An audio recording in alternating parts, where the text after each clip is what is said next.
Okay, everyone, we're about to get started, so if we can find our seats, if we have them. Silence our cell phones like I'm doing now.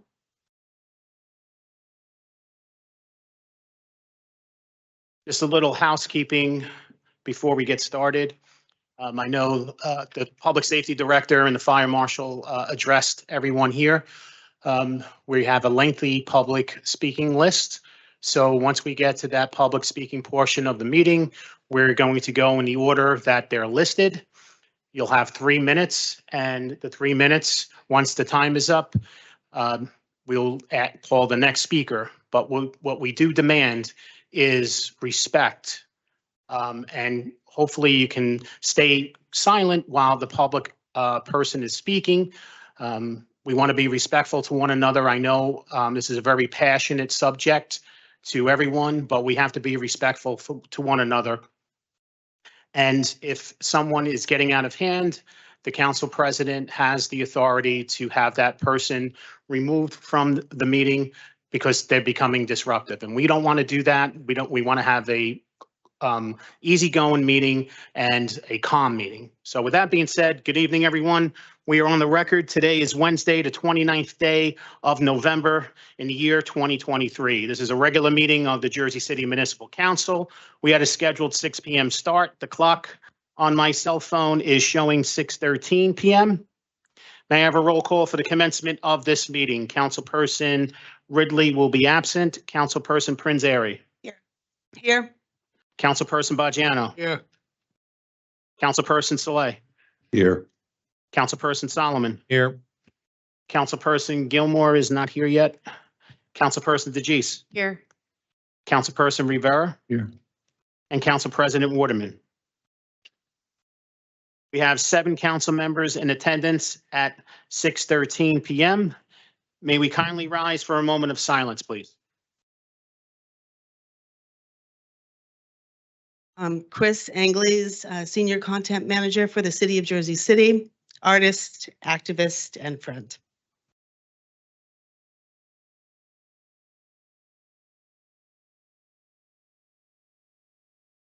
Sarafina Sango, former Chief Financial Officer of the City of Jersey City.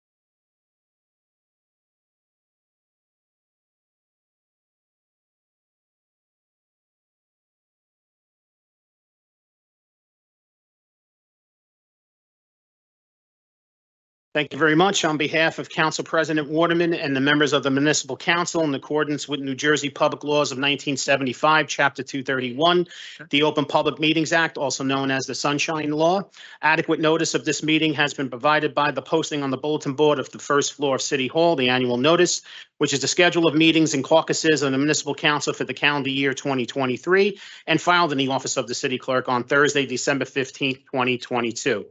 In addition, at its time of its preparation, the agenda of this meeting was similarly disseminated on Wednesday, November 22nd, 2023 at 2:25 p.m. to the mayor, municipal council, business administrator, corporation council, and the local newspapers, and posted on the city's website, so I can certify as to our total compliance with the Sunshine Law. So council members, just a point of info. There were 2 people who signed up before the start of the meeting, so we're back at 111 speakers. With that being said, as discussed at the caucus, we have some items to add before we move on. Items 3.7, City Ordinance 23-124. Item 3.8, Ordinance 23-125. And item 10.45, Resolution 23-902. Motion. I have a motion made by Councilperson Saleh. May I have a second? Second. Second by Councilperson Solomon. And this is to add items 3.7, City Ordinance 23-124, 3.8, City Ordinance 23-125, and 10.45, Resolution 23-902. On the motion, Councilperson Prinzary. Aye. Councilperson Bajano. Aye. Councilperson Saleh. Aye. Councilperson Solomon. Aye. Councilperson DeGise. Councilperson Rivera. Aye. And Council President Waterman. Motion carries 7-0 with council members Ridley and Gilmore absent. Okay, on to our first reading ordinances. Favorite part of the meeting is allow me to read them all into the record. All right, starting at the top, item 3.1, City Ordinance 23-118 is an ordinance amending Chapter 90 Animals, Article 3 Dogs and Other Animals, Section 12 Definitions, and Chapter 160 Fees and Charges, Section 14 Permits and Fees, subsection E Animals, to add and increase fees for animal control and animal shelter services. Item 3.2, City Ordinance 23-119 is an ordinance supplementing Chapter 332 Vehicles and Traffic, Article 2 Traffic Regulations, amending Section 332-5 One-Way Streets and Section 332-9 Stop Intersections to convert Bramhall Avenue between Van Horn Street and Pacific Avenue into a one-way street in the westbound direction and convert Bramhall Avenue and Woodwood Street into an all-way stop intersection. Item 3.3, City Ordinance 23-120, an ordinance supplementing Chapter 332 Vehicles and Traffic, Article 2 Traffic Regulations, amending Section 332-9 Stop Intersections to designate the intersection of Dudley Street and Warren Street and Dudley Street and Washington Street into a multi-way stop controlled intersection. Item 3.4, City Ordinance 23-121 is an ordinance supplementing Chapter 332 Vehicles and Traffic, Article 3 Parking, Standing, Stopping, amending Section 332-22 Parking Prohibited at all times, and Section 332-31 Parking Restrictions for street cleaning purposes on Bennett Street between Egie Avenue and Clark Avenue. Item 3.5, City Ordinance 23-122 is an ordinance supplementing Chapter 332 Vehicles and Traffic, Article 3 Parking, Standing, Stopping, amending Section 332-31 Parking Restrictions for street cleaning purposes on Central Avenue between Route 139 and Newark Avenue. Item 3.6, City Ordinance 23-123, a franchise ordinance granting permission to Deval Patel and Jessri Penny, pursuant to resolution of the Planning Board of the City of Jersey City under case number P22-199, allowing the installation of stoops, bay windows, and planting beds which encroach and extend into the right-of-way beyond the boundary lines of Lot 33, Block 8502, and are for the benefit of Lot 33, Block 8502, and now or formerly of Deval Patel and Jessri Manapi, and commonly known as 352 Pavonia Avenue, Jersey City, New Jersey. Item 3.7, City Ordinance 23-124 is an ordinance of the Municipal Council of the City of Jersey City adopting amendments to the Newport and Erasmus Cove Station redevelopment plans. Item 3.8, City Ordinance 23-125 is an ordinance to cancel fourth quarter omitted or added assessment for the 2019 real estate tax year on Block 21401, Lot 29, Block 5906, Lot 14, Block 17803, Lot 6, Block 23001, Lot 32.01, Block 29601, Lot 38, Block 14095, Lot 34, and Block 3101, Lot 26 on the official tax map of the City of Jersey City due to erroneous assessments. Council members, before I take a vote on introduction, I want to mark Councilperson Gilmore present at 6:19 p.m. So now we have 8 council members present at 6:19. So council members are going to be taking a vote on items 3.1 through 3.8. Again, that's items 3.1 through 3.8. For introduction, Councilperson Prinzary. Aye for introduction. Councilperson Bajano. I just have an objection to 3 Councilperson Bajano, can't hear you. I just have an objection to 3.6. I think before we approve this, we should know more about it because they're encroaching on the sidewalk and everything. They haven't come before us and explained this, but I'll vote yes for now, but before the next council meeting or caucus meeting, they have to come and present this to us. All the rest. Yes on all of them. Councilperson Saleh. Aye for all. Councilperson Solomon. Couple just quick things on the franchise ordinances for the law department. I think we had spoken to some members of the law department about just clarifying for questions for the council, how we can, once a franchise ordinance is passed, change the tax assessment of the buildings, which is my understanding of how it's supposed to work. So obviously first reading, okay, but just wanted to clarify that. 3.7, vote to introduce, but we'll start a conversation around adding some language to 3.7. And with that, I'll vote aye for all. Councilperson Gilmore. With regards to 3.8, is those the Garden State Episcopal properties? Yes. Aye for introduction. Councilperson DeGise. Aye for introduction. Councilperson Rivera. Aye. And Council President Waterman.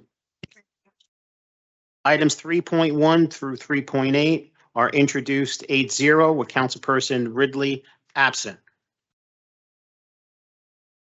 Okay, council members, before we move on to our second reading ordinances, I believe I'm going to entertain a motion to defer to resolutions 23-874 through 23-877. Motion.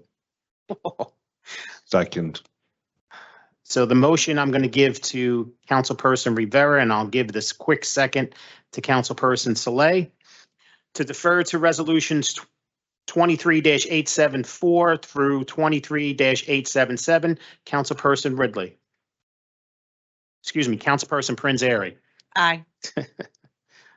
Councilperson Bajano.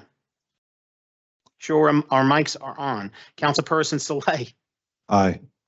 Councilperson Solomon. Aye. Councilperson Gilmore. Aye. Councilperson DeGise. Aye. Councilperson Rivera. Aye. And Council President Waterman. Motion carries 8-0 with Councilperson Ridley absent. So, council members, I guess we'll just go to vote on each resolution individually. We'll start with Resolution 23-874, which is a resolution honoring Analytica Vega for her accomplishments and service to our nation. Councilperson Prinzary. Thank you for your service. Aye. Councilperson Bajano. Thank you for your service. Aye. Councilperson Saleh. Thank you for your service. And with that, I vote aye. Councilperson Solomon. Echoing my colleagues, thank you so much for your service, and I proudly vote aye. Councilperson Gilmore. Thank you for your services. Aye. Councilperson DeGise. Thank you for your service. Aye. Councilperson Rivera. Thank you for your service. Aye. And Council President Waterman. City Resolution 23-874 is approved 8-0 with Councilperson Ridley absent. On to our next resolution is a resolution honoring John J. Jack Hallinan, a 2023 Veteran Day honoree for his service to our nation. And I believe Mr. Hallinan is here with my deputy too.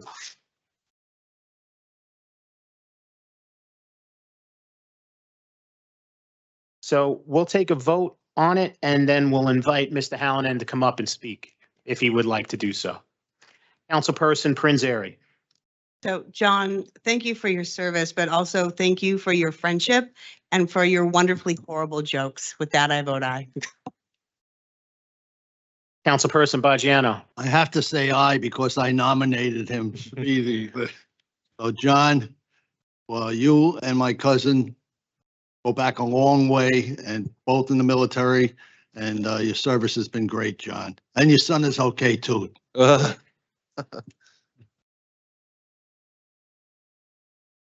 Councilperson Saleh.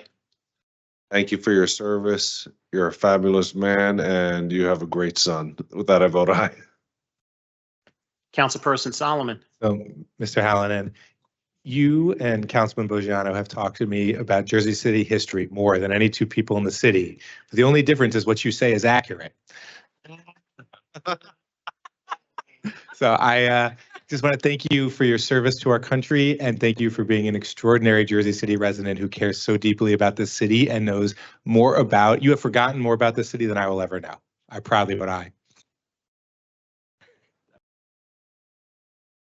Are you a Giant fan? Oh. Councilperson Gilmore. I vote aye. I didn't know John was a vet. John looked pretty young. Oh, it's his father. Oh, where's the dad at? Oh, okay. In that regards, thank you so much for serving our country, young fella. We really appreciate it. You have a good son. So you've served the community right, and you left us with this young man here. So I probably vote aye. Councilperson DeGise. Proudly vote aye. We met on my years of the Board of Ed where you educated me on Jersey City history, and I tried to get you back in a classroom to teach that. I wish one day you will. You did raise an amazing son. Thank you for your service. I vote aye. Councilperson Rivera.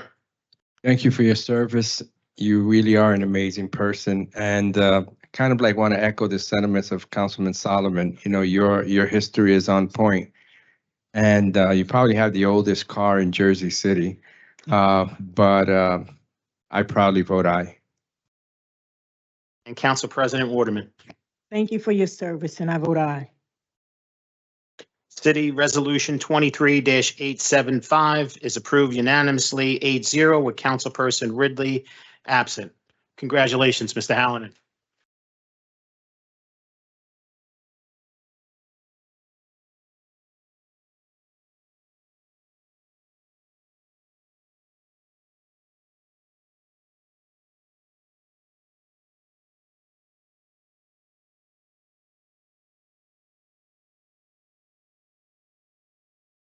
Thank you very much for this honor. And for those who don't know myself, I was 28 years in the 69th Infantry, New York National Guard, activated twice for the post office strike, and the prison guards were on strike. I spent a week in Sing Sing, but they let me out. And my son is a joy. And before he got married, we used to rent them out for parties. So it was So thanks very much. Thank you very much.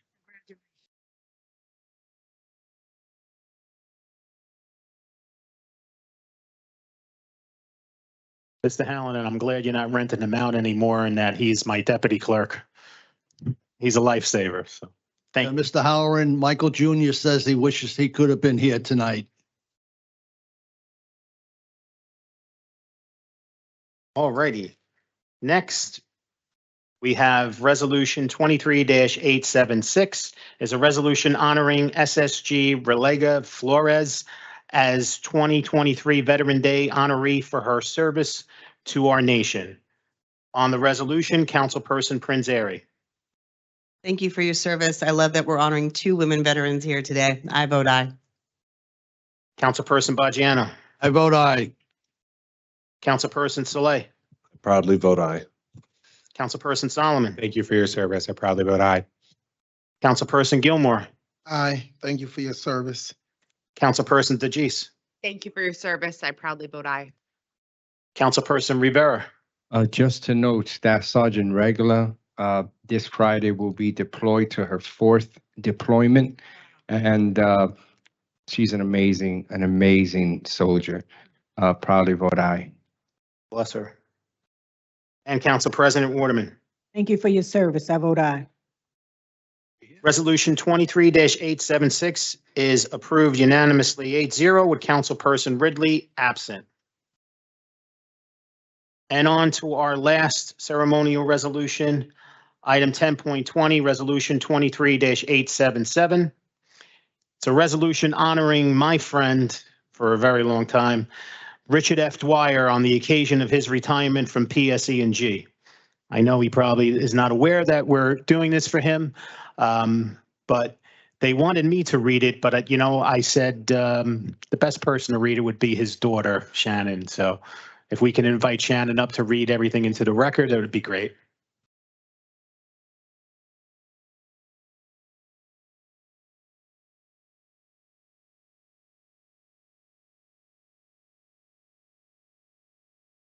Whereas Richard F. Dwyer is the oldest of 5 children and was born on June 5th, 1959 at Christ Hospital in Jersey City, New Jersey, to Richard F. Dwyer, a fireman who retired with the rank of battalion chief in Jersey City, New Jersey, and Jean C. Dwyer.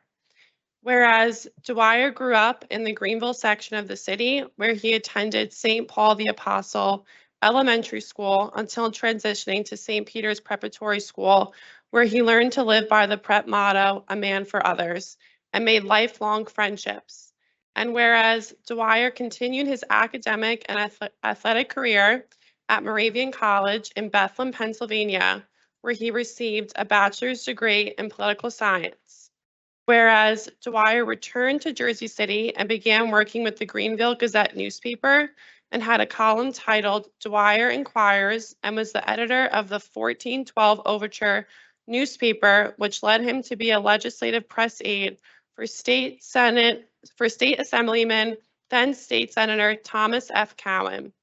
And whereas Dwyer met his wife, Irene McBride of Duncan Avenue, in 1984 at the New Park Tavern in Jersey City, New Jersey, and moved to Bayonne, New Jersey, where they raised their 2 children, Eamon and Shannon Dwyer. And whereas Dwyer began working at PSE&G's Hudson Generating Station as utility operator for several years before transferring to the Community Affairs Department, becoming a regional public affairs manager for construction projects in the PSE&G service area. And whereas Dwyer managed the communication and coordination of these projects with county and municipal agencies that modernized the electric and gas transmission and distribution systems, such as the Bergen-Linden Corridor, Northeast Grid, and North Central Reliability Project, while serving as a liaison with the Hudson County and Jersey City offices of emergency management and the Hudson Regional Health Commission during severe storms and critical events. And whereas throughout his career at PSE&G, Dwyer has remained dedicated to Jersey City by serving as the voice for the St. Patrick's Day and Columbus Day parades, developed partnerships with municipal officials, the nonprofit community, and civic associations, and participated in toy, food, book, and coat drives and after-school programs. And whereas Dwyer ends his career at PSE&G after 40 years of exemplifying public service to the people of Jersey City, and for his efforts, he has been selected by the Hudson County Chamber of Commerce to receive a Legends of Hudson County Award in the public service category. Now, therefore, be it resolved by the Municipal Council of the City of Jersey City that they hereby honor Richard F. Dwyer on his retirement for his 40 years of dedicated and loyal service to PSE&G and to the people of Jersey City. The Municipal Council also wishes Richard and his family future years of health and happiness together on his retirement.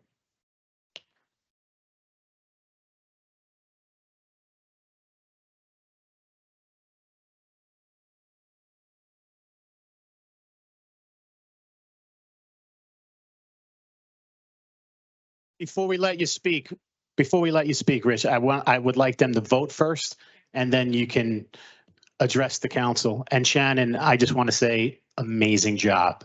Amazing job. Sean, before we vote, if we vote no, do that make him stay? Or he's still gonna leave? Well, technically, no, because we're honoring him on the occasion of his retirement. We don't have any power over the PSE&G, over PSE&G. We're called. They'll turn the lights off on us if they don't let them go. Councilperson Prinzary. So, Rich, it has been so wonderful to work with you over the years. Before I was on city council with my neighborhood association, and then getting on a city council over the multiple upgrades and headaches with infrastructure, multiple like days-long power outages. You were always there, quick to respond, quick to pass along the information, and an ultimate professional. So I just want to thank you for being a really good partner. It's really made my job in some ways so much easier. It really means a lot. And I'm glad to hear you met your wife at Park Tavern because it shows that really some of the best things happen on the west side of the city. So, and I hope now that you're retired, it will mean you'll be able to be our announcer for even more parades. Yeah. So do never, ever, ever retire from that position. Congratulations, and I vote aye. Councilperson Baggiano. Rich, I'm still gonna call you when I have a problem with PSC&G. Oh, Numbers 1-800-436-7734. yeah, Rich, I know you for many, many, many years and you're the best. I wish you weren't retiring. But good luck with your retirement. And next time you come to City Hall, bring the dog, all right? He's a therapy dog. Yeah. Good luck, Rich. Yeah. I hope to see you around quite often. Thank you. And your vote? Yes. Rich, change your phone number. Councilperson Saleh. Rich, I don't know where I'd be without you, you know, as a young council person that got appointed during the pandemic. And we had first hurricane that came through during the summertime and power was out and people were complaining. And I didn't think that PSC&G would be responsive, and you proved me wrong, and you have been there by my side. Every power outage, every issue, you've always been there. You're like Batman, and I really appreciate you.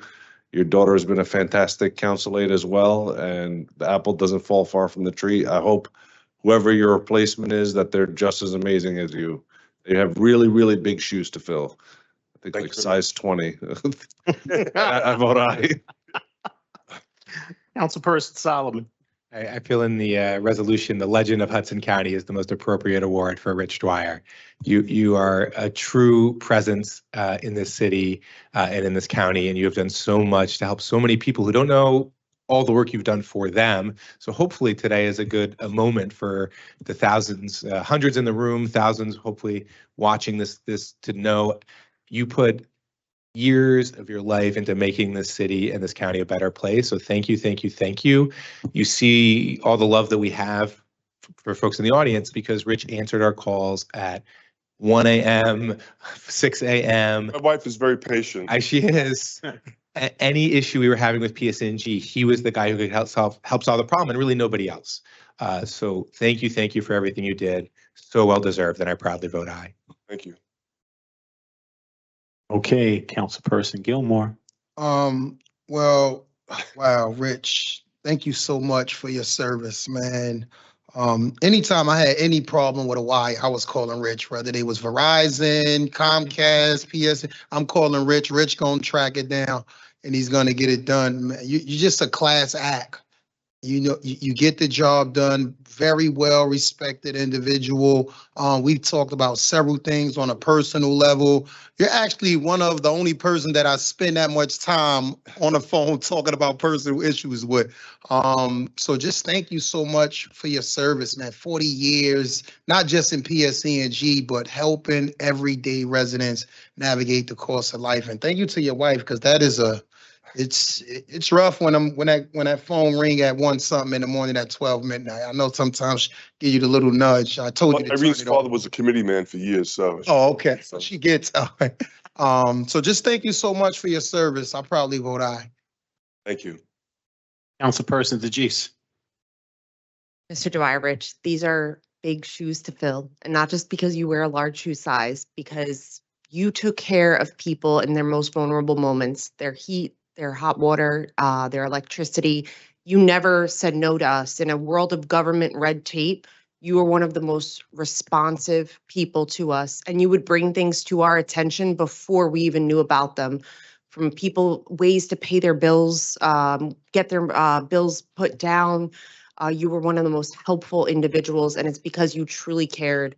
You see that with your daughter, who's now, using her civic ability to help the city, and one of our council members, and with Seamus being a therapy dog. The important work that you do and the personality that you put out, that you just want people to be happy and taken care of, is such a great example for us in this city. I cannot thank you enough. And please, someone bring him on part-time to transition the new person, because it's not an easy job. And thank you very much. I vote aye. Thank you very much. Councilperson Rivera. Rich. So I guess what we're all saying here, that Jersey City is in trouble if we have a storm, the next storm, because you're not going to be there. But like the common denominator that everybody has here is that your legacy is highlighted throughout the city of Jersey City. And man, that's amazing. And your legacy is contagious, but every snowstorm, every rainstorm, while I was getting soaked and wet, I'm a short guy, so 3 feet of snow was a problem for me, I would call you. And you picked up that phone and you made it happen. And I can't thank you, because you made every single council person look great to their constituents, but you were the guy behind the scenes. So I really appreciate you for that. You're an amazing person. You're going to be missed. Like Rich said, I personally am still going to call you. I do have your cell. So, I'm going to wake you up. I'm sorry, ma'am, but I'm going to wake him up. But I probably vote aye. Well, I knew what you were going to say because I was watching you on Facebook Live. Yeah. And Council President Waterman. So Rich, I agree with everything the council has said. Your response time is unbelievable. So often when we're going through a storm, lights are out, we have to have someone that we can connect to, and you always been a quick responder. Believe me, you will be missed. You will be missed, but I do wish you well. You served the city well. You deserve to sit back and relax, you and your wife and your daughter. So congratulations. Do what you want to do now. Do what you want to do. Thank you very God much. bless you. So, I vote aye. City Clerk Gallagher, yes, this is a surprise. Thank you very much. I actually came here to thank you because in the last 10 years or so, we've done an historic amount of electric and gas system upgrades to make the system more resilient with storms and reliability. And I asked you to trust me, and you did. And but it's not just me or public service, but you have an amazing team at public service. Department of Infrastructure, Engineering, Traffic Engineering, the MUA, the DPW, Police, Fire, OEM. We would have planning sessions in the beginning of every single year and see what projects we had to work on together, where we had to coordinate, monthly sessions and even weekly. So the thing is, with all the work that's being done, it's incredible what we got done without any real significant complaints, because people knew. And actually in Jersey City, over 3,000 people got my emails every single Friday. Yes. Where we were working, so we tried to keep people informed. So again, thank you so much. You have a great team, and thank you for trusting me, and I appreciate all your support, and have a great holiday season. Thank you. Thank you. God bless you.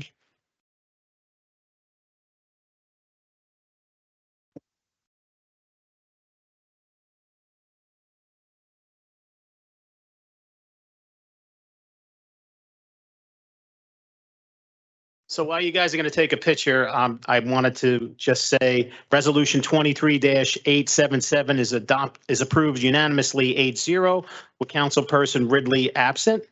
Congratulations again, my friend. Enjoy your well-deserved retirement.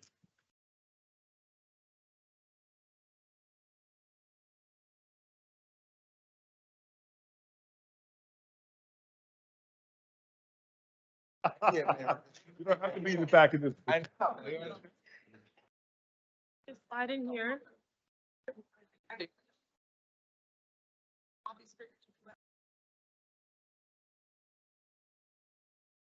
Yeah.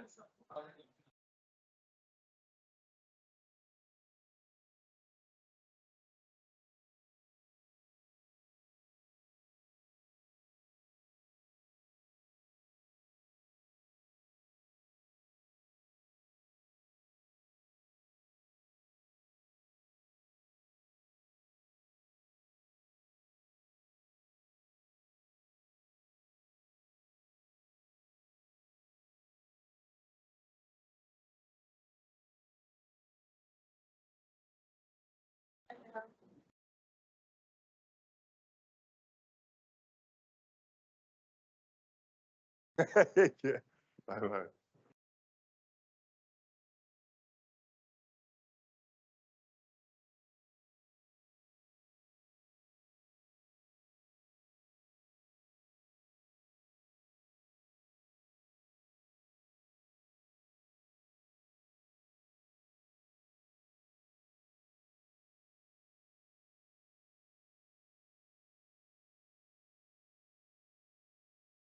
Okay. There was one resolution I forgot to add in that motion to defer, so we're going to do that now. I need a motion to defer to item 10.16, Resolution 23-873, Aye. which is a resolution recognizing November as Veterans Appreciation Month in Jersey City.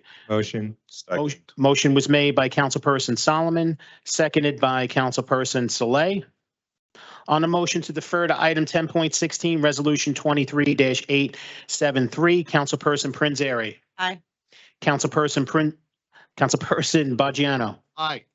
Councilperson Saleh. Aye. Councilperson Solomon. Aye. Councilperson Gilmore. Councilperson DeGise.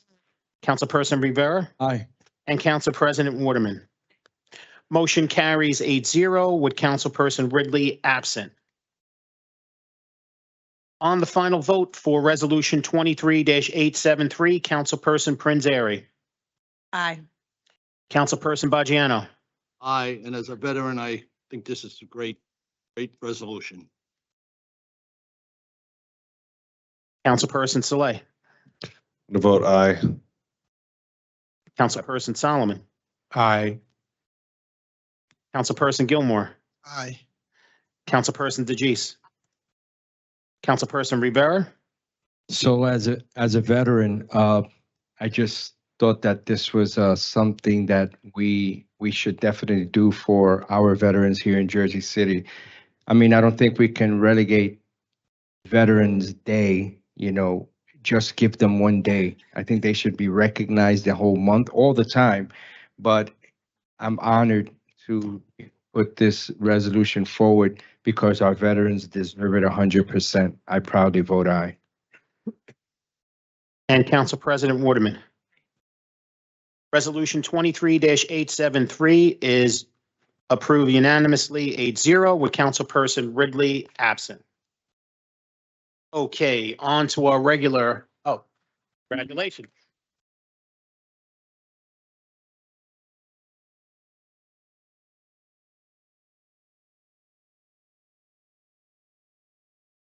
Tap the loud in the lobby speaker.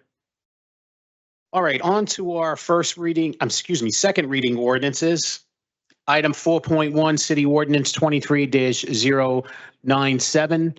As discussed at the caucus meeting, we're making a motion to carry City Ordinance 23-097 to the December 13th, 2023 Municipal Council meeting. May I have a motion? Motion. Motion made by Councilperson Saleh. May I have a second? Second. Second by Councilperson Prinzary. On the motion to carry City Ordinance 23-097 to the December 13th, 2023 Municipal Council meeting, Councilperson Prinzary. Aye. Councilperson Bajano. Aye. Councilperson Saleh. Aye. Councilperson Solomon. Aye. Councilperson Gilmore. Aye. Councilperson DeGise. Councilperson Rivera. Aye. And Council President Waterman. Aye. Motion carries 8-0 with Councilperson Ridley absent.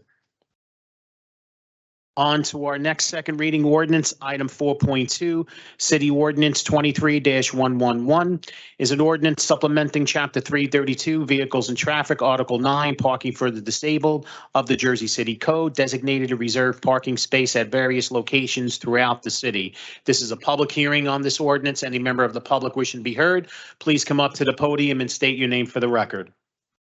Motion. Second.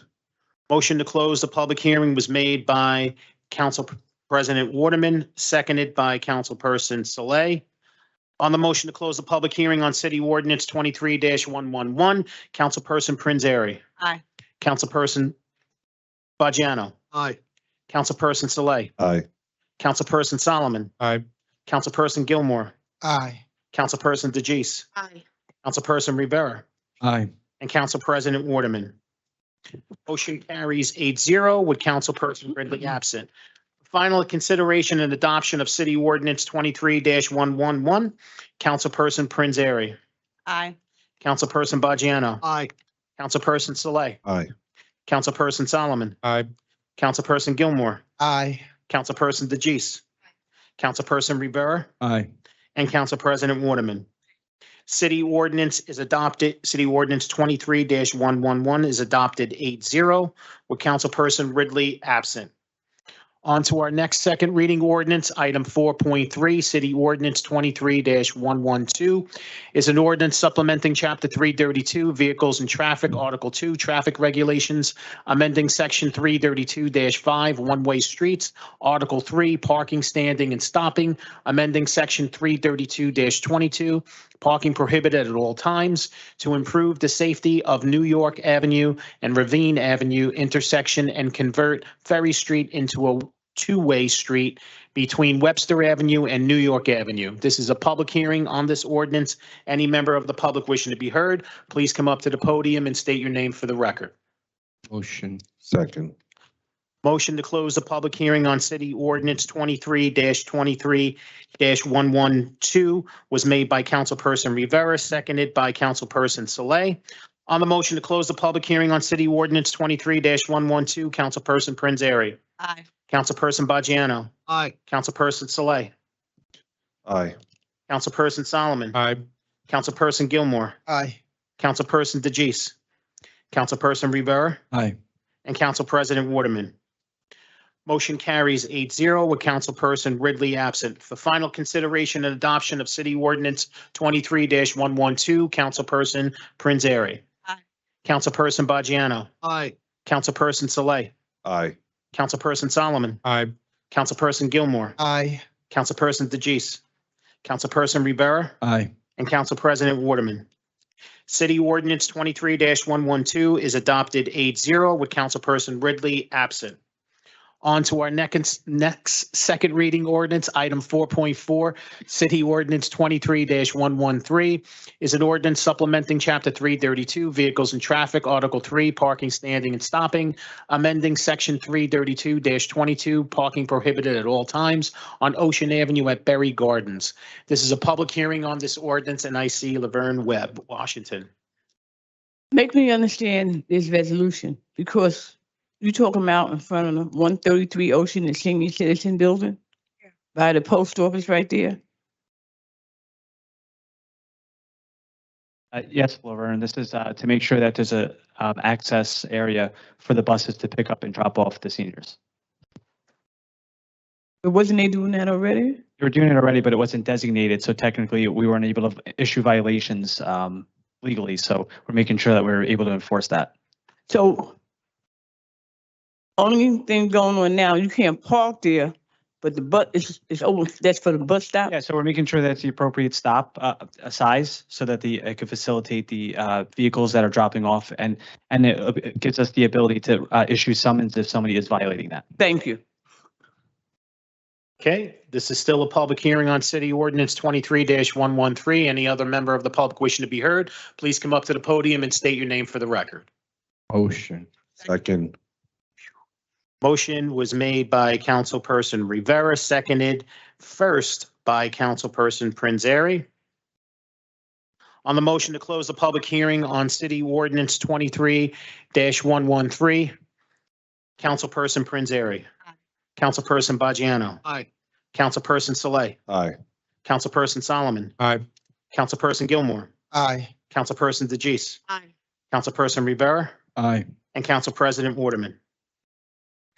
Motion carries 8-0 with Councilperson Ridley absent. For final consideration and adoption of City Ordinance 23-113, Councilperson Prince Airy. Aye.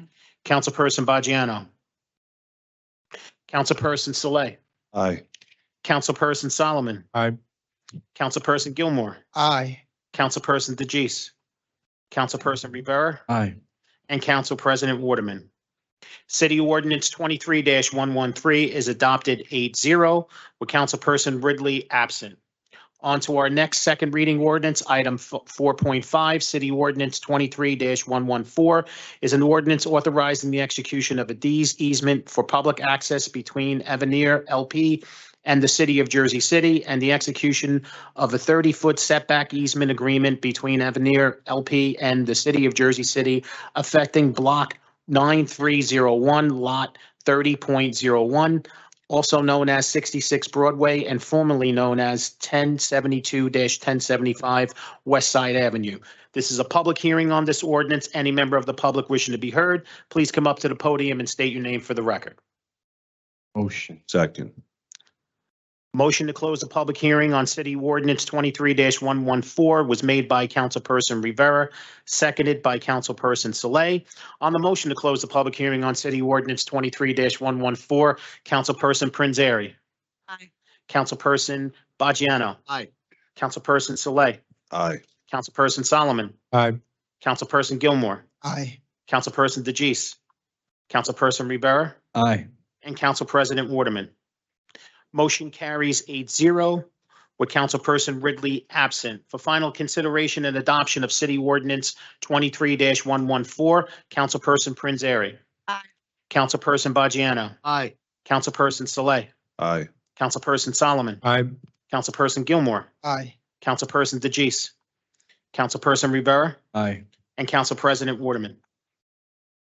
City Ordinance 23-114 is adopted 8-0 with Councilperson Ridley absent.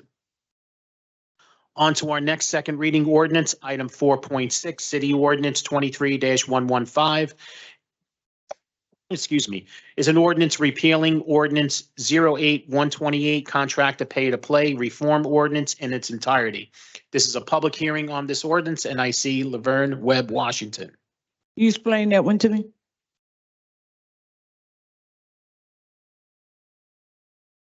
So Laverne, the state officials have created a new parameter around ELEC laws at the state level. And part of those reforms included that no municipality could have a stronger pay-to-play law than what's on the state record books. So you'll also see tonight an accompanying resolution. The council addresses those concerns. It's a state mandate that is imposed on us from the state. I'll talk to you after the council meeting. Not in favor, Laverne. This is still a public hearing on City Ordinance 23-115. And your name? All right, my name is Musab Ali.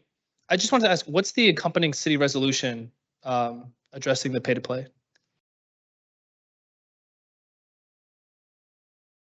So I mean, just for using my 3 minutes as quickly as I can, just in the sake of efficiency, I know that the state passed a law that said they can't have as strong records, but I just think, you know, the idea behind pay to play is the idea that contractors who get government contracts should not be funding our elected officials.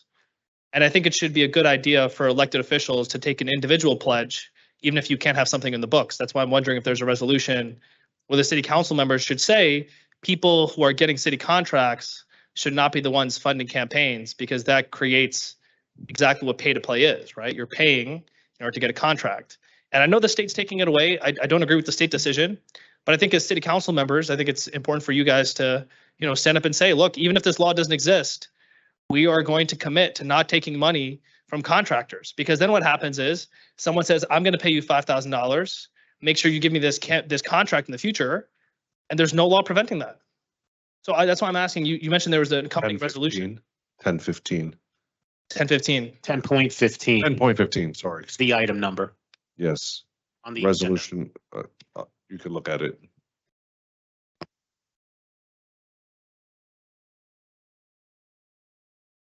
Okay, So I see the resolution, the summary obviously is the only thing I can see here. It says admonishing the state. And I agree with you. I think it's bad what the state's doing, but I just think maybe the city council should have some sort of pledge where people say, you know, we're not going to take that kind of money. That's all. Thank you. Thank you. thank you.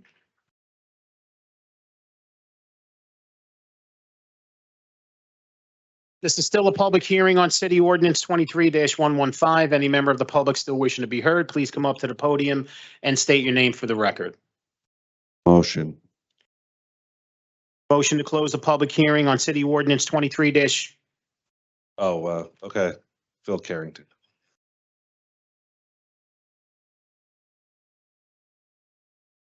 Phil. And good evening. I just need some clarity on this. Are they repealing it or are they amending it? I just need clarity on the pay to play. It is important that I get some information of what does this area really entail? Can anyone explain this? He probably didn't hear it because he was on the outside. That is correct. Mhm. I do have the lobby speaker on, just so we know. Oh, okay. Yeah, What is- so I don't need the formal name, but the state did pass an election transparency law earlier this year. And part of that mandated that anything at a local level was now no longer enforceable. So we're now the state law supersedes anything that happens at a local level. So you'd have to cite that state law to what the parameters are. I don't know them off the top of my head. I'm not clear as to what you're saying, but let me give you what I kind of understood. That you cannot, pay to play means that you cannot pay or give some kind of gratuity in order to get involved. But prior to that, or along with that, you didn't have to put $5,000 up to even play. So when the state was telling you can't pay to play, you had to pay them to play. So it was a con game or scam. My question is, do you still have to put $5,000 up to play the game? In other words, if you are going to bid on a government contract, you have to have $5,000 just sitting there. It just sits there, and then you bid. You must have your own money as well to pay your staff and to start the project. Additionally, you are really paying to play. See, if you give the politician or somebody else $5,000 to help you, you are paying them personally to play. But you got to give the government $5,000 to just sit there. It just sits, whether you win the contract or not. It just sits there. You get no interest on it. It just sits. So you are paying to play. My question is that still in effect? I need an answer. Kenny, could you talk to him, please? Because I know what he's saying, because he's saying before you bid for a contract, they tell Bill, this isn't pursuant to any contributions to campaign funding. It has nothing to do with city contracts or insurance Yeah. purposes. This is if an individual were to, or entity were to provide a non-taxable contribution to an election account. That is correct. We're talking about a city contract. Now, see, I'm talking about paying to play. You see, it's I think you're referring to a bribe. We're not talking about bribes. We're talking Right. about contributions to campaigns from a state law. Okay, all right, thanks, Phil. government procedures. Thank you, Phil. Hey, this is, Don't call out. this is still a public hearing on City Ordinance 23-115. Come on, you can come. Yeah. Just need your name for the record.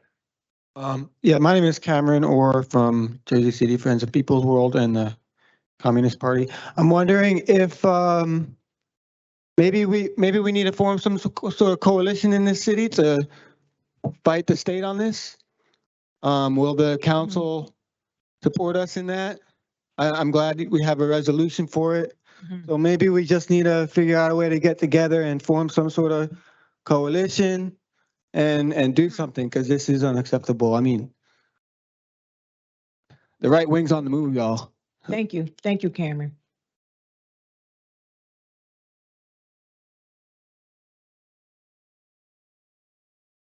Okay, this is still a public hearing on City Ordinance 23-115. Any member of the public still wishing to be heard, please come up to the podium and state your name for the record. Motion. Second. Motion made by Councilperson Saleh, seconded by Council President Waterman to close the public hearing on City Ordinance 23-115. Councilperson Prinzary. Aye. Councilperson Baggiano. Aye. Councilperson Saleh. Aye. Councilperson Solomon. Aye. Councilperson Gilmore. Aye. Councilperson DeGise. Aye. Councilperson Rivera. He stepped away. Council President Waterman. Aye. Motion carries 7-0 with council members Ridley and Rivera absent. For final consideration and adoption of City Ordinance 23-115, Councilperson Prinzary. Just briefly, and I know that we have the resolution admonishing the state stance. Yeah. I never saw an issue with the city's stricter pay-to-play laws. I don't see an issue with it now. Just because the state says we can doesn't mean that we should, and I don't intend to. I vote aye. Councilperson Bajano. Aye. Councilperson Saleh. Aye. Councilperson Solomon. I'm going to abstain like I did on the first reading. We think it was clear, but just to make it abundantly clear, the state passed a law that basically said no town can have their own pay-to-play rules. We all have to follow the states, even if, which was in the case of Jersey City's, our pay-to-play rules are stronger. They literally took that power away from us. Why? You can probably guess why, right? The power of money in politics. That's in Trenton. So there is a resolution 1015. It is saying that the state was wrong to do this, that we call on them to change the law. The idea that like we can't even just choose our own stronger. It doesn't affect anybody outside of Jersey City. It doesn't even affect it if you're running for state office and you represent Jersey City. It would only affect us, council, mayor, potentially school board, although don't quote me on that.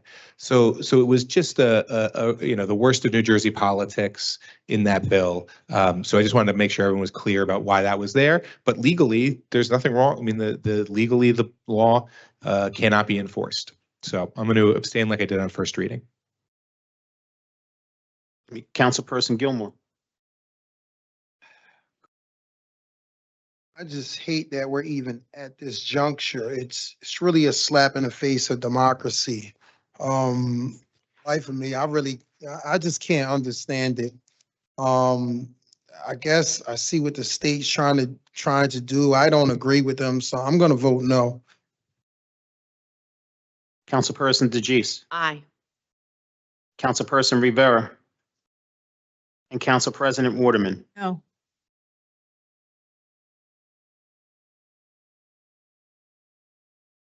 City Ordinance 23-115 is approved 5-1 with council members Gilmore and Council President voting no and Councilperson Solomon abstaining and Councilperson Ridley absent. Okay, on to our last second reading ordinance, item 4.7, City Ordinance 23-116 is an ordinance of the City of Jersey City and the County of Hudson, State of New Jersey, providing for a special emergency appropriation in the amount of $10 million to fund contractually required severance liabilities resulting from the retirement of employees of the city. This is a public hearing on this ordinance. Any member of the public wishing to be heard, please come up to the podium and state your name for the record. Motion. Ooh, second. Wait. Awesome. Oh. Hold on. Sorry.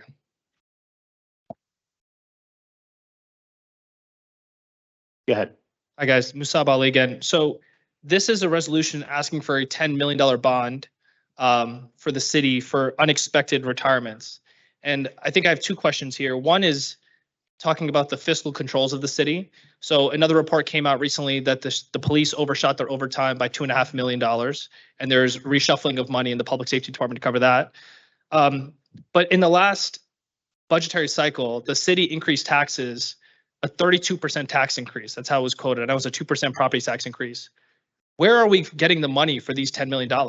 If this is an additional bond that's being put out, that's again going back onto the property tax owners to have to pay over time. So I guess the question is, this $10 million, is it inclusive of the budget? And if so, why wasn't it just put into our budget when we had our budget cycle that happened just a few months ago? Like, why is it we're now asking residents to funnel this $10 million as an additional thing to their property taxes that's going to take more time? Like, BA. I don't understand how we have the money to do this, how we have the money for this police overtime, how we have $16 million we're supposed to be spending on a French museum. And yet in our budget, we don't talk about these things. When the budget process happens, you guys don't talk about these items. And then you come back and ask for $10 million to happen in the middle of the year. And people don't read what's happening with these $10 million. So the question I have is, where are the fiscal controls? And who is going to pay this money? Because is it being advertised to homeowners that they know this $10 million is going to go back in property taxes? But instead of sneaking into the property tax bill, you're sneaking it in a bond like this? BA. John. John.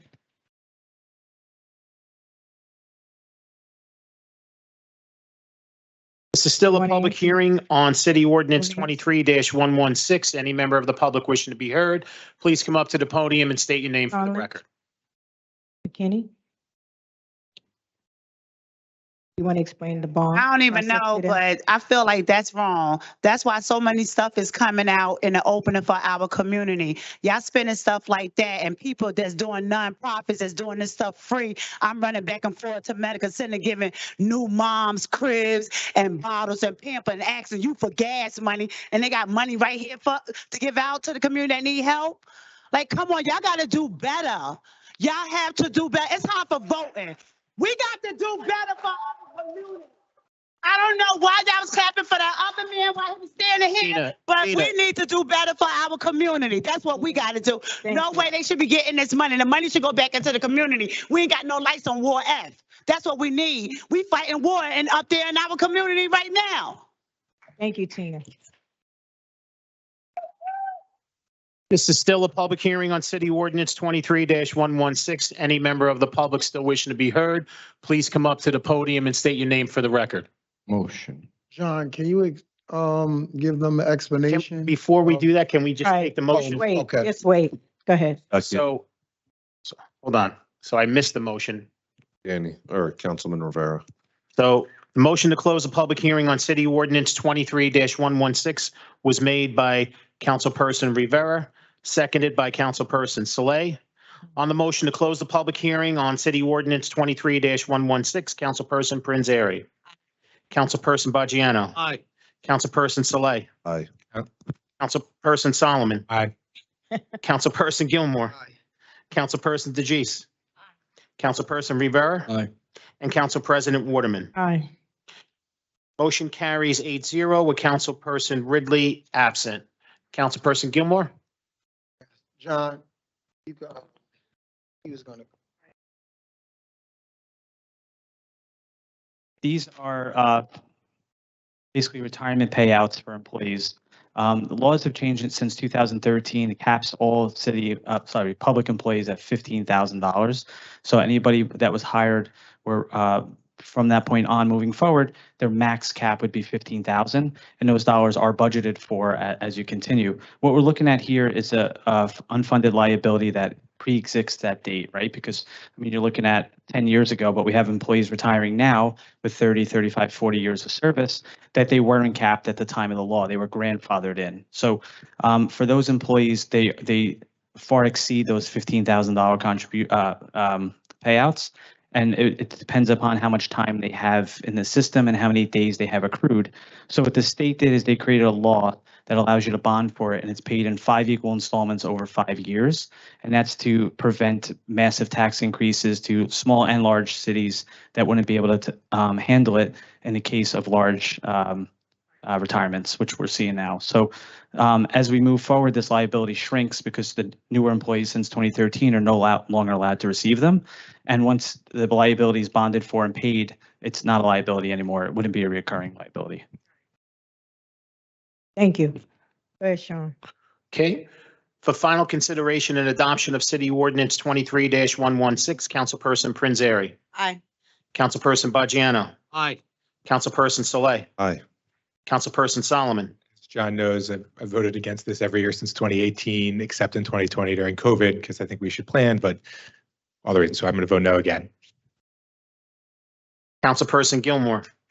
John, if you can't, so how many employees retired under this $10 million threshold, if we know?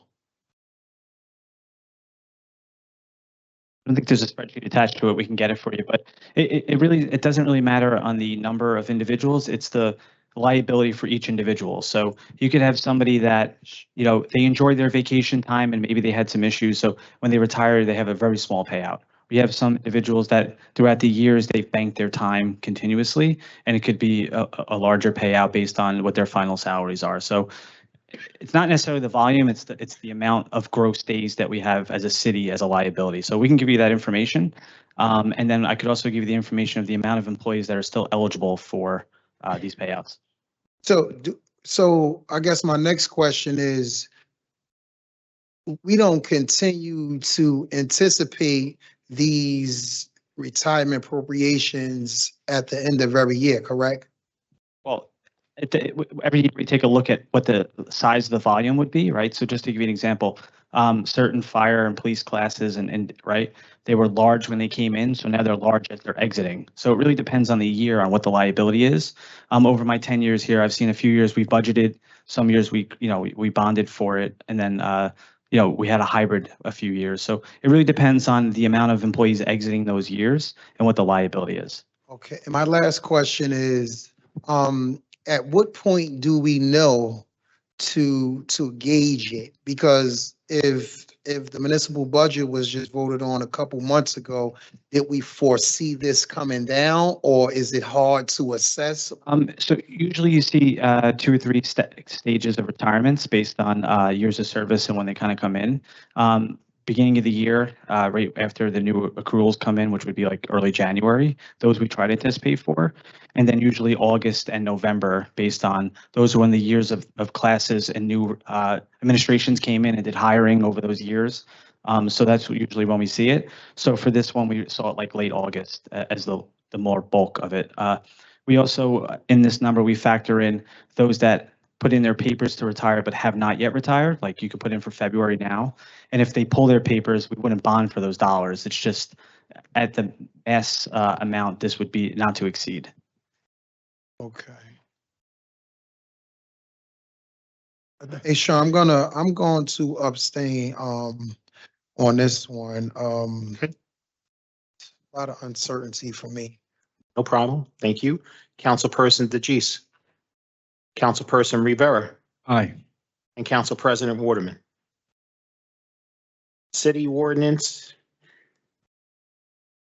23-116 is adopted 6-1-1, with Councilperson Solomon voting no and Councilperson Gilmore abstaining and Councilperson Ridley absent.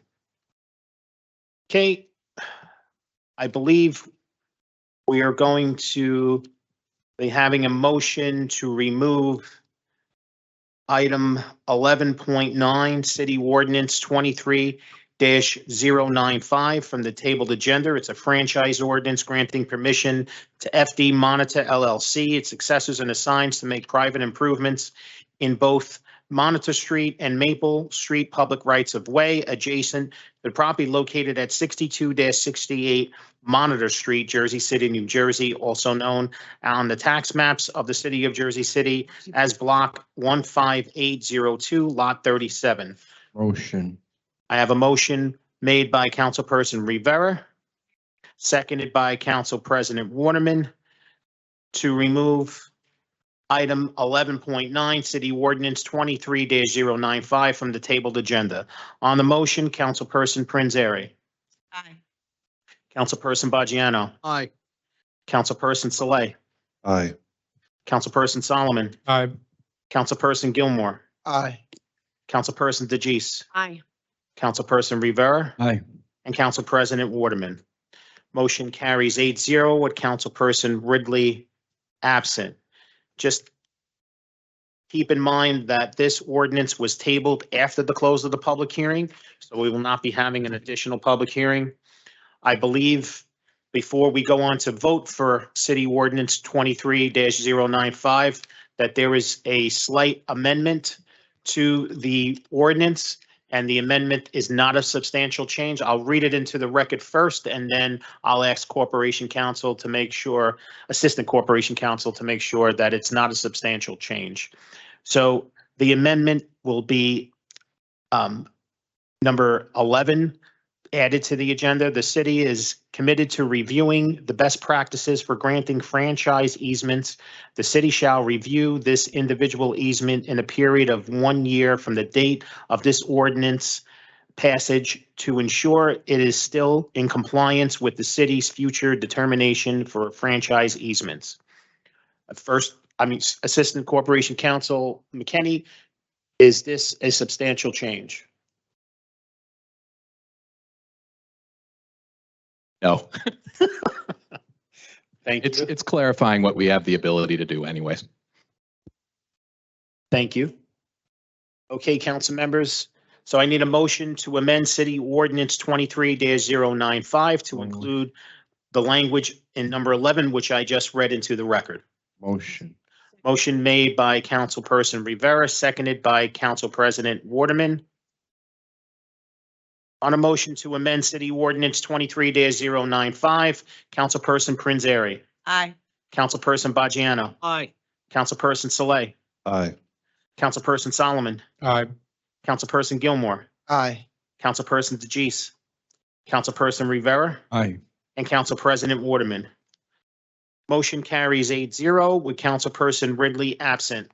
For final consideration and adoption of City Ordinance 23-095 as amended, Councilperson Prinzary. Aye. Councilperson Bajano. Aye. Councilperson Saleh. Aye. Councilperson Solomon. Aye. Councilperson Gilmore. I'm gonna vote, no. I really hope we can really find a solution with these franchise ordinance, because with the way taxes are going up in this city and the way these developers are getting these franchise ordinance and making an argument that they're improving the quality of life for the city, when in actuality, you're really improving the quality of life for your establishment. We need to really home in on making sure if they're getting these franchise ordinance, they need to be taxed at a new tax level that's including that area, because we can't keep continuing as business as usual with the rationale this is improving the, I don't know, the area, the quality of life for the city. So I know going forward, if we don't have that in place, I'm voting no against all these franchise ordinances. Councilperson DeGise. Councilperson Rivera. Aye. And Council President Waterman. City Ordinance 23-095 is adopted as amended 7-1, with Councilperson Gilmore voting no and Councilperson Ridley absent. Okay, council members, before we move on to our public speaking portion of the meeting, I believe we wanted to make a motion to defer to the claims and addendums number 1, 2, and 3, and all of the resolutions, with the exception of the very last resolution, which is item 10.45, resolution 23-902.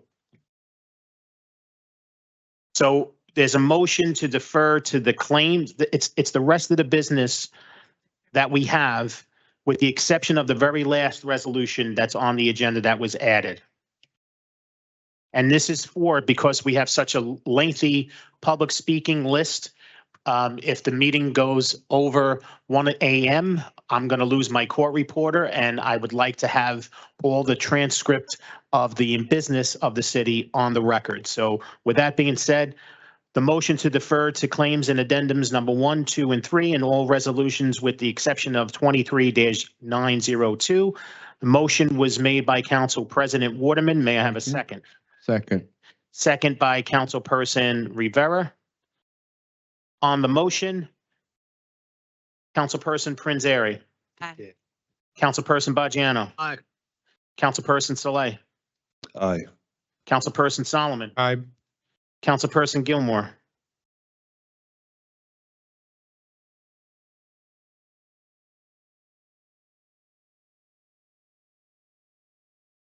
Councilperson DeGise. Councilperson Rivera. Aye. And Council President Waterman. Motion carries 8-0 to defer to the claims and addendums 1, 2, and 3, and all resolutions with the exception of 23-902. Council President and Clerk, what question for the administration, just because of the change, I think there, maybe some members of the public that wanted to speak on some resolutions, and there's just one in particular. I just wanted to know if it was time sensitive and it could be held for the December meeting. I think it's 10:34, is that right? The resolution regarding Tomahawk Strategic Solutions. So this way we'll hear people when they speak and then it'll be on the December meeting.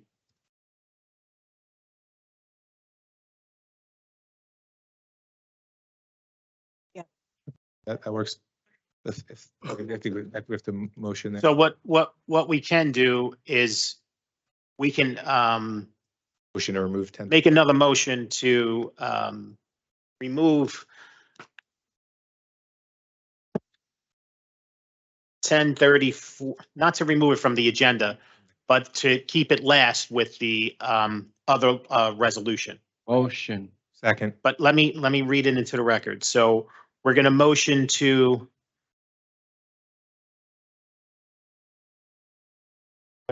move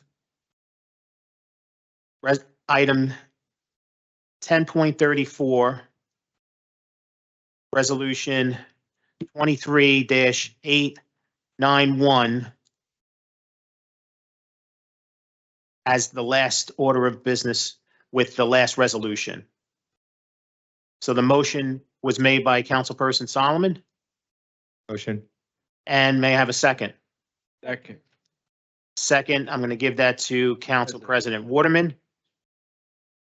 On the motion to move item 10.34, resolution 23-891 to the last part of the meeting. Councilperson Prinzary. Aye. Councilperson Baggiano. Aye. Councilperson Saleh. Aye. Councilperson Solomon. Aye. Councilperson Gilmore. Councilperson DeGise. Councilperson Rivera. Aye. And Council President Waterman. Motion carries 8-0. Councilperson Ridley absent.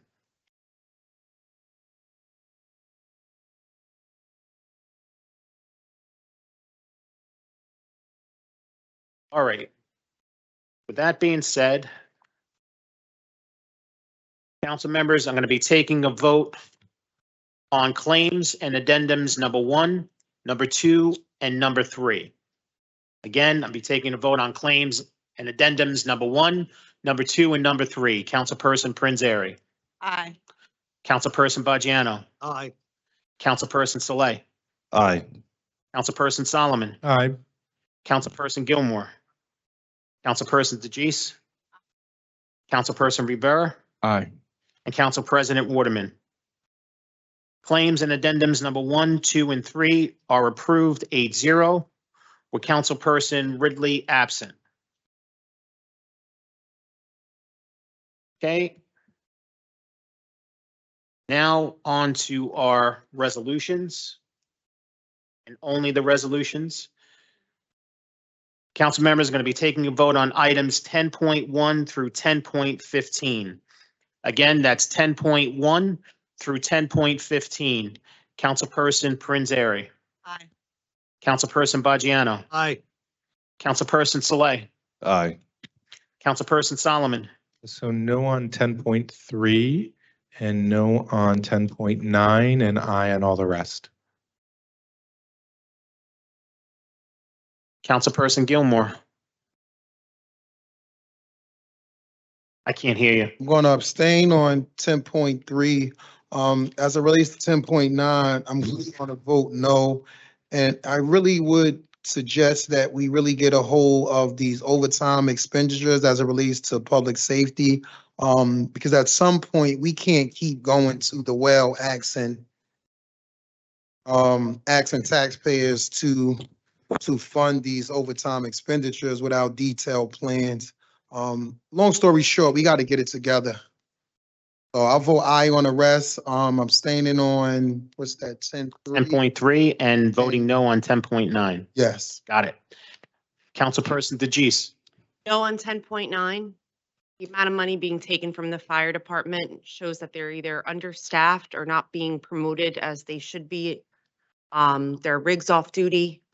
I respect all of the Jersey police and I thank those that are here for your overtime, but it cannot become on the cost of the quality of life, and the fire department. No, and I on the rest. So no on 10.9 and aye on all the rest, correct? Thank you. Councilperson Rivera Aye. and Council President Waterman. Abstain from 10.9 and yes on all the rest.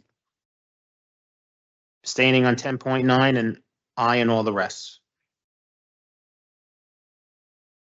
We can't hear you. We've been trying to have a conversation with that division and it's just not happening, so I'm abstaining from that 10.9. Okay. Items 10.1 through 10.2 are approved 8-0 with Councilperson Ridley absent.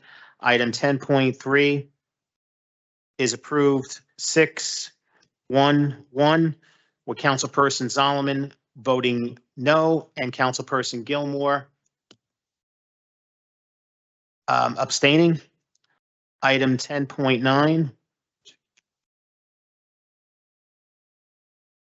So items 10.4 through 10.8 are approved 8-0. Item 10.9, if you bear with me 1 second.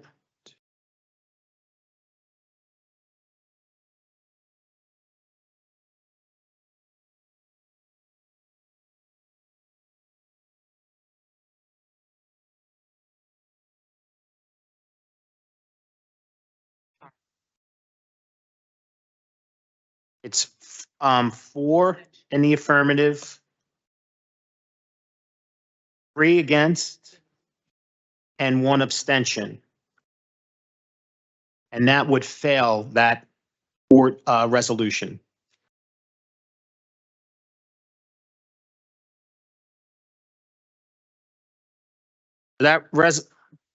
Please don't shout out. The resolution is defeated, even though it has an affirmative vote of 4-3-1. It requires 6 votes, which is 2/3 of the majority of the full membership. Items 10.10 through 10.15 are approved 8-0 with Councilperson Ridley absent. Sorry for the pause. All right, on to our next set of resolutions. Items 10.16 through 10.30. Again, that's items 10.16 through 10.30. Councilperson Prince Airy. Aye. We approved the 10.16 through 10.20. Councilperson Bajano. Aye. Councilperson Saleh. Aye. Councilperson Solomon. Aye. Councilperson Gilmore. Aye. Councilperson DeGise. Councilperson Rivera. Aye. And Council President Waterman. City ordinances 10.16 through 10.30 are approved 8-0 with Councilperson Ridley absent. On to items 10.31 through 10.44 with the exception of 10.34 and 10.45, which we'll be considering after the public hearing portion of the meeting. So again, items 10.31 through 10.44 with the exception of 10.34, which is going to be considered after the public hearing speaking portion of the meeting. Councilperson Prince Airy. Aye. Councilperson Bajano. No on 10.41, 10.42, and 10.43. Aye on The end. So 10.41, 42, 43. and 43, Yes. and aye on all the rest. Yes. Thank you. Councilperson Saleh. Aye. Councilperson Solomon. Aye. Councilperson Gilmore. Aye. Councilperson DeGise. Aye. Councilperson Rivera. Aye. And Council President Waterman. Abstain. I'll abstain on 10.41, 10.42, 10.43, and aye on all the rest. Okay.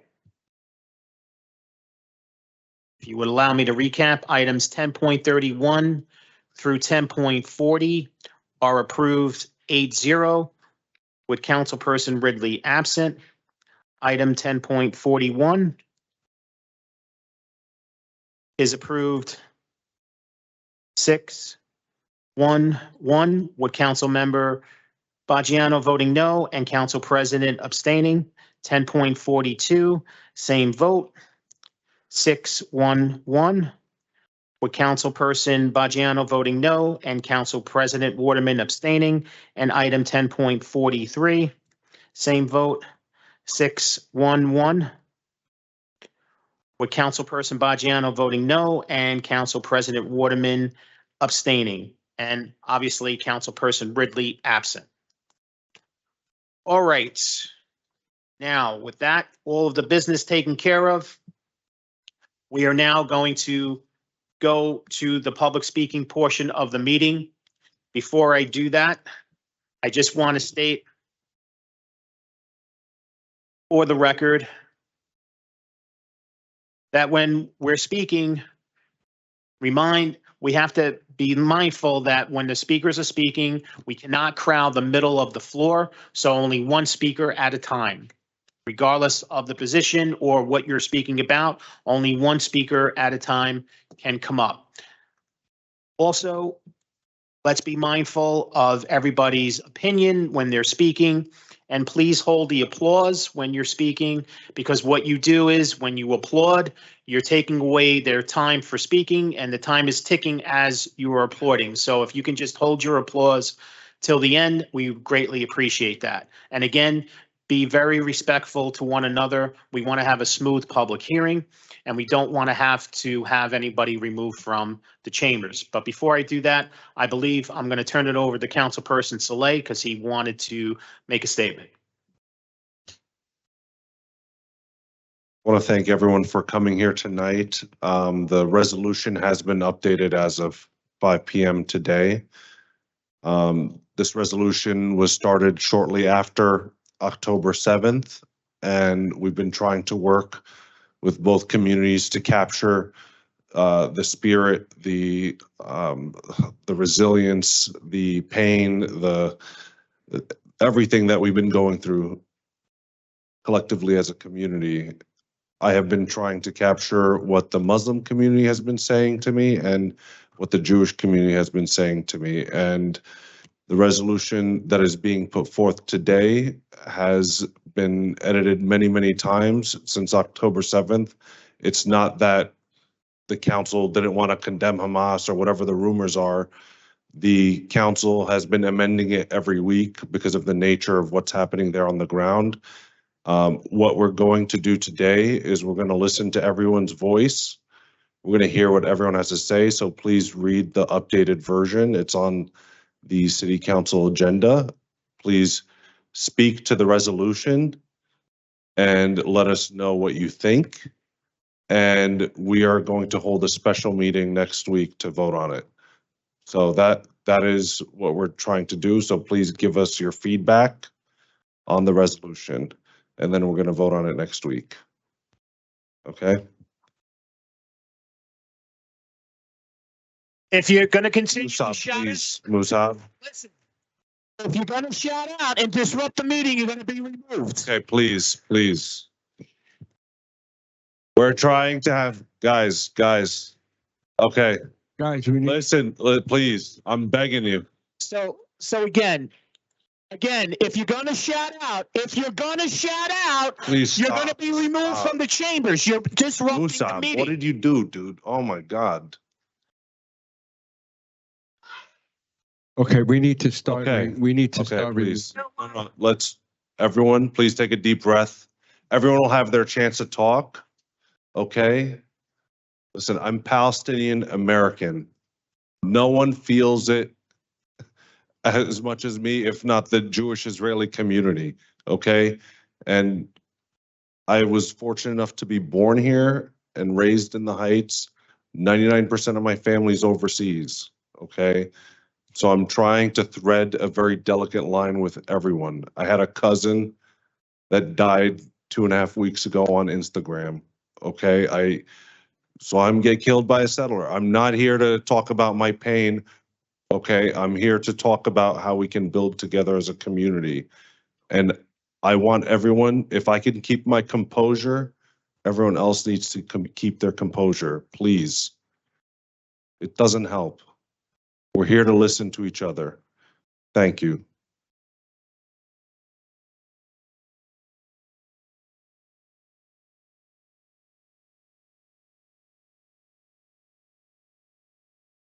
With that being said, we're going to call the public speakers by their number and their first name.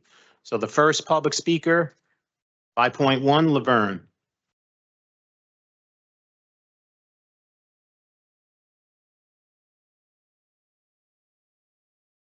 Thank you. Tonight, I felt last week on some city property, and I should have went to the doctor, but I didn't. But tonight, I'm here about Drew and about homeless in the city of Jersey City. Drew's grandfather, was one of the first men to sweep in front of my house at 124 Maple Street 65 years ago. When they first started sweeping Jersey City with sweepers, this young man came from a good family, a family that meant something in this city. And we need to have respect for that. And y'all stand up. That family stand up. Urban, y'all stand up. Y'all urban stand up. I grew up, I'm 75 years old. I grew up with that family. And a young man came to my church last night when we had Bible study. It's a lot of mental illness going around. And it comes out of decent families. This young man's grandfather is a minister, and he came to another church for help. Respect this family. Let's get something done about this, that it works for this whole city. So much is going on right now, and we need to stop what's going and have respect for one another. Everybody got problems, but this young man, we need to name this bill after him. This young man, grandfather works hard in this city. He ain't come from no street. He wasn't no drug. He wasn't this. He came from a family that we need to respect. Things happen. I come from a family of 14 in this city. My family came here in 1930. My father raised 14 kids in this city. We got to do better and respect people, everybody in here, to respect one another when I don't care where you're from. I came out of slavery. So what's that? We have fights. Respect one another what's going on in the world. We got to teach our kids better. We got to respect this family and get something done about them. I brought a young lady here tonight with me. She's about homeless. People want to take over her house. She's been there 20 years. They done flipped it 3 times. Another young lady called our council president. She's in a hotel. She just came off dialysis that she was supposed to come here tonight with me. People are going through hell in this city. And we fighting about stuff that we shouldn't be fighting about. Our kids out here in the street, they got problems. We need to train police and train people to help people. The phone calls I get, people think I work here in this city. I don't work here, I work for God. I just gave out 350 turkeys, 300 something coats. I ran a summer camp, I ain't get a dime from nobody but the people who I work with. To God be the glory. Thank you, Laverne.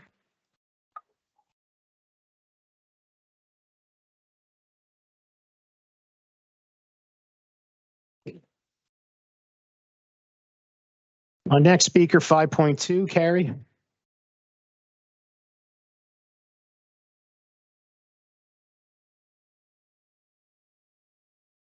You carried? No. Oh, he's Carrie. he's next. Carrie's next. Good evening. Thank you for having me here. I feel almost a little bit guilty talking about something as mundane as trash collection in this environment, but I do want to bring it up. I'm here from Clinton Avenue, and this is also on the theme of quality of life issues. Our block is currently drowning in trash, and there have been some improvements, but we need way more trash collection on our block.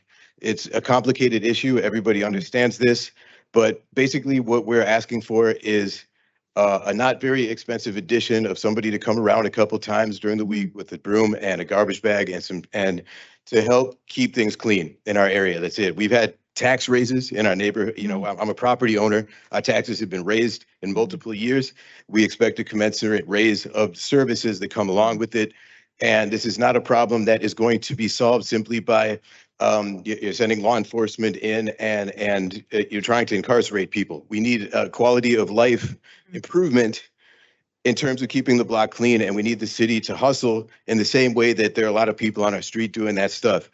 Now, how are we going to get this improvement, and how are we going to get our streets cleaned on a regular basis, and what can we do? I just ask that the city comes through more often, and we need to see them as often as we see everybody else. I've gone to the city, I've gone to the mayor, and basically what I've heard back is we don't have the money for this. We don't have the money to pay for this, but it doesn't cost a lot of money to maybe hire somebody 2-3 times a week for an hour to come by to a corner and sweep up some extra trash. There's trash under the cars.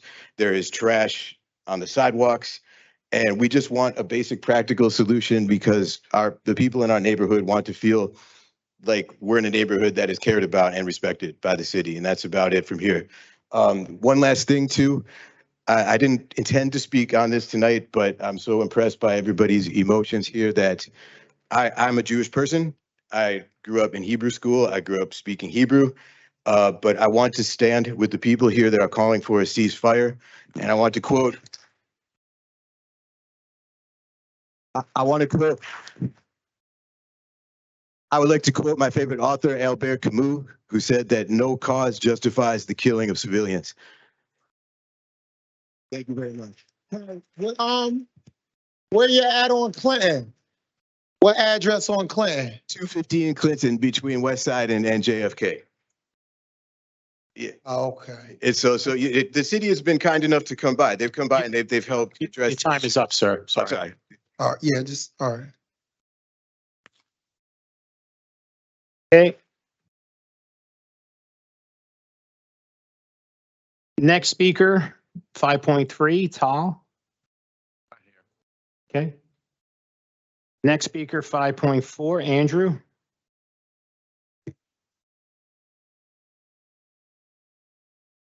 Good evening, everyone. My name is Andrew Gross, and speaking in my personal capacity, I've worked in foreign affairs for about a decade of my life, and I'm a resident here, a member of the Hudson County Democrats, proudly. And last week, last council meeting I was here, and the rhetoric, I have to say, was disturbing. Disruptions that we heard also tonight are disturbing. And I appreciate very much all of you for the thought that you've put into this resolution. We are certainly facing a very divided city, very divided America. And so your efforts are important. I'm a proud Jewish American. I am, and I've spent a long time in community relations. In fact, I believe it's very important. My father went down and marched during the civil rights movement in the 1960s. He worked in Newark in 1969 during the riots. And I take this with me in my life. It's part of my identity. And we're all feeling a lot of pain. But I have to say that the Jersey City Council is not the United Nations. And this is not the place to be having a debate on international diplomacy or international issues. So I'm asking you not to proceed with this resolution. We did not elect the Jersey City Council to engage in international diplomacy. In fact, we elected you to engage in the very issues that were just raised about garbage collection, about traffic, so many things we heard about today, so many important civic issues that we focus on. We're not here to debate the Middle East, and we're not going to solve the problems of the Middle East today or through this resolution. We're not, as I said, an international organization. In fact, other conflicts in the Middle East have not been raised in this forum. We didn't talk about people killed in Syria. We didn't talk about people killed in Yemen. We didn't talk about Rohingya killed in Myanmar. We didn't talk about Uyghurs who are in prison in China. We've only spoken, there's only a resolution about Israel. And Israel is being singled out in this forum. And so, therefore, I'm speaking. Okay, listen up. We cannot not litigate this issue here, but we can find ways to help. And so I would encourage all of you, great people on the city council to find other means to bring people together, to fight the tide of anti-Semitism and of Islamophobia, of hate. We need to do a better job. It is not going to be achieved through this resolution. Again, statements like working with global leaders. There's no way for us to do that in a resolution in Jersey City. So to ask for us to find a more practical way forward, I would ask for us to pray for peace, pray for the return of the hostages back to Israel, and for the suffering of all people, including Palestinians. Thank you.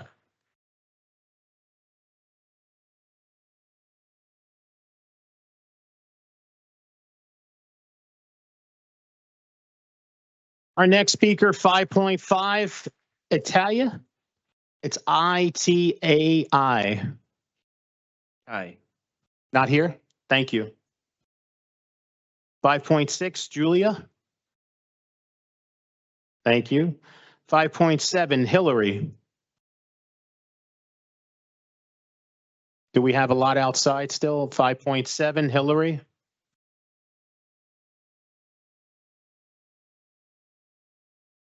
Go ahead, Sean. Okay, next, 5.8, O'Neill. 5.8, or O'Neill. I have the speaker on outside so they can hear me. Okay, 5.9, Joseph.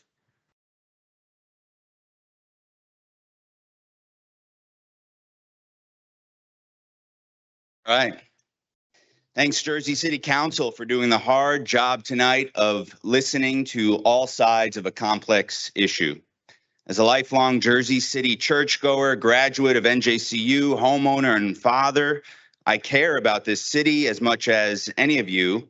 I also care about international affairs.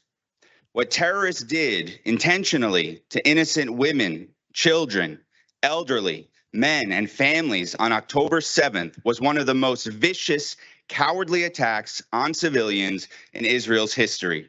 Jews, Muslims, Christians, Filipinos, Indians, Tanzanians, and more were indiscriminately murdered, raped, butchered. It was horrific, disgusting. My view is that Israel had every right to defend itself in this war that Hamas started. In fact, they have every obligation to bring these terrorists to justice and fight until every Israeli or international hostage is returned alive, or as we've seen in some cases, dead, their bodies laying alone in some Gaza building where Hamas left them. In my opinion, this ceasefire demand, which began on October 8th, is not only a non-starter, but unrealistic. Hamas has broken every ceasefire they have ever had with Israel. The October 7th attack broke a standing ceasefire. They have fired 10,000 rockets since October 7th. For decades before, they engaged in many more attacks. They're behind the suicide bombings we all know about that have happened in Israel. And they have vowed in English to repeat October 7th again and again. In the words of Bernie Sanders, I don't know how you can have a ceasefire, a permanent ceasefire with an organization like Hamas. He's right, because an organization like Hamas should not be tolerated, but should be eliminated. And this is not just for the benefit of Israel, but also for the benefit of innocent Palestinians who have been living under the oppression of these dictators for too long. Hamas literally indoctrinates their children to become martyrs and glorifies violence. No peace-loving Muslim, pro-democracy Muslim in this room right now would want Hamas educating their children. Just as Americans, All right. I'm tired now. All right. Just as Americans defeated the Nazis on the shores of Normandy, in the streets of Paris, or even when they pushed them out of Rome in Italy, we ought to support Israel as it frees Gaza from Hamas. That said, this is Jersey City. And while I disagree with the demands of a ceasefire resolution, I recognize that you have the hard job of representing all of us in this room.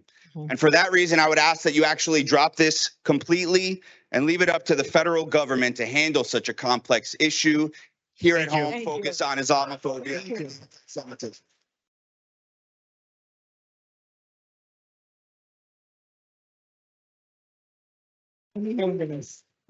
Okay. Sean, Okay. Sean. Yep.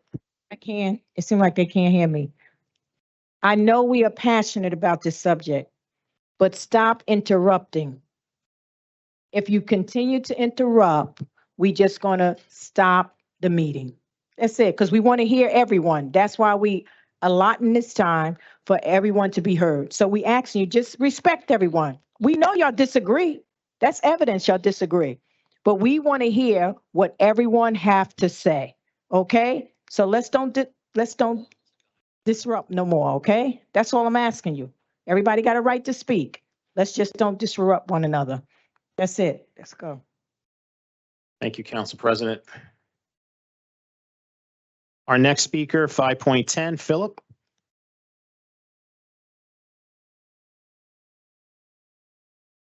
To the moderator, Gallagher. My name is Phil Cameron. I had a burning issue, but I must speak. I'm a black man, as you can see, unmistakably black. I'm gonna tell you the truth, as Martin used to say, whether you like it or not. Neither the white Jews or the Palestinians care anything but black people.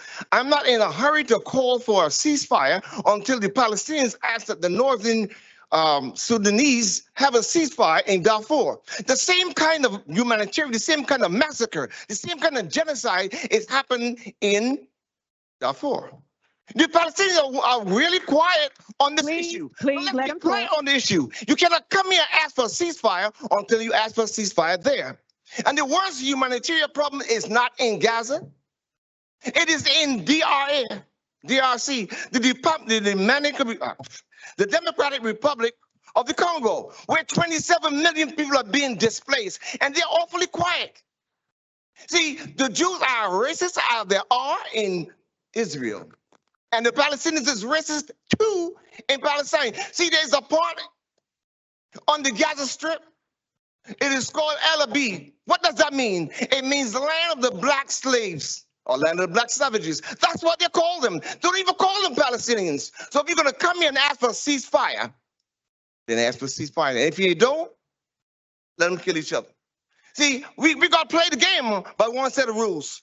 I'm not jumping on nobody's back. I'm a different kind of black man. I'm going to tell you the truth, whether you like it or not. So if you're asking for a ceasefire, include the crime that's going on in Southern Sudan. And they are Arabs. And some of the same Palestinians live there. You're awfully quiet. You were awfully quiet with the slavery that's going on in 2017, according to the UN. Where the Arabs are enslaving black people in Libya. And the slavery is still going on in Mauritania. In Algeria, they're Arabs as well. So let's be clear. Don't fool me. Let's be clear. I want a balanced scale. So if you're asking for a ceasefire, the Gaza Strip, ask for a ceasefire in Darfur. Failing to do so, let the bombing continue. See, there are two white people, white Jews, and Palestinians call themselves white. When black people are killing black people, they say it's black on black crime. See, I've been involved in the movement for years. I've never seen a group of Palestinians support the black struggle here.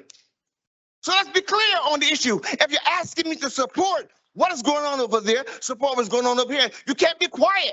See, I'm a different kind of black man who can just jump on somebody's bandwagon. No, you got to play the game. I won't set the rules. I'm Philip Carrington. That's my viewpoint. Good night.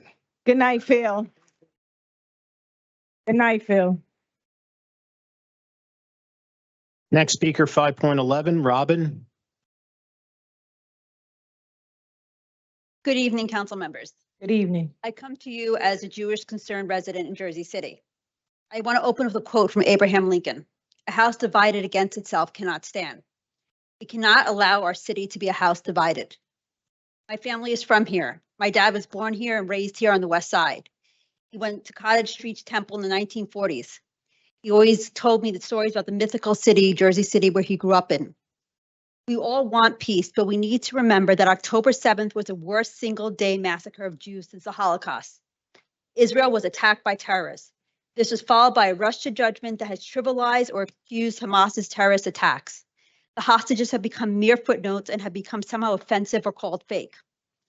1,400 civilians brutally slaughtered are now viewed as colonizers who deserved it. I'm not going to even start on the Holocaust and why Israel was founded, or the Jewish connection to the land, which does not negate the Palestinian connection. It is not for the city council to get involved in international matters. If that was the case in the past, it needs to be the case now. Pass a resolution about the war between Israel and Hamas, and to offer an opinion on geopolitics in a world full of hatred leads credence to the binary view that terrorist organizations are freedom fighters and the Israelis are, quote, the colonizers. I recognize the suffering of the Palestinian people. Who cannot? Palestinian people deserve a life with freedom and dignity and without the death or expulsion of Israel's 7 million Jews. Once again, we are not an international body to offer judgment on international affairs.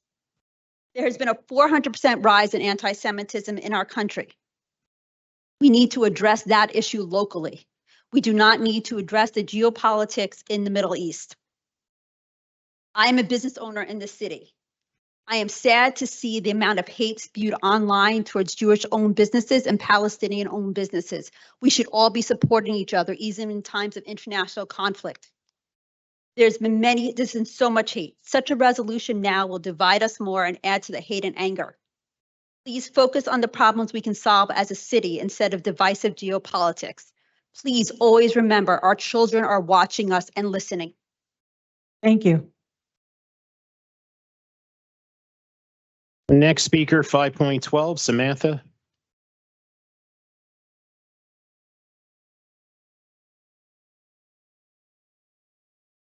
Hello. Thank you for listening to us. My name is Sam Malazanov. I'm here to request that we replace Resolution 23902 with one that is actionable for preserving unity and safety locally in Jersey City. I will suggest a few alternatives, but first my reasons for why. This resolution sets a precedent that our local city council is responsible for expressing opinions on international affairs and validating any one person or group's emotions and beliefs. I appreciate that the city council wants to make everyone feel heard. I can understand the pressure that you are under. I know that there's very coercive language being used around moral culpability aimed at forcing people to take a stand or use very specific words. No one wants to be accused of being complicit, but the role of leaders is not to capitulate to the loudest and angriest in the room, quite the opposite. Second, resolutions without realistic calls to action use up time and energy when our community needs real, measurable help. I'm sure many here are here tonight because they feel unsafe in some way, online or in person. We should instead debate the best solution for safety and unity here in Jersey City. Instead, there is debate over which words are right or wrong, which are too harsh or not harsh enough. We don't need words, and we're not going to agree on words. We need actual measurable support which everyone can rally behind. Here are some suggestions for actionable resolutions. Specifically define what a hate crime looks like and how it will be punished. Set specific short and long-term plans for ensuring the safety of all residents. Provide support groups or other resources to those with family or close ties to Israel or Palestine, the people for whom this war is not an academic exercise, but an actual and very real tragedy. Encourage phone-free activities to reduce online time, sponsor protest-free community events led by spiritual groups or experts in tolerance, literally anything else, and these are just a few examples. We cannot risk tragedies like the one we saw in the JC Kosher supermarket. We cannot risk tragedies like the shooting of 3 young Palestinian men in Vermont or the growing list of reported violence and harassment in our city. We need to turn the heat down, and I'm asking you to lead the way on that. Cities everywhere are paying the price for letting the anger spill into their spaces. Jersey City should aspire to be different instead of trying the same tactics as everywhere else. Please replace this resolution with an actionable alternative with direct impact to Jersey City. Thank you. Thank you.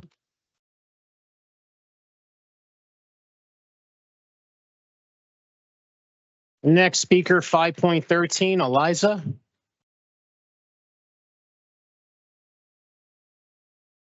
Good evening, Council representatives. My name is Eliza Wilner. I'm a Jersey City resident residing in Ward F. I'm here to speak for myself, the Jewish and Israeli communities of Jersey City, and the Israelis who cannot speak for themselves. On October 7th, I woke up, as many of us did, horrified at the news coming out of Israel. I spent the next couple of days reaching out to my family and friends, ensuring that everyone in their extended families and friends and colleagues were doing okay. My parents spoke to our cousins in Tel Aviv, and while frightened, they were in their safe room waiting to be told they could leave their small space. But their youngest daughter's boyfriend had gone to visit his mother in Kfar Aza for Shabbat and Simchat Torah, and they had not been able to contact him, fearing the worst. A few days later, confirmation came that Guy Edmoni and his mother Michal had been murdered along with 1,400 others, simply for being Israeli, Jewish, and living their lives. Despite these atrocities that, to be honest, both the Jewish community and the Palestinian and Muslim communities have faced, Jersey City has until today refused to make a statement condemning these actions of the Hamas government and its terrorist collaborators for breaking an existing ceasefire and orchestrating the murder of over 1,400 people, kidnapping more than 200 people, and injuring hundreds of others. Despite these atrocities, Jersey City has until today yet to demand the release of all of the hostages, men, women, children, Israeli, American, European, Thai, Filipino, Jews, Christians, and Muslims. You have yet to condemn the countless acts of sexual violence and degradation committed against Israeli women and children by Hamas, Islamic Jihad, and other militants. Let me say that again. Hamas broke an existing ceasefire, and 54 days later, you were only just commenting on these atrocities that they committed. While it is heartening you have finally decided to support the end of hostilities, the release of all hostages, and the removal of Hamas from power in favor of a more peaceful government, what is lacking is Jersey City's plan to heal the existing community wounds created by these attacks on October 7th, the subsequent war, and Jersey City's marked lack of response. I recommend passing a resolution not only condemning both anti-Semitism and Islamophobia in Jersey City, but also creating a policy on protecting these communities from the hate and vitriol within their own city.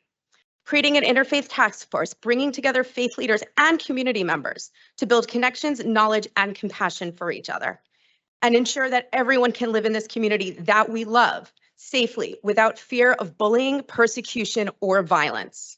Jersey City calls itself America's Golden Door, welcoming people from diverse nationalities, faiths, and backgrounds. Uphold that identity. Embrace everyone in the city that you lead and create a stronger, safer, and more welcoming city for all of us. Thank you. Thank you.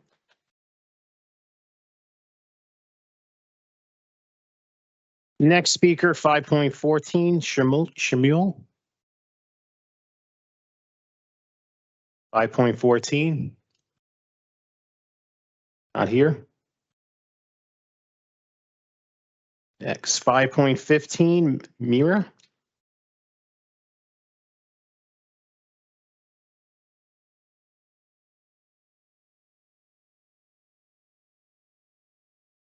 Hello, everybody, and thank you for this opportunity to speak. I'm a 36-year resident of Jersey City and have taught music in the public school system here for 26 years. One of my greatest pleasures has been to see and hear children of all ethnic and religious backgrounds, Jews, Muslims, Christians, Hindus, Buddhists, and You can't agnostics. be behind her. Sorry, I don't want to interrupt you. You have to sit down. No, but no, we're not doing it today. It's too many people, okay? Thank you. I'm sorry. I paused the time for her. Okay, go ahead. It's because, remember, we have a large number of speakers, so we want one speaker up at a time because of the capacity of this room. Thank you. Okay. One of my greatest pleasures has been to see and hear children of all ethnic and religious backgrounds, Jews, Muslims, Christians, Hindus, Buddhists, and agnostics, all singing harmoniously together. It happened every day in my classroom. It can happen here in Jersey City, and it can happen in Israel and Palestine. I think that we can all agree that every human being is no less human than the other, and that each person deserves to live in freedom and safety with equal rights. That being said, I'm going to read a letter that was written collaboratively by many members of the Jersey City community. It was read to the council at the last council meeting, and since then, some of the figures unfortunately have been updated, and it has been signed by Jewish Voice for Peace, of which I'm a member, American Muslims for Palestine, the Foundry Girl, Democratic Socialists of America, Jersey City Friends of People's World, Peace Action New Jersey, Veterans for Peace Northern New Jersey, We Care Movement, Council on American Islamic Relations New Jersey, Hindus for Human Rights, Indian American Muslims Council New Jersey, American Muslims for Democracy New Jersey, National Lawyers Guild, Rutgers Law, Newark Museum Law School Association, and Pax Christi. Due to time constraints, I will edit some portions. You each have a copy of this in your possession. We grieve for the 1,200 dead in Israel and the 20,000 dead in Gaza over the past few weeks. With our tax dollars, Israel has bombed schools, hospitals, refugee camps, and ambulances carrying the injured. There is no food, water, electricity, fuel, or medicine. We are in anguish over the prospect of thousands more Palestinians dying in the near future. The more we wait, more Palestinians will die. Already 8,000 children have been killed. We are asking for a permanent ceasefire now and an allowance of all necessary humanitarian aid to reach all of those in need. Over 66% of Americans support a ceasefire. Only once there's a ceasefire can all hostages be released, including over 10,000 Palestinian political prisoners detained in Israeli prisons, many of them children. Families of the hostages in Israel are also demanding a ceasefire and an all-for-all hostage exchange. A ceasefire is just a first step towards peace, which can only come. Thank you. Thank you.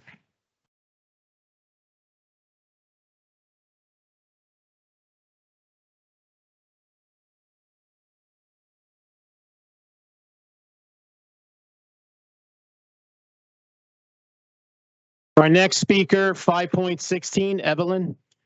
Hi, my name is Evelyn, and I've been an upstanding citizen of Jersey City for the last 13 years.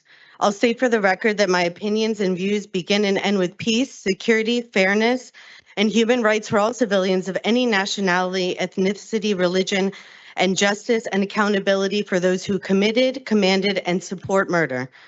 All of our rallies and efforts have included bringing all the hostages home and to allow Palestinians to go home, stop getting murdered, and to live in peace. 20,000 Palestinians have been killed and over 8,000 children, 40,000 injured or missing, and 1.7 million people displaced while also deprived of basic human needs. Hamas released 50 out of 240 hostages, and Israel released 150 hostages, mostly women and children, out of 10,000. Israeli hostages were handed back unscathed, while Palestinian hostages report of beatings, brutalization, abuse, and denial of medical attention. In the last few days, the same number of Palestinian hostages have been taken back by Israel. My question is to you, why does Israel have 10,000 prisoners and hostages who are mostly women and children who have never been charged with anything? All those hostages were taken before October 7th. I keep hearing October 7th and how Jersey City condemns the horrific acts that occurred on October 7th. But what about October 8th, October 9th, October 10th, October 11th, October 12th, October 13th? What about the last 55 days? And what about the last 75 years of illegal occupation? The world is in uproar over Hamas taking hostages while Israel has literally been doing the same thing for decades with zero attention or backlash. We have sat by and watched 9-year-olds being shot to death on the street by snipers, grandfathers kissing the eyes of their dead grandchildren, pediatric cancer hospitals being bombed, children on life support having their electricity cut off, premature babies decomposing in vacant hospital beds, parents searching for their dead children under rubble. I don't understand how we don't have money for healthcare, education, mental health crisis programs, but we have money to allocate more money towards a JCPD who doesn't seem to protect any marginalized people in our city, and money that goes towards publicly supporting a genocide.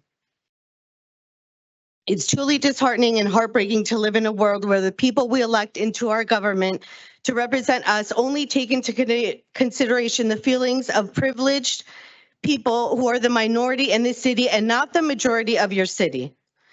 As we watch these horrific acts against humanity continue, blindly supporting people who are clearly terrorizing those in your community and in Palestine is the opposite of standing as representatives for the most diverse city in America.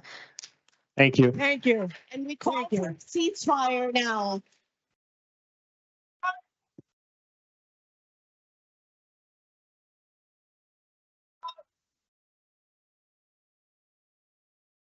Thank you. Our next speaker, 5.17, James.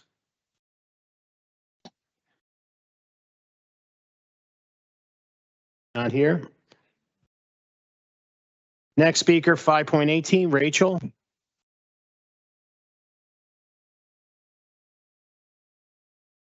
Not here, right? Next speaker, 5.19, Pedro.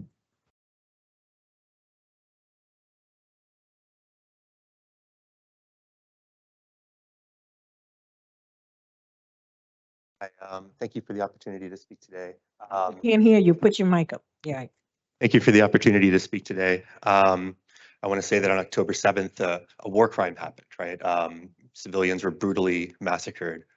Innocent people were taken hostage. It was a war crime. This must be denounced. But then Israel started, the Israeli military started leveling whole blocks of apartment complexes. They started bombing hospitals. They started bombing refugee camps. They started bombing ambulances. They started using food and water as a weapon of war, which can only be targeting civilians. Already up to 20,000 people have died, maybe more, we don't know. And even with a ceasefire, more and more will die because as the World Health Organizations and others have noted, disease is going to start setting in. There are no hospitals left. There's no health infrastructure. There's very little food. People are drinking contaminated water in order to survive. If hostilities continue, I mean, with all of these dead, Hamas has barely been touched. Hamas is still operational.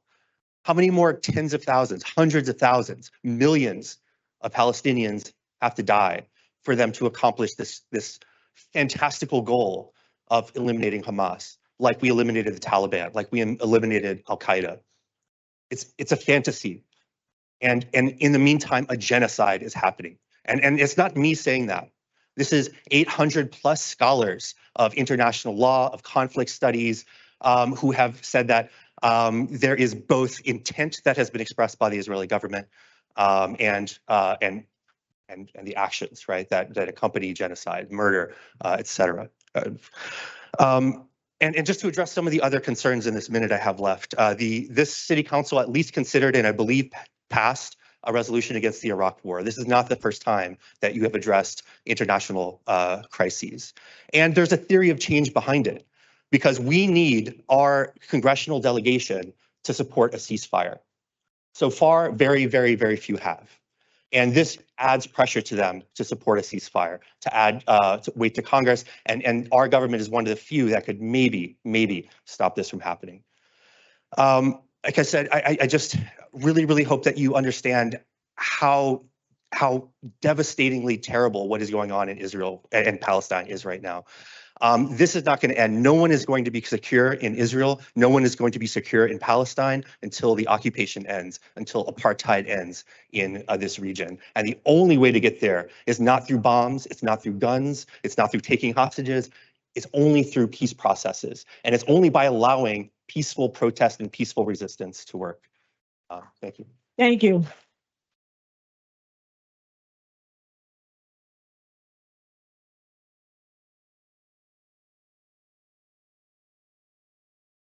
Our next speaker, 5.20, Mo.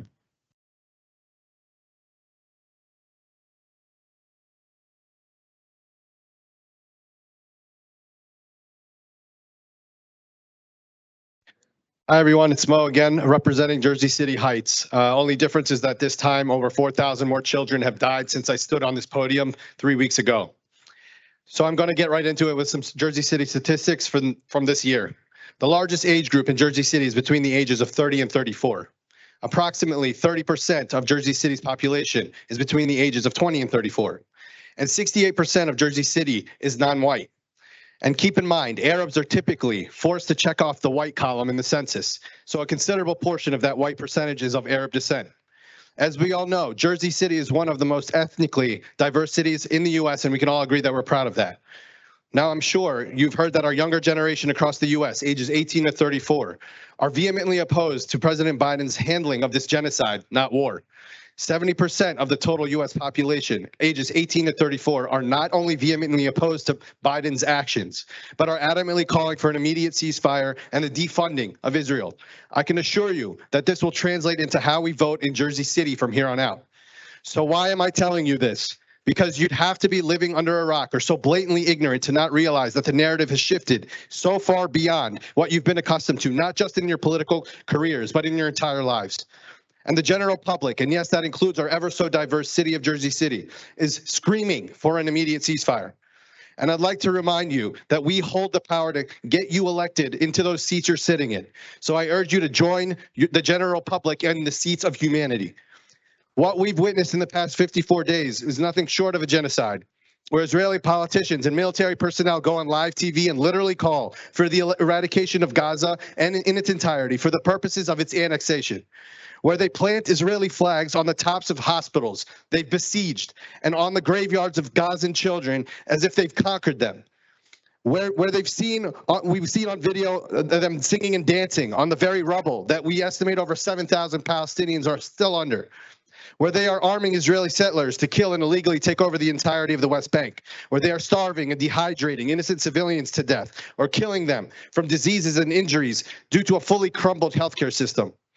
Where they prohibit Palestinians from collecting rainwater to drink, where they prohibit released Palestinian women and children, hostages they call prisoners, from speaking with reporters or even celebrating with their friends and family. I want to be absolutely clear that these are the people you're backing if you do not call for a ceasefire. And no, we do not accept any more pauses or any other synonyms like cessation.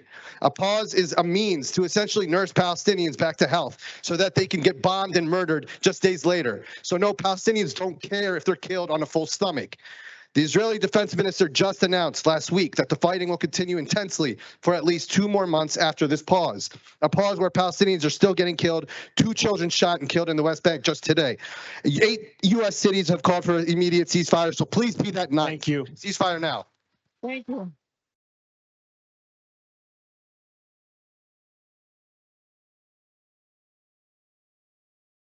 Cannot.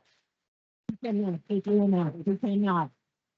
Next speaker was removed from the chamber, so I'm going to move on to the next speaker, 5.22, Mary.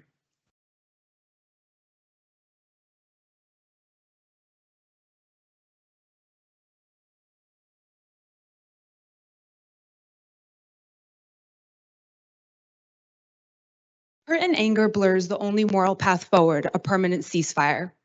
Hurt and anger convinces us that an entire group of people are not worthy of peace, security, and basic rights. They are not worthy of living. Hurt and anger recreates and fabricates history to justify a genocide. Propaganda pushes this absurd narrative that we cannot care about multiple groups of people at once. We know we can. That's why Jersey City Council members, as rational representatives of this beautifully diverse city, you must vote yes on the ceasefire resolution. You do not have to directly identify with someone to mourn their death, suffering, and the destruction of their livelihood and culture. I'm white, I'm atheist, I've never faced any real persecution. Even so, my heart bleeds for my Palestinian brothers and sisters facing unspeakable tragedy since the beginning of occupation. My heart bleeds for Israeli victims of October 7. My heart bleeds for Israelis being punished for speaking out against their genocidal government. My heart bleeds for all folks experiencing Islamophobia, anti-Semitism, or any other type of religious persecution. Acknowledging all these things at once is basic human decency, and we know that. Governments are not religion, so stop silencing the crimes of states with the sanctity of faith. If you vote no on this resolution, you are showing you care more about a certain type of victim over another, which is an embarrassment. To anyone with the question, why don't you care more about this other atrocity going on? We all care about many issues. I'm a public interest attorney serving low-income folks with severe mental health diagnoses. Spend the rest of my time rescuing sick and abandoned cats. I have been involved with a lot of different advocacy. But here and now, we are talking about a genocide in a foreign nation funded by our tax dollars while we cannot get basic necessities in our own country, in our own city. To distract us all from a genocide by saying, look over there, pay attention to that instead is absurd. I've yet to hear one coherent, substantive, fact-based argument on how destroying or flattening Gaza protects the state of Israel. I've sought it out far and wide. I've read and researched on the topic extensively, read Zionist literature and engaged with Zionists. All the favorite talking points supporting this genocide have been dispelled. So when you don't have facts to work with any longer, I find opposition comes down to empty threats and accusations. Because flattening entire neighborhoods and murdering in cold blood over 20,000 civilians was never about Israeli security. We've reached a point where people are more offended by words and slogans than an actual genocide. As Palestinian human rights attorney Rabia Egbaria asked, does one have to wait for a genocide to be successfully completed to name it? If you oppose this resolution, you are voting in favor of genocide. Don't let that be your legacy. Thank you. Thank you.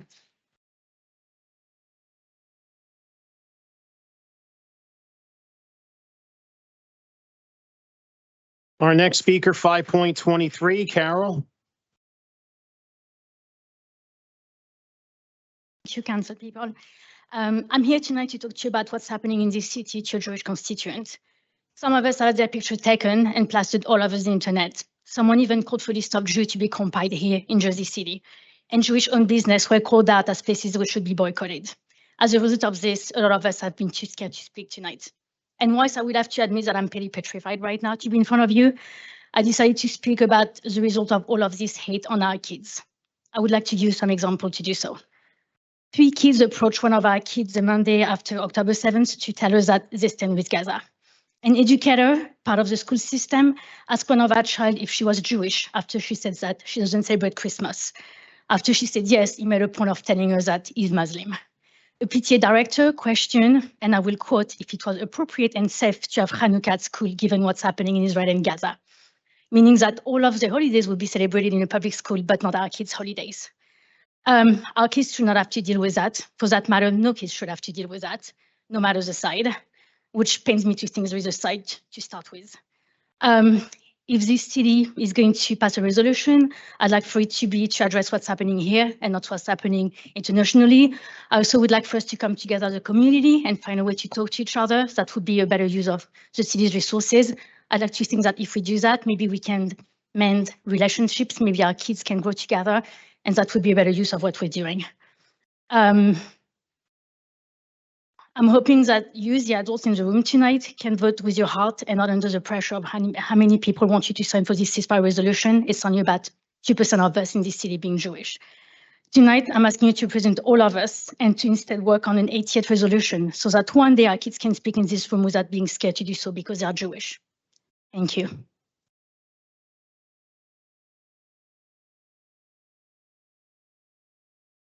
Our next speaker, 5.24, Sholmit. I said that right? Since October 7th, my life has been consumed with death and an overwhelming amount of grief. 2 friends of mine lost their sons. The school principal of the high school I went to in Jerusalem is dead. My nephews go to that school. He used to greet the students at the gate each morning. And now every student in that school is reminded daily of his absence. This is just the tip of the iceberg of my personal connections here. And the feelings are similar with Palestinians, wherever in the world they are, all consumed with devastation, loss, and grief. The closer you are to this conflict, the harder it is to keep your head above the water in all this sorrow. The proposition of a resolution addressing the conflict in the Middle East has added a great deal of stress and distress that already existed in this community.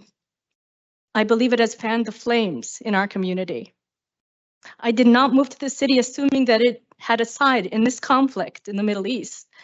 None of the council members here were elected for their knowledge of the situation or their stance of what goes on in the Middle East.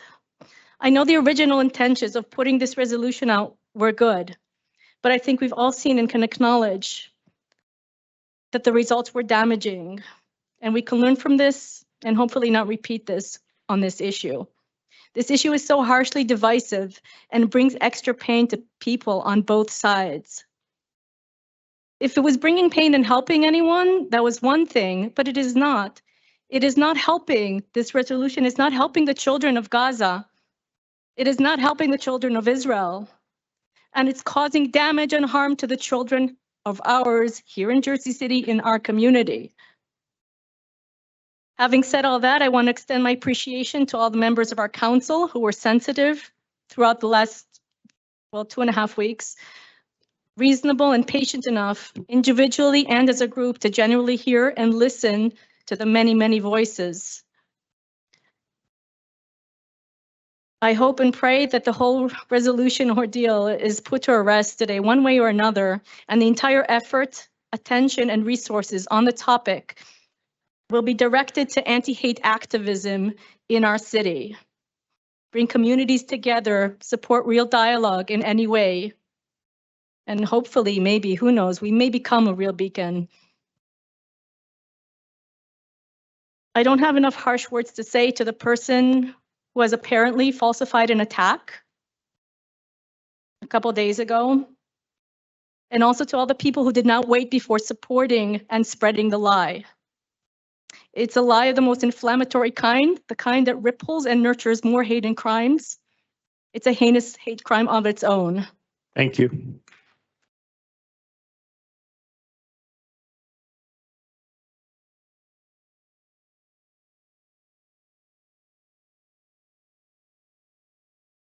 Next speaker, 5.25, Percy.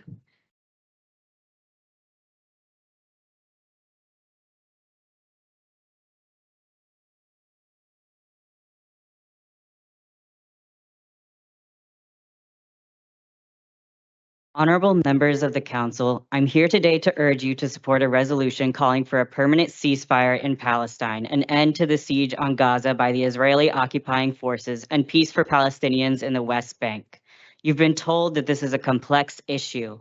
What is complex about this issue are the insidious ways geopolitical forces seek to use and abuse the land and the people of Palestine for their own gain.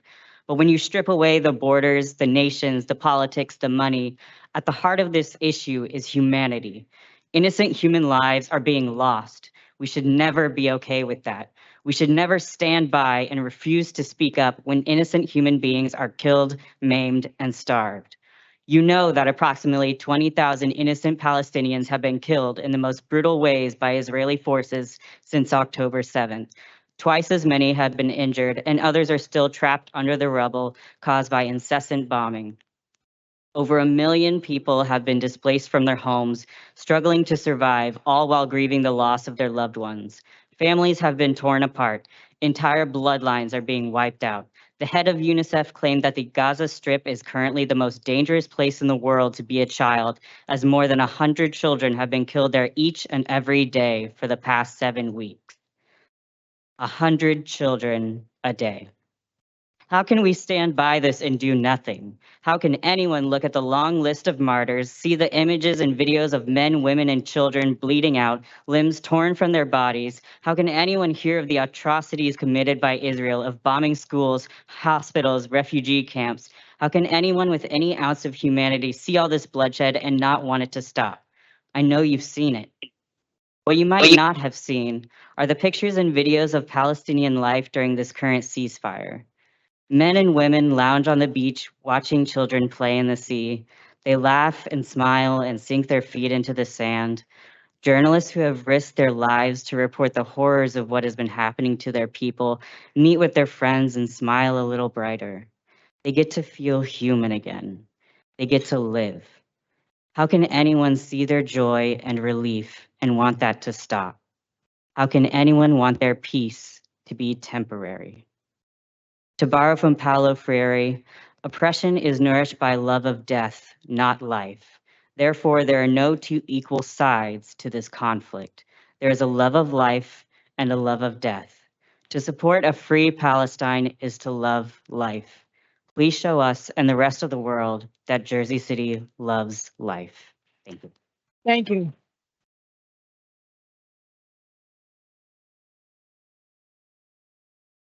Next speaker, 5.26, Ramona.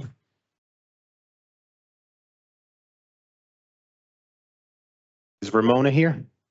Okay. I'm sorry, there's a lot of people walking around.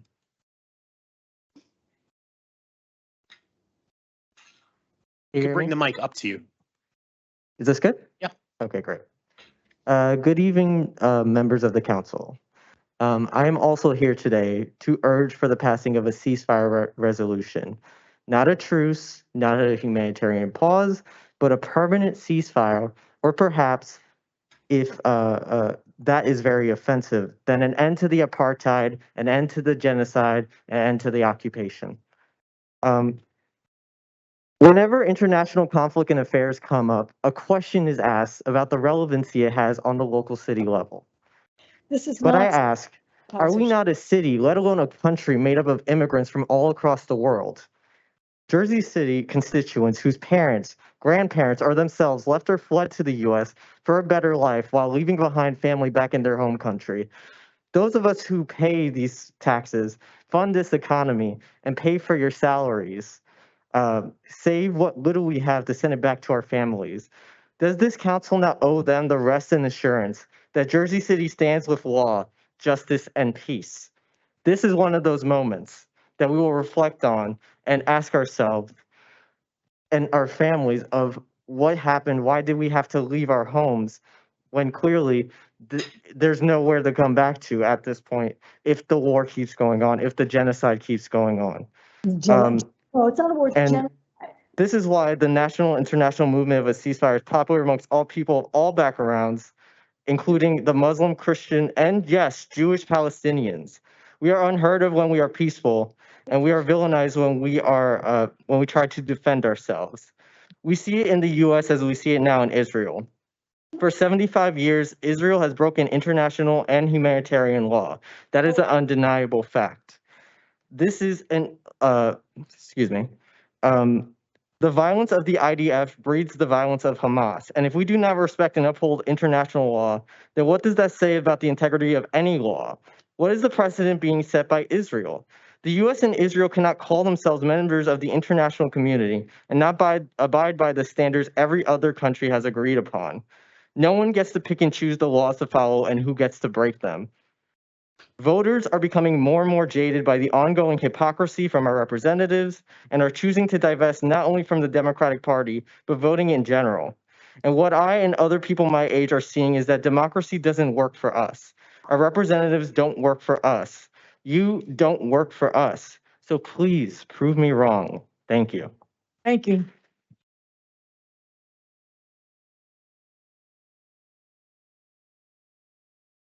Next speaker, 5.27, Isaac.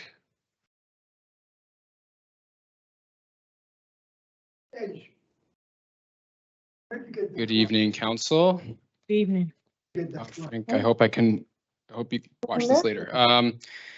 Jersey City residents for 6 weeks in the pouring rain, in the freezing cold, hundreds proportional to the thousands that live here have stood outside in Journal Square and on Grove Street to demand a ceasefire. Hamas can't break a ceasefire. They can only break out of their cage, and that's what happened on October 7th. The world's largest open-air prison where 2 million Gazans call their home, unable to control the air, water, or the cement that goes into it. Palestinians live under apartheid. Gazans live under occupation, and human rights groups acknowledge that. The speaker before said we shouldn't have to weigh in on international issues. But what talk is that? This is a local issue.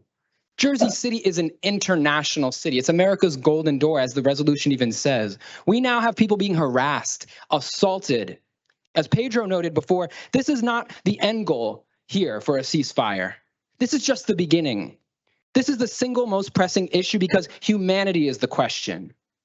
And Congress has to speak up. And this is the lowest rung on the ladder in government where we have a shot and people here have a voice. So we hope you take that into consideration. Fight war crimes with more war crimes? Absolutely not. Do we send millions, billions of dollars to fund genocide? Absolutely not. 2023 was the most violent year on record in the West Bank for Palestinians. Your own colleague lost a family member. Why is Yusuf the only one speaking out on this issue? Are you fearful for your ability to get reelected? Because 80% of Americans, of Democrats, 66% of Americans support a ceasefire. Where do you think those figures amount to in Jersey City? Do you want to find out? I repeat, do you want to find out? Because organizations like DSA, who earlier this year worked with this council to pass and pack this chamber to pass a little bit of housing justice, you guys also tried to water it down too.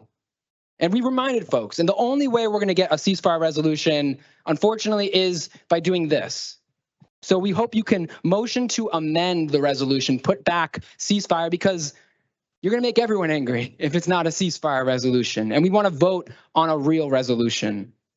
Let's remind everyone here that we call for a ceasefire resolution. Rob Menendez co-sponsored the Rashida Tlaib and Cori Bush bill. And think of Yusuf, think of his cousin. Let's say that Jersey City can pass a ceasefire resolution. Jersey City is smarter than you give them credit for. And we will remind folks in Jersey City to stand on the subject. Thank you. Thank you. Thank you.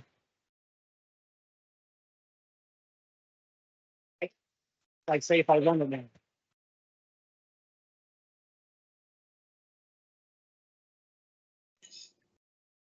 Our next speaker, 5.28, Rachel. Hi, thank you for the chance to speak. My name is Rachel Feltman. I'm a proud New Jersey native and a proud Jew. I know that anti-Semitism is real. I grew up in Cumberland and Salem County with the name Rachel Feltman. However, it is abhorrent to me to see our generational trauma as Jews being used to support genocide in Palestine. Yes, Jews have ancestral ties to Palestine. 100 years ago, Jews, Christians, and Muslims lived together in peace in Palestine. Palestinians are my brothers and sisters. However, the state of Israel is new, and Zionism has nothing to do with Jews.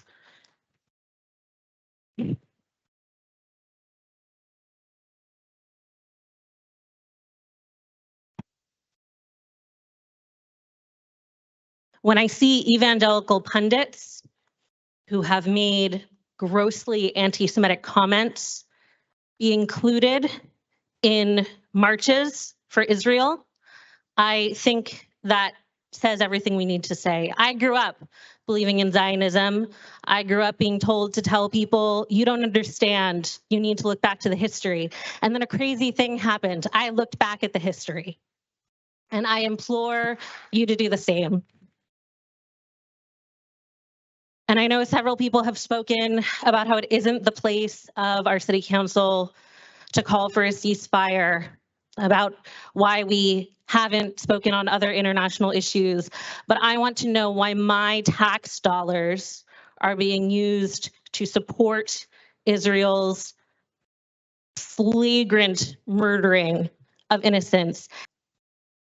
I do want the hostages to come home. What is Israel doing to bring the hostages home? Israel is indiscriminately bombing Palestine with our tax dollars. I want a ceasefire. I want an everyone for everyone exchange. And I want my representatives to be speaking for the people they represent. More than half of Americans support a ceasefire. 80% of Democrats support a ceasefire. Where is that representation? And just one last thing on anti-Semitism. It is real, I know, but to see people conflate discomfort and fear, not just conflate, but see discomfort and fear as being worse than actual genocide and apartheid is repugnant to me. And I implore people to stop and think about what propaganda has led them to think that way. Thank you. Thank you.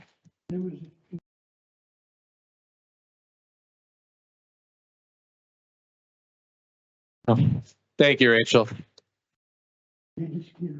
Speaker number 5.29, Julie Monge. A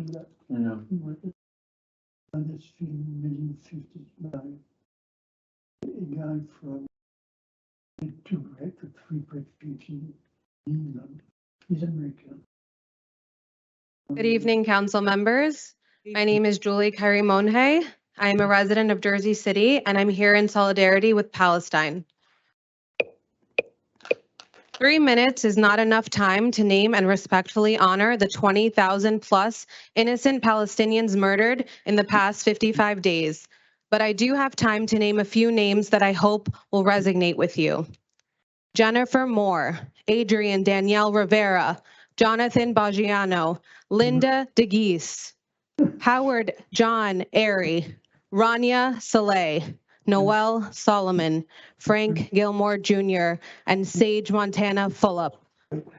How would you feel if these people were taken from you? Would you continue to look away, or would you relentlessly seek justice? The idea that some lives matter more than others is the root of all of the problems we face collectively. You don't need to be Palestinian to amplify the voices of those who have and continue to be silenced, starved, and stripped of everything over the course of the last 75 years. Interview in early 2019, Councilwoman Denise, who is not present, was asked, "What women inspire you, if any?" Which she responded, "I am inspired by women who are not afraid to step out and take the lead. I hope my efforts inspire you all to take the lead and call for an immediate and permanent ceasefire." The double standards and hatred I've witnessed against pro-Palestinians in the past 55 days alone are alarming. Who are you truly helping and protecting by remaining silent against the atrocities occurring? What good is standing by a mayor that doesn't honor and protect all citizens? What good is money, power, and status if you are silent during times of crisis? We are simply requesting a ceasefire that will end the suffering for all, and in turn, we are labeled hateful and anti-Semitic. Are the rabbis that attend our peaceful rallies anti-Semitic, self-hating Jews too? Human rights are not religious or political issues. Framing Zionism as Judaism is anti-Semitic. If you normalize killing Palestinians in Gaza and the West Bank, where Hamas does not exist, you normalize the terrorism and hatred towards all races, religions, and anyone standing up oppression globally. I refuse to stand here and sugarcoat what is happening in Palestine. It is a genocide. If the singular word that truthfully defines current events offends you more than the actual events, then I implore you to ask yourself why that is. Calling for a ceasefire isn't touchy or offensive. It is necessary. The world is a dangerous place, not because of those who do evil, but because of those who look on and do nothing. Your time is up.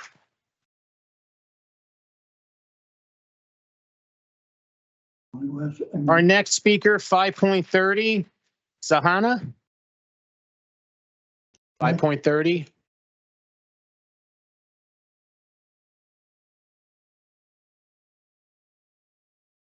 No? Okay. 5.31, Betiana.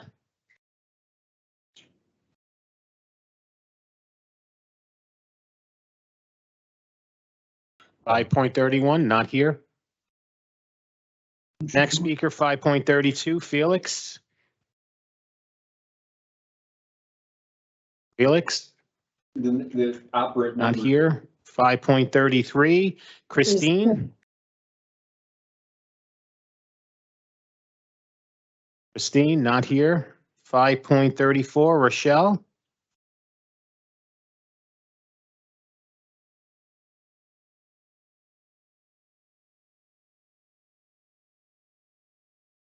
Good evening, council members. My name is Rochelle Hoffman. I'm here to beg for a ceasefire.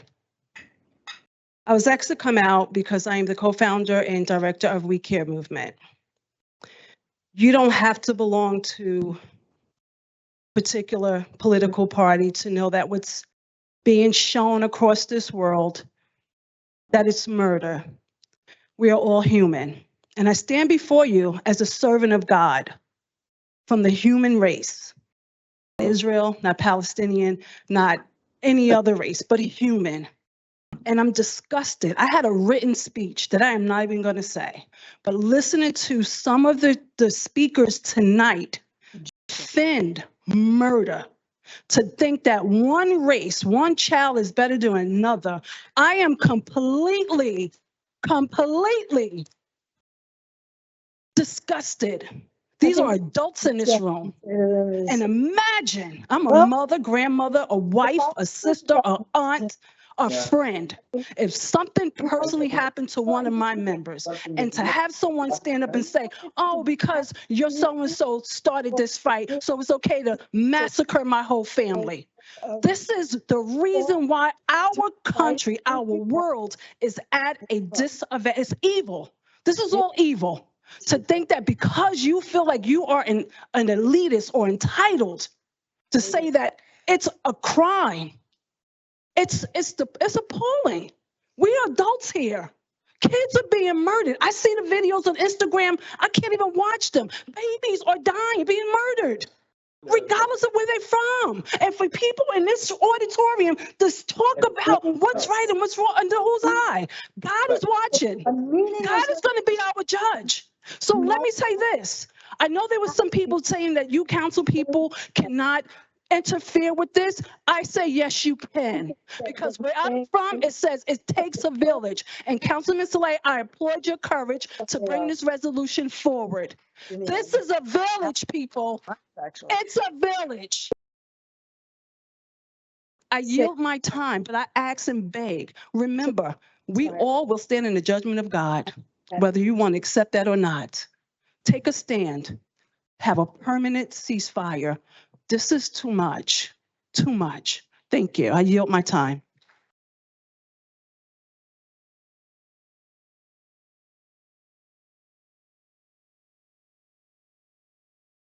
Next speaker, 5.35, Joan.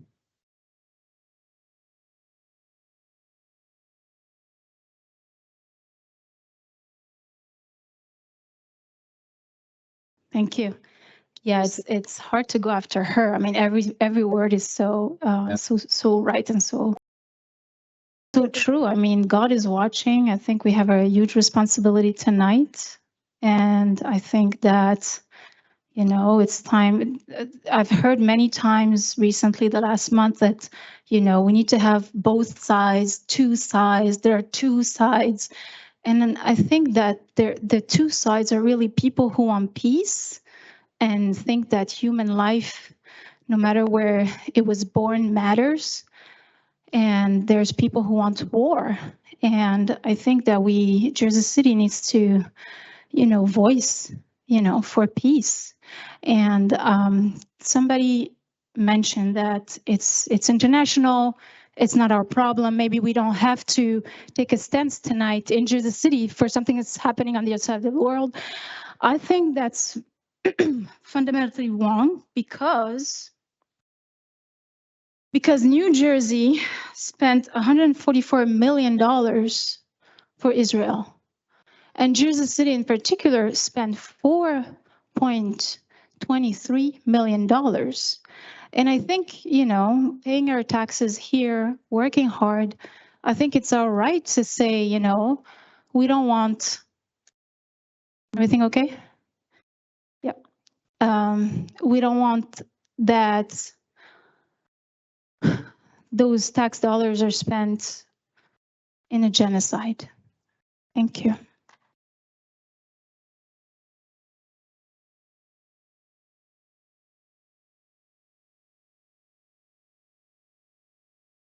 Okay, our next speaker, 5.36, Hoda.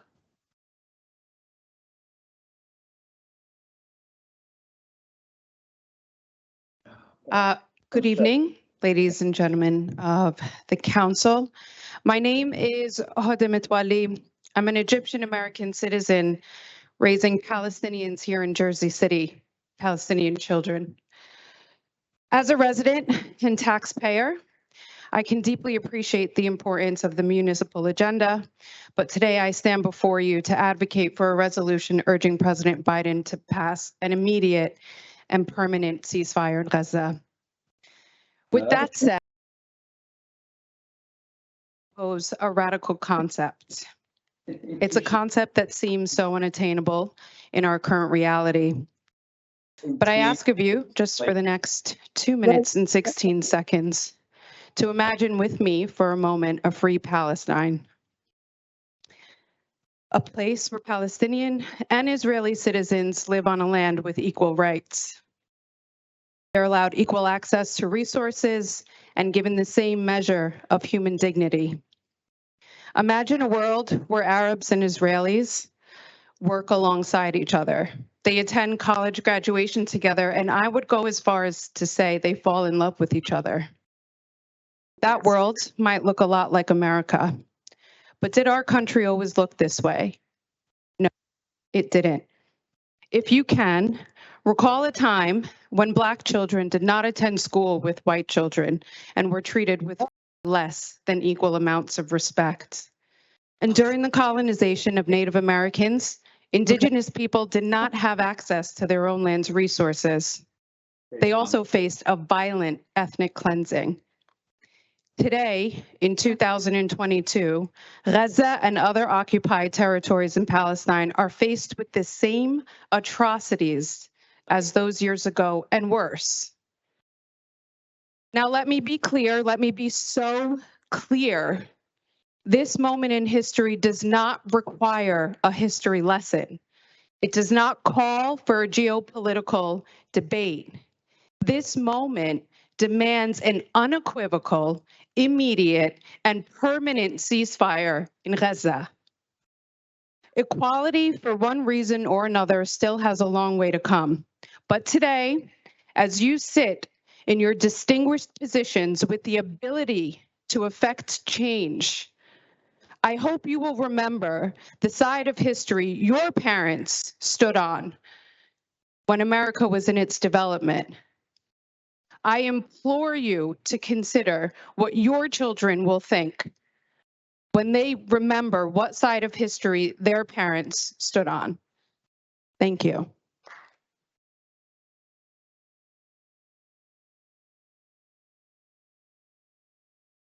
Our next speaker, 5.37, Dania. Danya, thank you. Anya, sorry. Yep, no problem. All right, good evening. My name is Danya Taz, and I've been living, working, and volunteering here in Jersey City since September 2022. I'm registered to vote here as well. I have the incredible honor of being the first generation born here as a Syrian and Palestinian American. My Palestinian mother was born in Damascus, Syria, after my grandparents were forced out of their home in Haifa during the Nakba of 1948. Being Palestinian is not a belief I hold. Rather, it is a part of my identity. When I'm proud of my Palestinian heritage, that is not an attack to any other faith or people. I'm simply existing. I've personally faced my fair share of threats and harassment here simply because of who I am.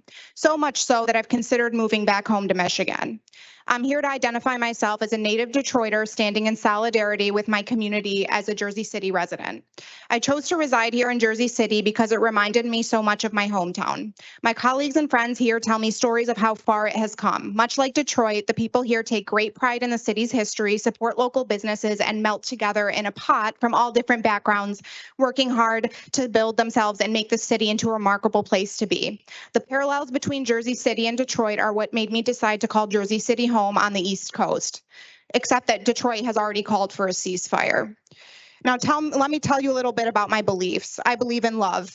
I will fight to earn someone's trust and show them unwavering support, not because I agree with their beliefs, but because I respect them and believe in the concept of duality. You can be you and I can be me, and we can peacefully coexist by respecting one another. I will never dismiss someone simply because of their beliefs. I'm a Muslim. A lot of people feel threatened by my identity and my beliefs because people will always fear what they don't understand, so I'll give you a lesson. I spent my New Year's Eve last year in the birthplace of Islam, which is Medina, Saudi Arabia. There I visited the mosque, the first mosque ever built in the world, which is the Al-Quba Mosque. The Prophet Muhammad, peace be upon him, spent most of his time leading and teaching at the other and more notable mosque built in his name. However, he made it a weekly tradition to walk over to the Al-Quba Mosque every Saturday to pray.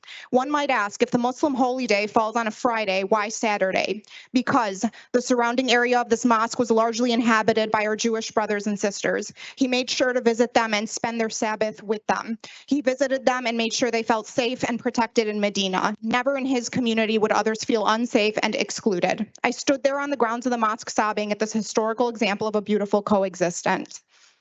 My hometown has already called for a ceasefire. I'm calling on Jersey City to follow. I'm standing up here for this innocent kids in Gaza who are being murdered senselessly. I'm standing up here to demand that the hostages on both sides be returned home. I'm standing up here in solidarity with my brothers and sisters in Jersey City who are tirelessly advocating for the voiceless and are getting physically, verbally, and aggressively attacked by members of their own community for their identity and beliefs. I'm also standing up here, much like the Prophet did before me, for my Jewish brothers and sisters who are feeling unsafe. Thank you.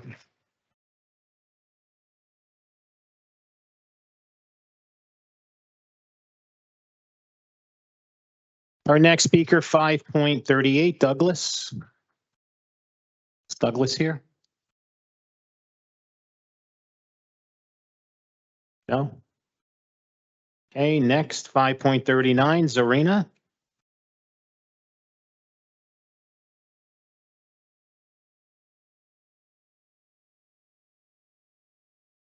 Good evening.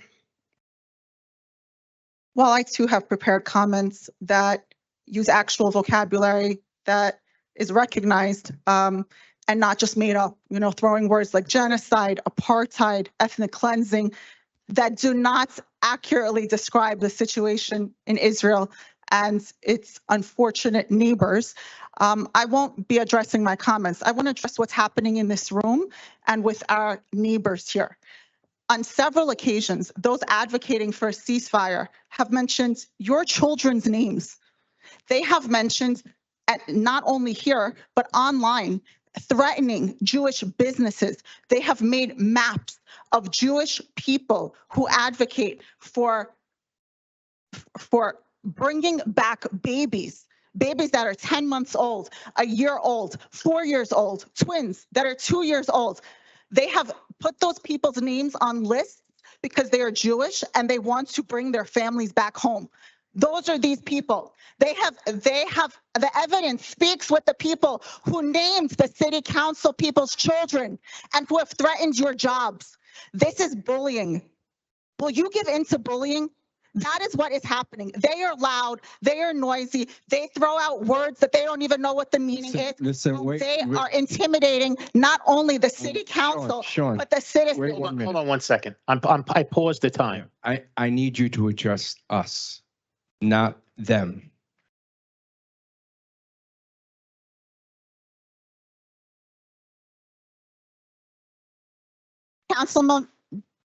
Councilman Rivera, thank you. I will address you. And as a veteran, I thank you for your service. I thank the council for acknowledging the veterans that in Jersey City and actually spending time passing a resolution for Veterans Month here in Jersey City. I would ask those veterans, what does it mean to have a lasting peace? You have seen warfare. There's not a single Jew, there's not a single Israeli who wants war. We want to live in peace. We want to live, they want to live in kibbutzim along the border with Gaza, which they vacated in 2005, pulled their own people out of Gaza. Not a single Jew was left there, and said, take it, do with it what you want. And what they did with it is they built bombs, they took away money, food, anything that could be given to their own Palestinian people to build rockets, 40,000 of those that were aimed at Jewish children at kindergartens. And when Israel fights back and says, we're not going to put up with it, all of a sudden it's genocide, it's ethnic cleansing, it's apartheid. Learn the meaning of these words before you disgrace the people that are experiencing apartheid in places like Darfur, like our neighbor, Philip, he accurately said, what about Darfur? Nobody's talking about Darfur. What about the ethnic cleansing in Syria, in Lebanon? Nobody addresses that. 2 million Palestinians in Gaza Strip. That's ethnic cleansing. That is a Thank you. explosion of people that shouldn't. Thank you. Don't count us now.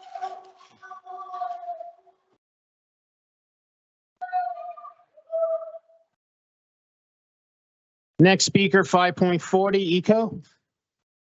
5.40. Ico.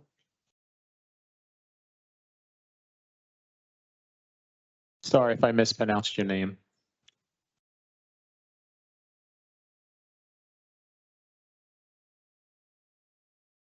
For some reason I thought I was 42. So I unapologetically advocate for the advancement and protection of women and girls. And I'm here today because I appreciate Councilman Saleh, you making this a listening session where you're getting the feedback. Because one thing I think that is missing from this resolution is how impacted women and girls have been affected on both sides.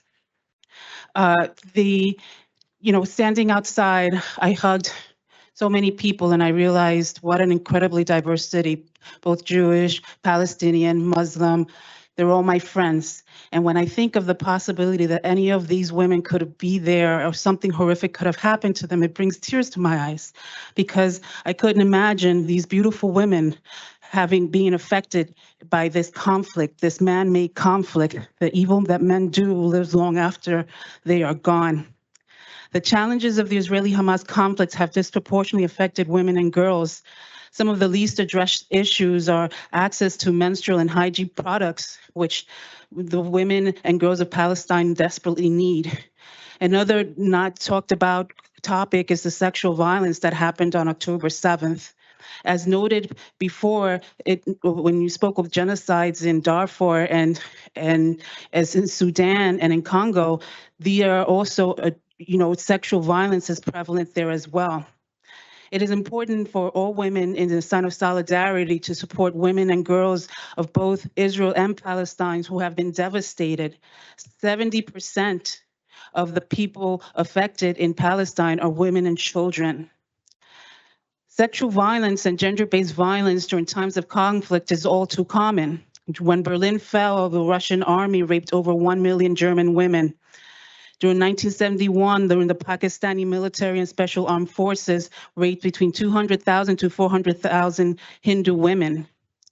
Sexual violence, we're going to speak about all the things that have happened, we need to speak also of the sexual violence that occurred. But in solidarity, we can not only speak about the sexual violence that happened in October 7th, but the effects that it's had on these attacks have had on the Palestinian women and children who were innocent of what occurred on October 7th, both socioeconomic, mental, and most importantly, the loss of life that they have experienced. I ask you to please, as you revise or if this measure resolution moves forward or however you approach this really, to consider writing a passage on the detrimental and how this conflict has destroyed women and girls in both Israel and Palestine. Thank you.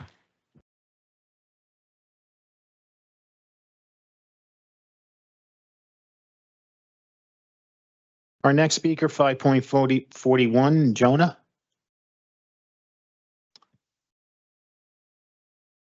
My name is Jonah Henkel. I'm here with Jersey City Friends of People's World and CPUSA. I stand today before you to address two issues. Seemingly disparate, I intend to show how these two issues are related and demand your attention. First, I'm here again to demand justice for Andrew Washington. A broad coalition of people in our Jersey City community, some of whom you've heard from today, have been working tirelessly to demand of this body steps which can be taken in order to ensure the safety of our community. We are here because no one should be killed for having a mental health crisis, let alone because their family asks for help. Secondly, I'm here to demand the council pass the resolution for a ceasefire. As a body of the people, the city council should reflect the desire of Jersey City citizens to stop the US-sponsored slaughter of innocent Palestinians in Gaza. I wish we were discussing a ceasefire resolution. However, the resolution before you falls short of this bare minimum call from your constituents. Your resolution condemns Hamas for its attack on October 7th, but has no strong words for the terrorist actions of the Israeli state over the past 55 days. Your resolution claims Hamas does not represent the values of Islam. That's not for me to judge. But as a Jew, I can proudly say that Israel's so-called operations in Gaza, which it's launched time and time again, including in the present, do not represent the values of Judaism. We do not ask for a cessation of hostilities. We, the people who brought this chamber to capacity and are waiting in the hall outside, are here to demand a ceasefire now. The people want to see an end to the murder of innocents, both here in Jersey City and abroad. I say this as a member of this community, as someone who has bipolar disorder and relies on emergency services, and as an American Jew who stands firmly with Palestinians in their fight for justice and peace. Please invest in services to help our people, not more tools, training, and weapons to kill them.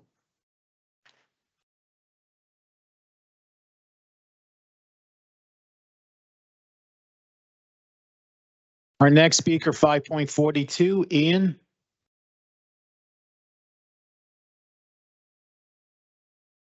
Good evening. I would like to go on the record today as constituents of conscience of all faiths or no faith plead with the City Council to vote on a resolution calling for an immediate and permanent ceasefire and an end to Israeli atrocities against Palestinians in Gaza and West Bank. I'm an attorney living in Jersey City for over 20 years, a first-generation immigrant raised in New York City's Lower East Side and a father to a son. In the 1700s, Ahasuerus was what the Lenape Indians called this area. That's where you get Ahasuerus from. In these parts, the Lenapes were its original caretakers. As all people indigenous to a land, the Lenapes tended to the land not only for themselves, but for future generations, including those of us who have just recently arrived. Fast forward many generations to the present, you council members are now the caretakers of these parts, this city. So I call on each and every single one of you to ask yourself, how are you caring for and tending to the city in the way of our indigenous ancestors? How are you tending to the city for the benefit of the seventh generation? On the question of the resolution demanding for an immediate ceasefire, I implore you to uphold our city's humanity by standing up for the human rights of our indigenous Palestinian kin, of their right to exist, their right to clean water, food, shelter, and clothing, their right to self-determination, their right to return to their home or homeland, and their right to live. As of today, the total tally of Palestinians that Israel has killed since the beginning of the hostilities on October 7th has exceeded 20,000 lives. Of this, half are children. Today, I'm submitting a copy of the United Nations latest General Assembly resolution dated December 15, 2022, upholding the indigenous Palestinians' right to self-determination. For what is happening in Palestine is also happening here in Jersey City. In this city, we continue to prioritize property, profit, and money over people who are simply doing their very best to live a life of dignity. We have money for weapons, we have money for wars, but never ever for the basic needs of our city's poor. Since the movement for Black Lives Matter in 2020, we are continuing to connect the dots as to the necessity for a return to an indigenous way of life, one that caretakes for each neighbor, each family, each village, and each ward. It's not an empty soundbite, but a way of being for those of us who are committed to a more dignified life in this burning world. It is about protecting one another from the concrete harms of, among others, gentrification, the displacement of those in the community who can no longer afford to keep up with increasing real property values, food insecurity, and the violence of poverty aggravated by police brutality and the war against the poor. With this, I end with ceasefire forever in Palestine, free Palestine. And I end with the words of the poet Rumi, everything I don't know, love will tell you.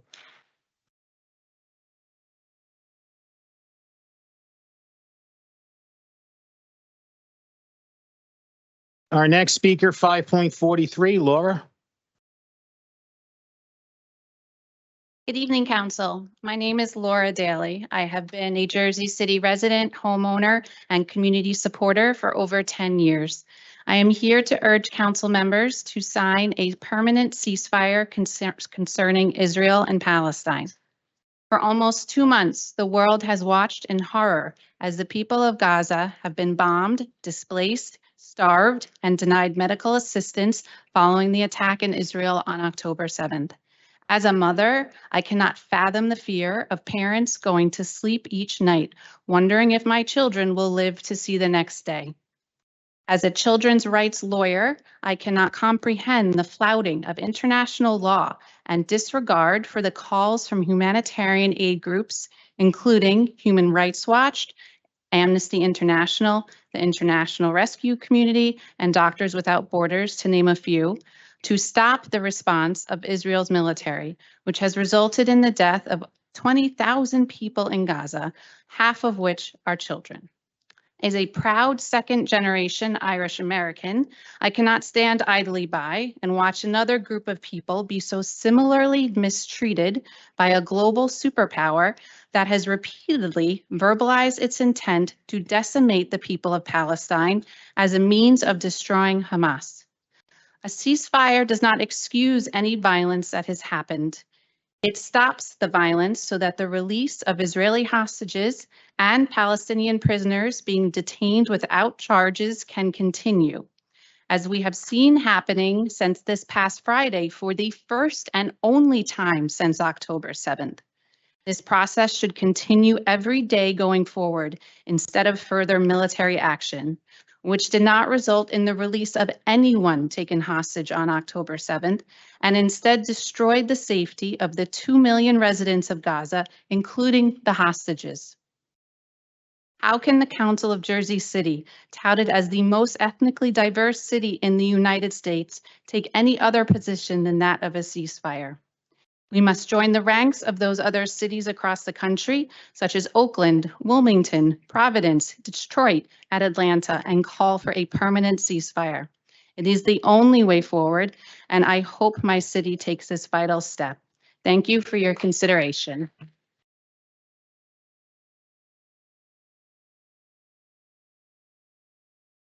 Our next speaker, 5.44, Sania. 5.44. Nope. Next, 5.45, Adam.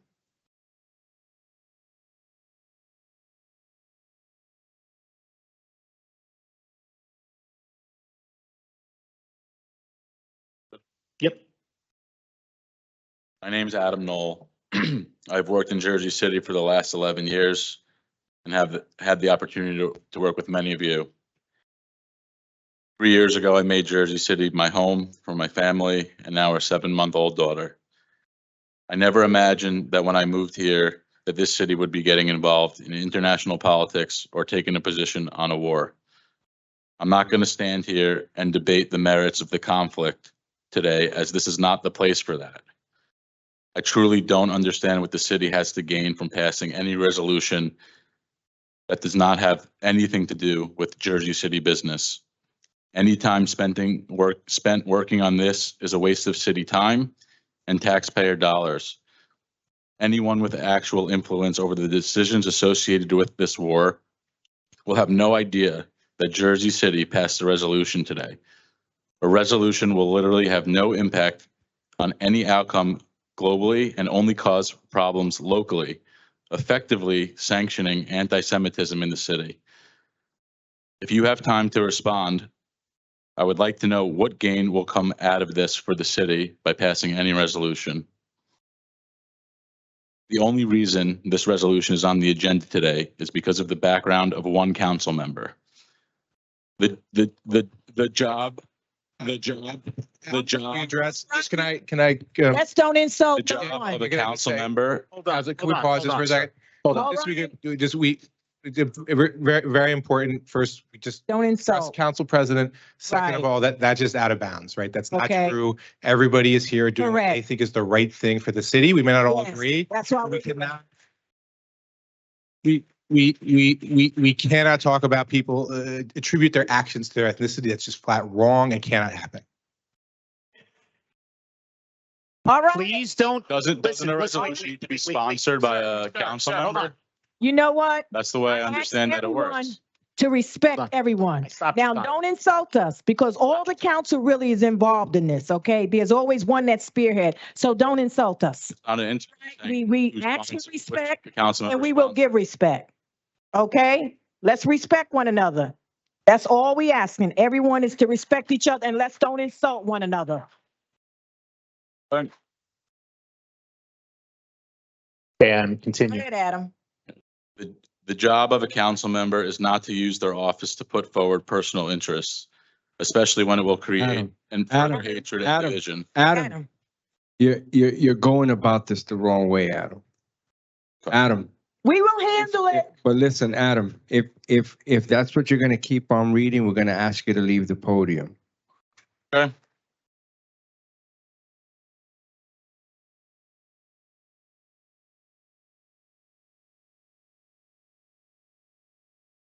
The problems we are facing locally stem from hate and anti-Semitism. Let's address our problems locally. I strongly suggest the city take no action here and allow proper forces to influence the outcome of the war. Thank you for your time. Thank you.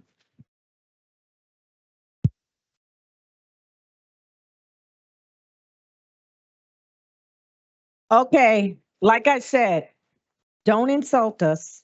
Okay, we're here to listen. That's what this time period is. That's what public speaking is, for us to listen, not to be insulted. We can disagree, but no one should be insulted. Okay, let's respect one another. And that goes for the speakers as well. Go Okay. ahead. Next, we have 5.46, Kara.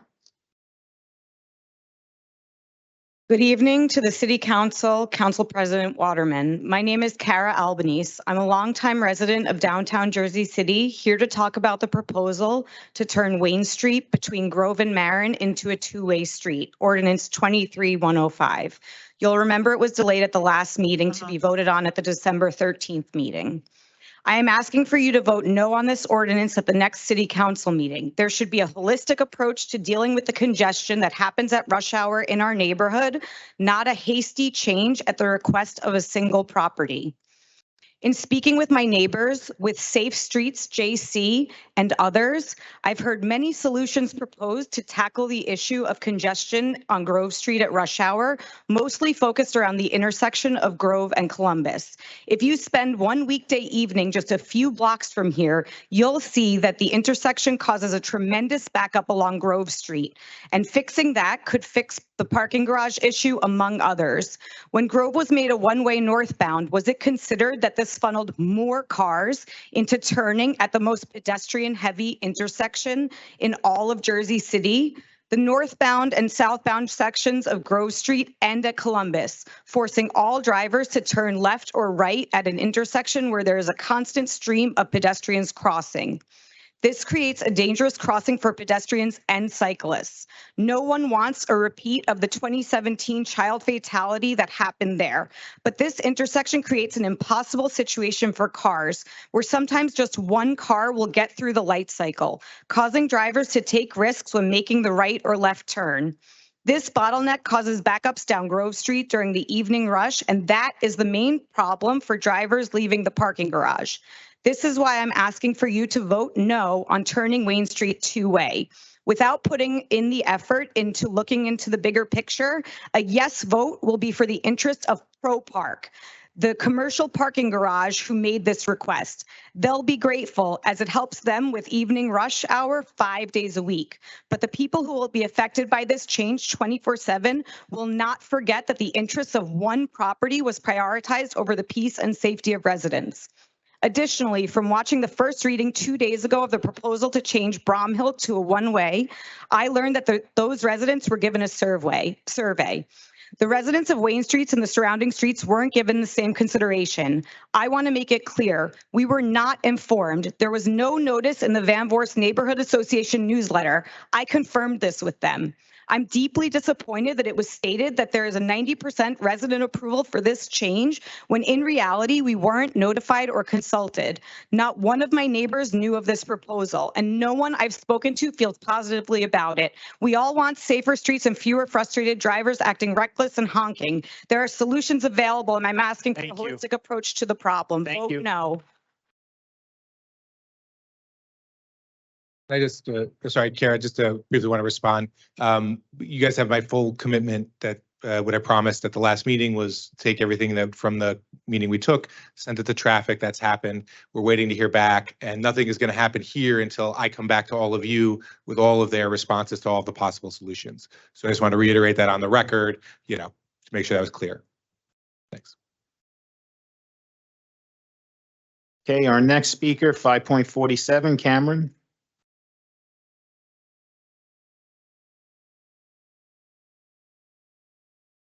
Hello, my name is Cameron Orr from Jersey City Friends of People's World and the Hudson-Bergen County Club of the Communist Party USA.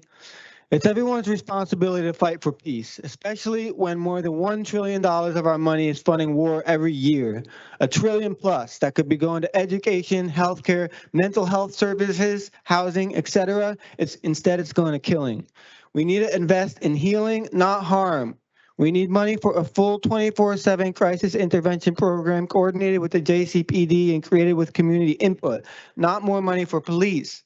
The council promised November 8th to create a new RFP process that would involve input from the community led by council members Gilmore, Solomon, and Rivera. Thank you. I urge you to establish a committee with input from the JCPD director and provide a lot more money for training, social workers, and de-escalation. 1034 Resolution 23891 hands $45,000 more to Tomahawk Strategic Solutions, which looks like police militarization, not the sensitivity training and culturally appropriate responses we need. I'm glad you voted no on giving JCPD another $2.5 million, but you should have let us speak. Move funds away from so-called public safety and toward health and human services. Instead of over-policing under-resourced communities, invest in people's needs. 911 is already way understaffed and overwhelmed, some working 80 hours a week with forced overtime. We need a dedicated 988 crisis hotline, but we need funding. I think this ceasefire resolution should be amended to say ceasefire, and it shouldn't be talking about meddling inside Palestine with an international monitor or removing specific political forces. Why then not a monitor over Israel? What about removing the fascist Jewish power party in Israel? Why not instead invoke any of the existing so far violated UN resolutions? The current resolution calls for removing Hamas. How? Have we learned nothing from Bush's so-called war on terror? Dropping bombs on people and meddling in their countries does not wipe out extremism or desperate acts. It nurtures those. This is not a conflict between equal powers, but between an occupying power and an occupied people. There is no military solution to this. There can only be a political solution, and that's why there needs to be negotiations, and the first step is a ceasefire. Syria, let's talk about it. The U.S. funded and armed one side of that war just like it's doing in Ukraine. October 7th and 75 years of occupation and slaughter in Gaza is happening because of our government, which is propping up right-wing governments in Israel, funding occupation, maintaining conflict to justify its military presence in the Middle East. For big corporations like arms and oil can control the resources of the region, prevent countries' independent development that would threaten U.S. power. This is bad for Israelis and for under an extremist, repressive Netanyahu government and for Palestinians under occupation and all people in the region, threatening nuclear war while increasing the chances of a MAGA right victory in 2024. We need immediate ceasefire, humanitarian aid, negotiations. Thank you.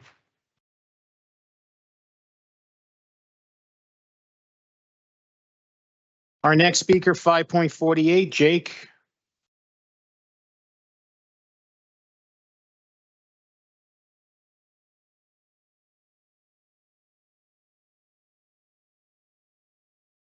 Good evening, Council. My name is Jake Efros. I'm a Jersey City resident in the Heights. I'm Jewish. I have Jewish family living in Israel, and I'm proud to support an immediate and indefinite ceasefire in Israel and Palestine. I want to make something clear. Anti-Semitism and critique of Israel are not the same. In fact, what could fuel anti-Semitism more than generations and generations of expelling and killing Palestinians and justifying it in the name of Judaism? I say not in my name, and I'm proud to not be alone, but actually to stand with countless Jews who say, no, not in our name. Not in our name when Israel kills thousands of kids, not in our name when Israel arms settlers in the West Bank, and not in our name when Israel names Palestinians human animals. So the question of why should Jersey City weigh in on international politics and get involved in this issue? Well, besides being an incredibly internationally diverse city, and besides being a community of Palestinians and Israelis and Jews and Muslims and Arabs, in general, we just don't get to pretend that this is a matter of personal opinion. This isn't about having an individual take. This is a matter of collective action that's needed to stop this violence and to stop the genocide in Gaza. And the Jersey City Council is the highest governing body of our community and the representation of our collective action and collective will as a community. And I want to see my community stand up on the right side of history and stand for a ceasefire. In addition, Jersey City taxpayers, as has been mentioned, fork over our money and contribute to the billions of military funding, the billions of dollars going to military funding to Israel, when we could be investing in housing and schools. Instead, we're investing in the genocide in Gaza and bombing children and innocent civilians. So I call for the amendment to the resolution in question to call explicitly for a ceasefire, to not dance around the language. We should really meet the moment here. We should really meet the movement's demands here and be explicit and clear and upfront in calling for an immediate and indefinite ceasefire. Because I know that my Jewish family in Israel, they are not safe and they are not free until every single Palestinian is safe and free. None of us is free until all of us are free. So ceasefire now.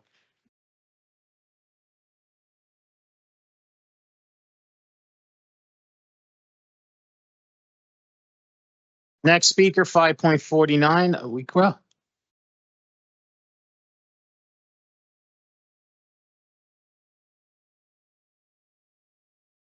Dear respected members of the council, I am a first-generation Muslim Pakistani American born and raised in Jersey City and a physician by training.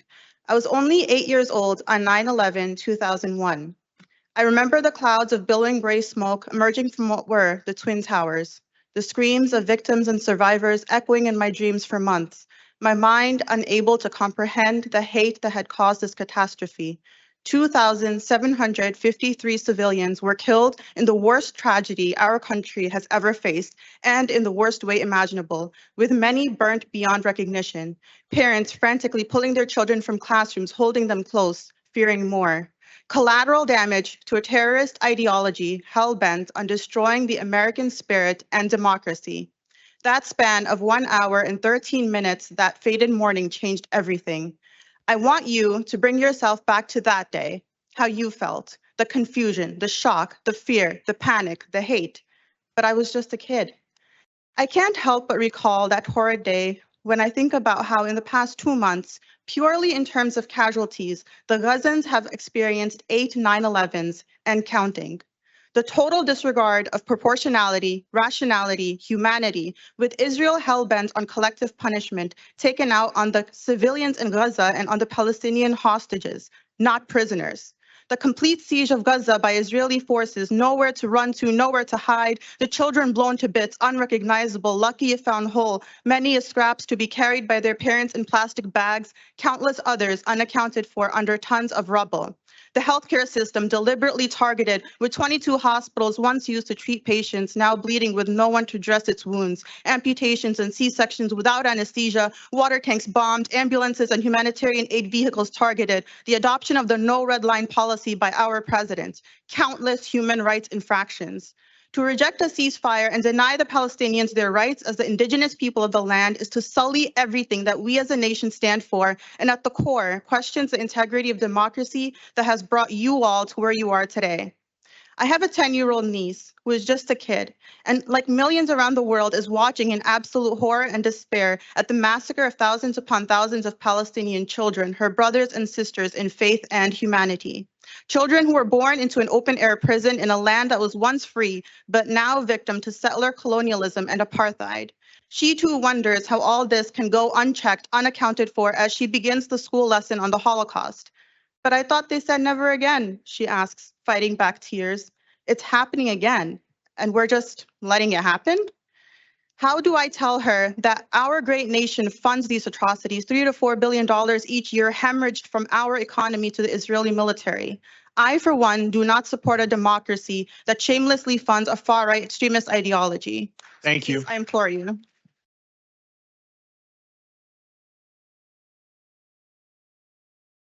Our next speaker, 5.50, Edward.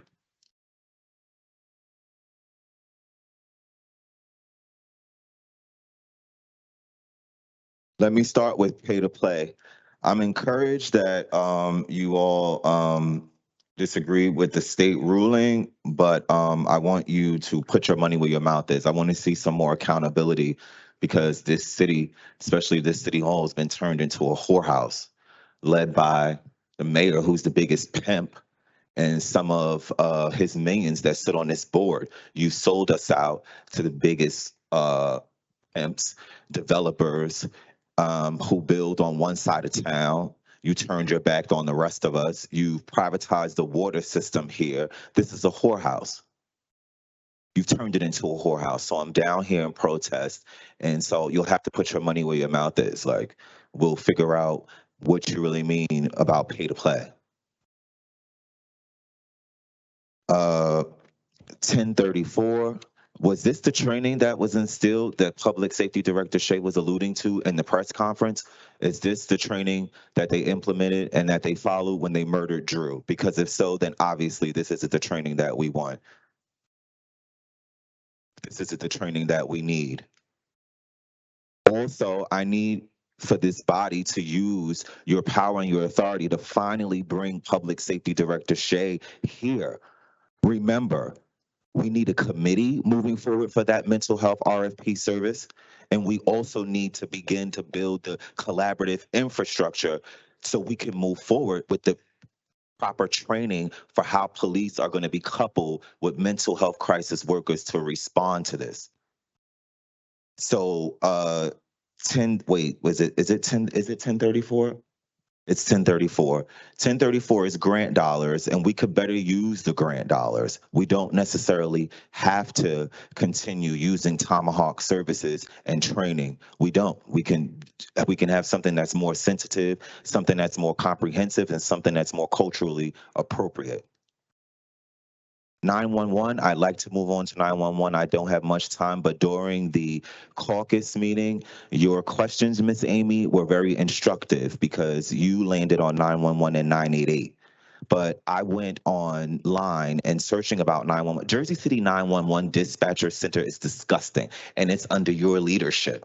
So I don't think that you're going to be able to deliver for us on 988 or any other infrastructure if you're busy overlooking or turning your back on 911 being depleted. They're overworked. They're overworked. They're underpaid. So that has to be dealt with. It's so many different moving pieces. So I'll have to be back.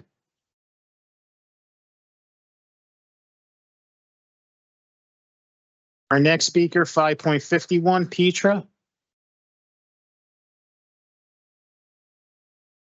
Hello. First and foremost, Councilman Saleh, I want to apologize for statements that were directed towards you, as well as give my condolences for your loss. And thank you to all of you for being here to listen to all of our voices. On October 7th, the Israeli people in my life had family and friends brutally murdered as well as taken hostage.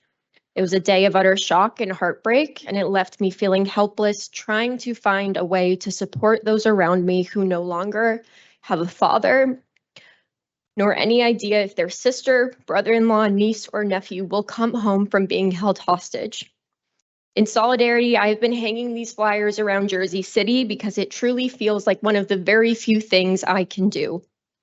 Unfortunately, every single poster that I have put up has been torn down within less than 24 hours. These posters make no political statement. These posters are calling for innocent civilians to return home to their families. So to me, it is shocking that in Jersey City, an extremely diverse and forward-thinking community, there are individuals who feel so insulted and enraged by seeing the image of a 3-year-old Israeli child. Seeing these posters continuously ripped down over the past 7 weeks was when I started to feel unsafe in Jersey City. This was only amplified when I saw members of our community vilified on social media. The picture showed several individuals standing in this room at a previous council meeting holding these same hostage posters. The text overlaying the image labeled them a Zionist KKK clan. In another social media post, a community member noted that, quote, "We have full names of the 10 to 15 Zionists that live in our city," end quote.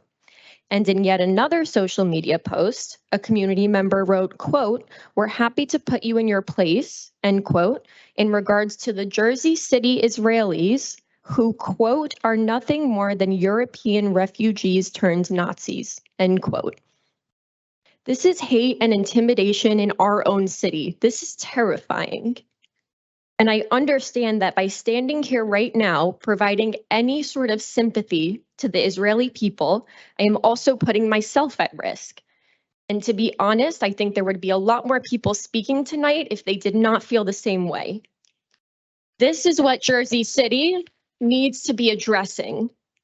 The city council needs to focus its efforts on uniting Jersey City. We need to put resources towards combating anti-Semitism, Islamophobia, and the jarring divide that has been created in our community. Thank you.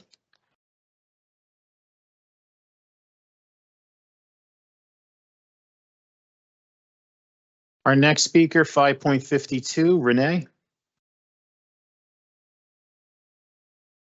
Is Renee here? Okay. Good evening, Councilwoman Waterman. Thanks very much. My name is Renee Steinhagen. I'm a resident of Jersey City, and I'm speaking to you tonight as a member of Jewish Voice for Peace of Northern New Jersey. I am here to urge you, this council, on behalf of a substantial number of your constituents, to call for a permanent ceasefire now and to assist us as residents of Jersey City in making sure that our New Jersey congressmen and representatives represent us and hear our voices. Municipalities often pass resolutions to reflect community sentiment on matters that are not within your official authority. For several weeks now, I and many of the organizations, the members of the organizations that have signed the letter presented by Mira Jaffrey of JVP have been protesting the horrors and the grave injustice that Israel is perpetrating on the people of Gaza, only the last episode in 75 years of oppression by the Zionist state. A state that claims it's protecting Jews like myself, only to make us more insecure because of its violent, discriminatory, and aggressive acts against the Palestinian people. How did I get to hold this opinion? A Jewish American who lived in Israel proper in 1983 and 1984 and visited the West Bank May of last year. I'm what you call a Holocaust Jew. More specifically, a child of the Holocaust. Books have been written on the subject, but I can only tell you what it means for me. My parents met in a displaced persons camp in Deggendorf, Germany, and they spent their entire adolescence in concentration camps. All their friends experienced the same. I, as a child, grew up not being able to comprehend the fear, the angst, the terror that they have experienced. I kept asking myself, what would I do? Over and over again, my whole life, I asked myself, what would I do? Would have I tried to hide? Would have I resisted deportation? What if I sabotaged goods that were produced by prisoners in the camps? Or would I escape, like my father, from a death march out of Auschwitz in 1945? Let me be honest with you. I'm 67, and I still don't have the answer. What I do know, however, is that I promised myself, I would never collaborate with any person, employer, or organization engaged in wrongdoing, nor would I be complicit in any decision that I thought was morally wrong. Thank you.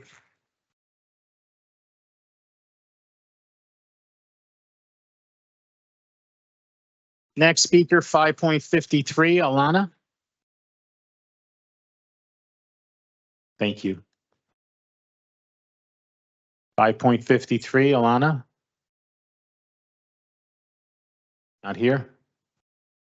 Next, 5.54, Tina.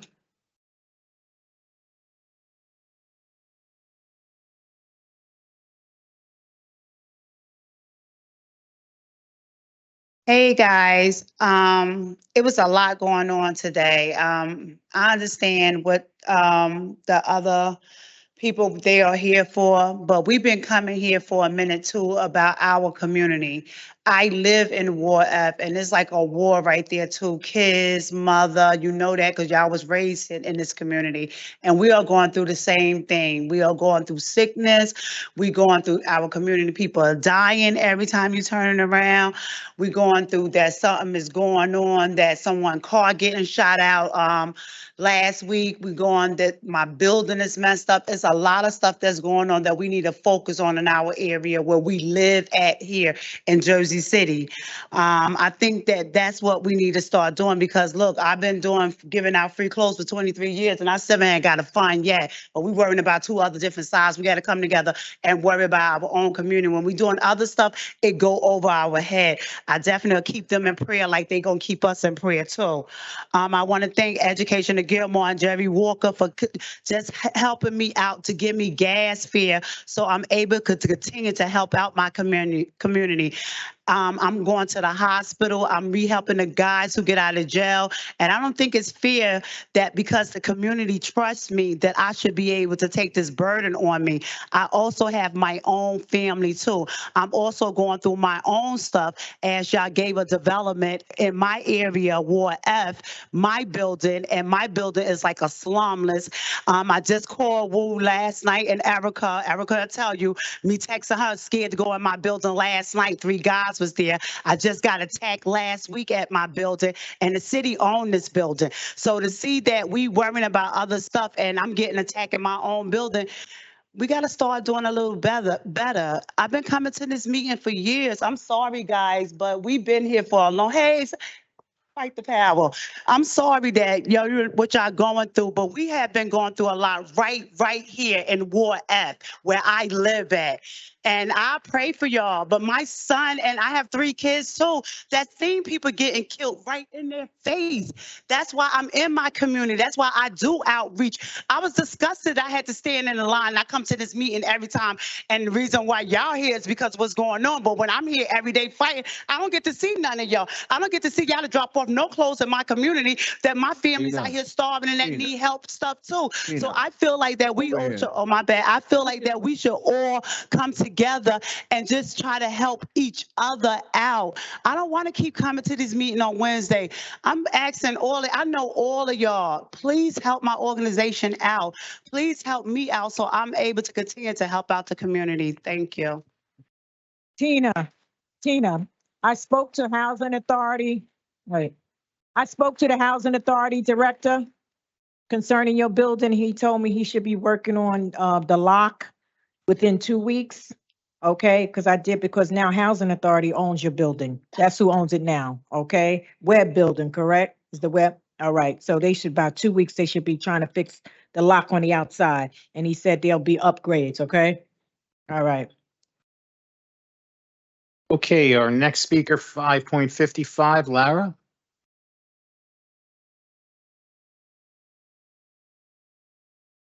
Evening, City Council members. I'm actually glad I followed Tina because I did donate to her community, and it's amazing. It's her, what she does is there you are. It's beautiful. So nice to see you again. But I'm here to talk about the resolution that most of us here are speaking to. My name is Laura Bartik-Lenchis. I am a Jersey City resident of 12 years, a mother of 2, and a proud Jew. I, like every Jewish person I've spoken to over the last 54 days, am currently operating in a permanent state of shock, disbelief, anger, fear, and sadness. October 7th forced our eyes open to figure out how we must now navigate the world around us. There is no returning to before. As a parent, I am suddenly scared and saddened for my children, not only for their safety physically, but emotionally, from dangerous rhetoric that flows from so many unexpected places. I never thought this would be the world left for them to bear. It was supposed to be never again. I try to ease the worry of my oldest child, who understands too much and hears too much, that we are safe here, that we have allies in the community, that we are not alone. But how do I then explain to her and to my youngest why the menorah installed close to our home, that sweet one with, the lights adjacent at the path station, has been knocked down multiple times over the last couple of days? The first time we saw it, we thought it was the wind. My husband fixed it. Then again. There's no place for this here. Like everyone who came to speak on this topic tonight, I have strong feelings about what is happening in Israel and in Gaza, but I will not use my time to educate on what a genocide truly is. You don't need to hear my personal beliefs. Obviously, your opinions vary widely. Even those who are on the same side have varying opinions on how we got to this point. It's not black and white, it's all irrelevant. What is relevant is that we all have something in common in this room. We're all here because we care deeply. Take away those words of hate, anger, fear, hurt. What we can see is that we all care for our city and more so for humanity. Our concern together fills this room. Which brings me to this proposed resolution in my 15 seconds left. Thank you for taking the time to craft something so thoughtful. But unfortunately, the only thing that will rise is one message, and it doesn't accurately represent all the voices of our city if it's passed. Thank you.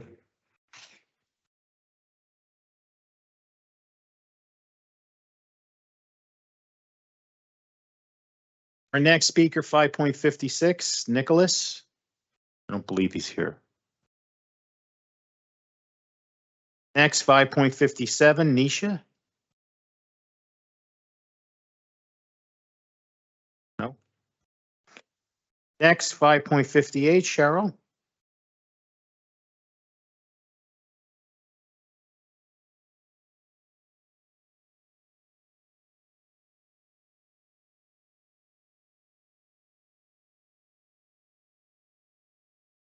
Pleasant good evening, Madam President, council members, city clerk, legal team, staff, Jersey City community at large, justice for all. I am Ambassador Commissioner Cheryl D.B. Murphy, founder, CEO of Jersey City Caribbean Carnival Festival and Parade. I am here representing the Caribbean community at large, all 25 islands, the Caribbean, the CARICOM.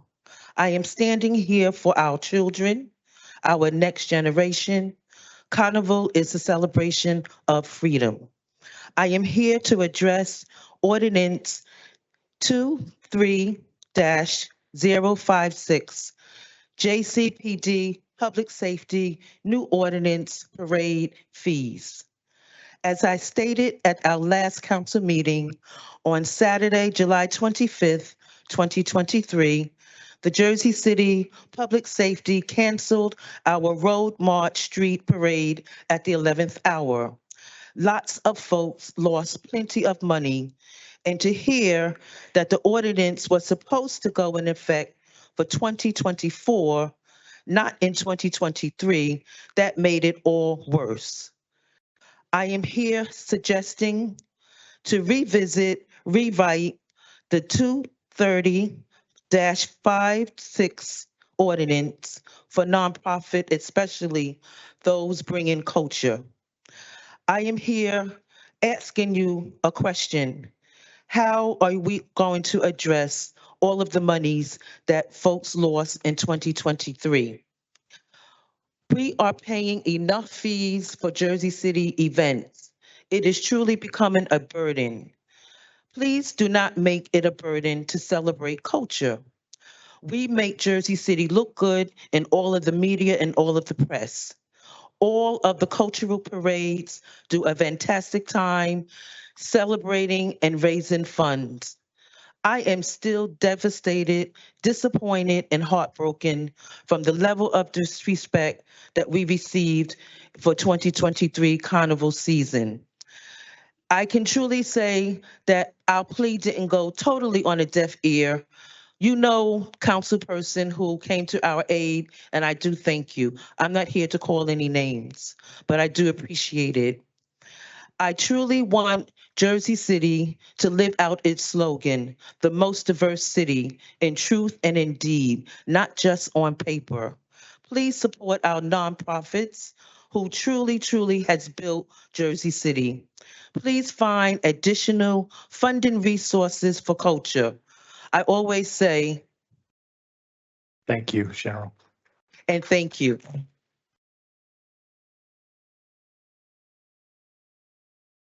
Next speaker, 5.59, Gordon.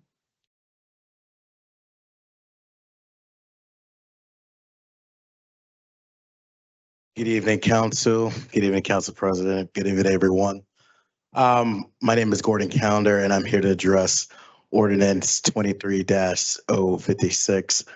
As I stated last time, 3 weeks ago, being a product of, a child, from being a child that, has celebrated this community and celebrated a parade and having the opportunity to experience the joys and the culture and the lights, the sounds, the sights, the sounds, and the tastes and all that of my culture, the Caribbean, and all the other cultures, the Puerto Ricans, the Filipino parades, the Indians, the Irish, all the parades that we have here in this wonderful city of Jersey City.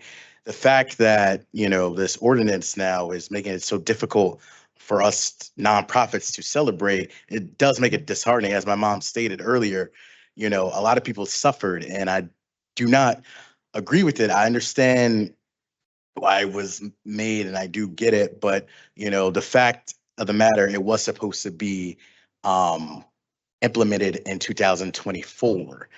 The fact that it was implemented this year was a big detriment to us because it affected a lot of our people because we weren't able to give enough, we were not given enough time to be able to raise the amount of funds to be able to do our parade properly. And those that lost out on, our grand marshals that wanted to, support and show their pride of their culture, they had floats that were ready to come out. But once they found out that the parade was canceled Friday afternoon, they canceled the floats from coming and stuff like that. So they were devastated, and they didn't get a chance to really have the full effect. Yes, we did march in Lincoln Park, but they did not get a chance to actually go on the streets of Jersey City as we have done in the past. So because they have been devastated, I feel bad for all of them. I am devastated because I didn't get a chance to do it. And I know how hard we worked all year. This is not a, just come in July and get ready for just fourth week in July. We do this all year round to get ready, prepare for this. So, the fact that all our hard work was for almost not, yes, we have nice pictures from Lincoln Park, but it's not the same as being on actual streets. As everybody knows, Carnival is a street parade. So I just ask that you guys, reconsider Ordinance 23-056. Thank you for the time.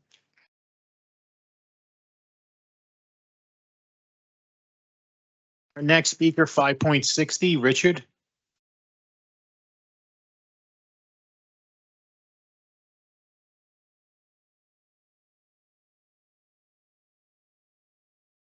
Honorable council persons, I'm Rich DeBarry, 23 Wayne Street. That was in reference to two-way. The three parking places on Marin Boulevard, Krispy Kreme are already being used.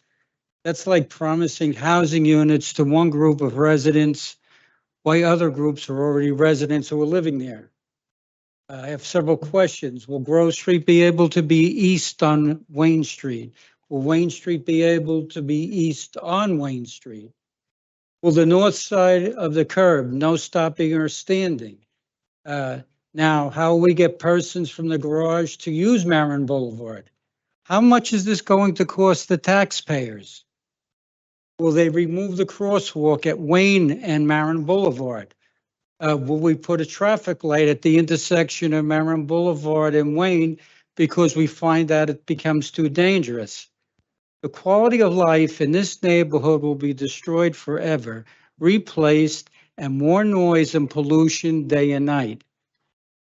The two lanes must be 11 feet for truck traffic, 8 feet for the parking, and on the south side of Wayne Street, and the double striping has to be 13 and a half inches for a total of 31 feet and 1/2 inch. Wayne Street is 30 feet wide. Will we disregard the New Jersey Department of Transportation guidelines? If so, are you going to take both the 8 parking spaces on the north side and the 12 parking spaces on the south side of Wayne to force the two-way to go so it'll work? Is the council going to repeal or amend Resolution 11370? Richard, you need to speak into the mic. Is the council going to repeal or Resolution 11317 approved on May 25th, 2011? I'll give you copies of that. 95 Columbus was completed on 1989, and it has been one way since then. It's been fully rented before COVID, much less now. Pro Park leased the garage 1 year ago. Now, after 37 years, we need a two-way. 95 Columbus Management and the leasee of the garage, Pro Park, are looking for assistance for about 10 or 15 hours a week, Monday through Friday.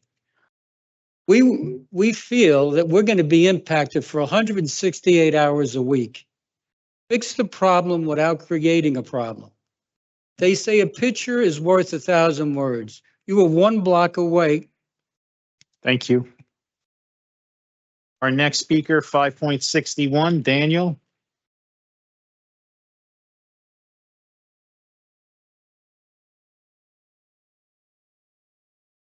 Good evening, council members. My name is Daniel Cruz. I am a resident of 23 Wayne Street, and I'd like to express that I am against converting Wayne Street to a two-way street, Ordinance 23-105. I want to highlight some inconsistencies with Councilman Sullivan's statement at the council meeting caucus on October 23rd, 2023, regarding this ordinance. Councilman Sullivan has never spoken to any of the residents of Wayne Street between Marin and Grove who are directly impacted by this proposal. My statement is predicated on my canvassing of my Wayne Street neighbors. Councilman Sullivan spoke to residents of the Van Voorst Park Association area who are not directly impacted by this proposal. Councilman Sullivan never notified the residents of Wayne Street, which he could have by mail flyers, calling, emailing, canvassing the neighborhood, and or posting on his social media page, nor no mention in his newsletter regarding this issue. Councilman Sullivan never notified the residents of Wayne Street of parking spots being taken away on the north side, which constitutes the elimination of 8 parking spots, not 3 as he stated.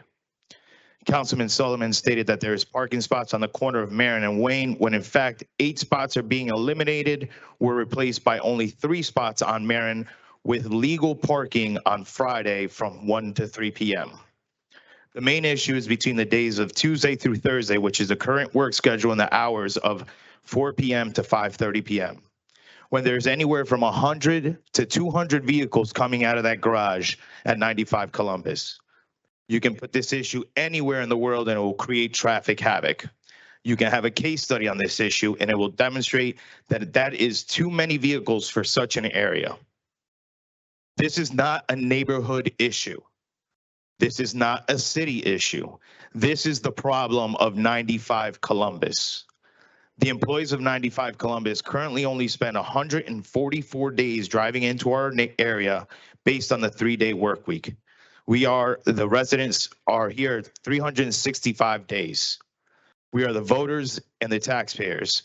We are the people who invest in our community and its businesses. Making a Wayne Street a two-way street is not going to accomplish anything but create more traffic. I'd like to see the report from traffic and engineering in relationship to the existing loading docks and their use regarding the existing street width. Furthermore, is there a city report regarding traffic on Wayne Street? In regards to traffic, how come there was a questionnaire on the single block of Bromhall, but we never had that option? 95 Columbus has been there since 1986. Why, after 37 years, is this an issue now? I would like to invite the traffic engineering department and all the council members to visit our block and see for themselves. Thank you.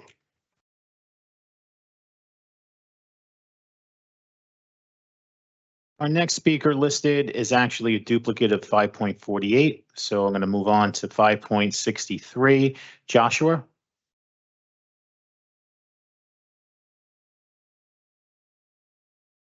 Thank you, distinguished council members. Listening to all the speeches tonight, I'm reminded by a passage from Alice in Wonderland where Humpty Dumpty tells Alice that when I use a word, it means just what I choose it to mean. No more, no less. And Alice responds, well, the question is whether you can make words mean so many different things. We've heard a lot of accusations thrown around today. Genocide, ethnic cleansing, apartheid, which would mean that Israel is trying to kill each and every Palestinian, is trying to kick out each and every Palestinian, and is trying to keep them there but maintain them in a separate but unequal system. I don't believe that any of those are actually happening, but I suppose one could, but all three certainly could not. We have seen the proponents of this resolution try to compare Israel to each one of the Axis powers, plus apartheid South Africa, plus colonial Britain, France, and everything. I think what we have here is an inventory of political and social villainy rather than a plausible description of an actual country. Let's go to the resolution because, again, we have words and what do they mean? Ceasefire. I would recommend that the UN has a very good site, a peacemaker site, which has materials for mediations that can be anything from domestic conflicts to international conflicts. And there's a section on ceasefires. There are 12 definitions of the term. There are different terms in terms of sectional ceasefires, permanent ceasefires, and such. The one thing I will say, though, is that when it comes to a ceasefire, as long as a hostage is being held, there can't be one, because holding a hostage is an act of war and a per se illegal act of war as well. I heard something very heartening about during the ceasefire, how Palestinians were able to go to the beach on Gaza. The hostages weren't. And in fact, today we learned that the youngest one, Hamas has announced, was killed. 10-month-old Kafir, killed during a ceasefire. So I actually really appreciate what this council, and particularly Youssef, has done. I appreciate him reaching out and constantly trying to update and change the language. But ultimately, I have to say, this is a case of people projecting their own meaning onto it.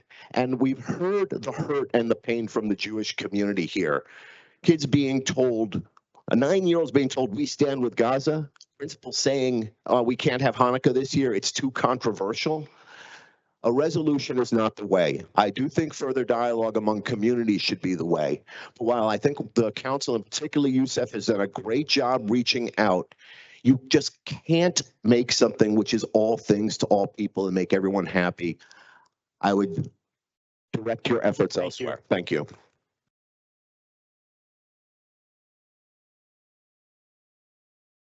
Our next speaker, 5.64, Yesa. بسم الله الرحمن الرحيم والصلاة والسلام على رسول الله صلى الله عليه وسلم. I begin in the name of Allah, the most gracious, the most merciful, and I send peace and blessings upon his messenger Muhammad sallallahu alaihi wasallam. My name is Yasser Elbaz. I am a Jersey City resident. I was born and raised in Jersey City. I graduated from Dickinson High School. I graduated from New Jersey City University. I got married in Jersey City, and soon I'll have my first child in Jersey City. We've heard many things today about what we should care about and what we shouldn't care about when it comes to world politics and international politics. But our inclination as human beings is what calls us to speak on matters that we see are unjust. And so I want the council today to stand for what's right, to stand for what's truthful, and to look internally into yourselves, because we will not last forever. There will come a time where as human beings we'll cease to exist and we'll have to answer for the authority that we stood over. Every seat we sit in, every responsibility we have, will be asked about what we did with this responsibility, about what we called for, about what we preached, about what we stood up for, what injustices we stood against. And history will show that our children will come and call on us and say to us, where were you when this was happening? Where were you when 20,000 people were killed, 66 or 7, almost 70% of which are women and children? Where were you when the United States of America was funding bombs that was dropping on the heads of children? Where were we when the world was watching on social media and people were observing and going about their lives as if nothing had happened? I call on you to recognize that our children in our own homes are watching this on TikTok and Instagram while we are being fed lies by propagandas in the media outlets. We are watching firsthand what is happening to innocent people in Gaza. And so I call on you to recognize that in this resolution, resolution 23-902 does not do justice to the people of Gaza. It does not do justice to the people who are oppressed all over the world. And no one is free until everyone is free. And this is why we are calling for a ceasefire now, because more people were brought home in the last 6 days when there was no bombing. More people were brought home in those days because there was peace. And so Allah says in the Quran, وَإِذَا الْمَوْءُودَةُ سُئِلَتْ بِأَيِّ ذَنْبٍ قُتِلَتْ. When the young girl comes on the day of judgment and asks, for what crime was I killed? What crime was she killed? What will we say to them when those children meet us on that day? And that's all I have to say today.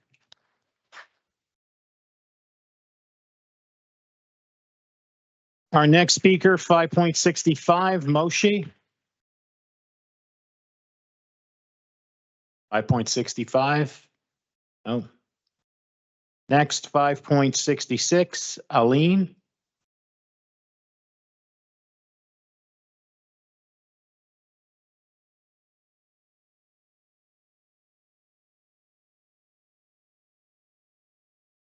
Good evening.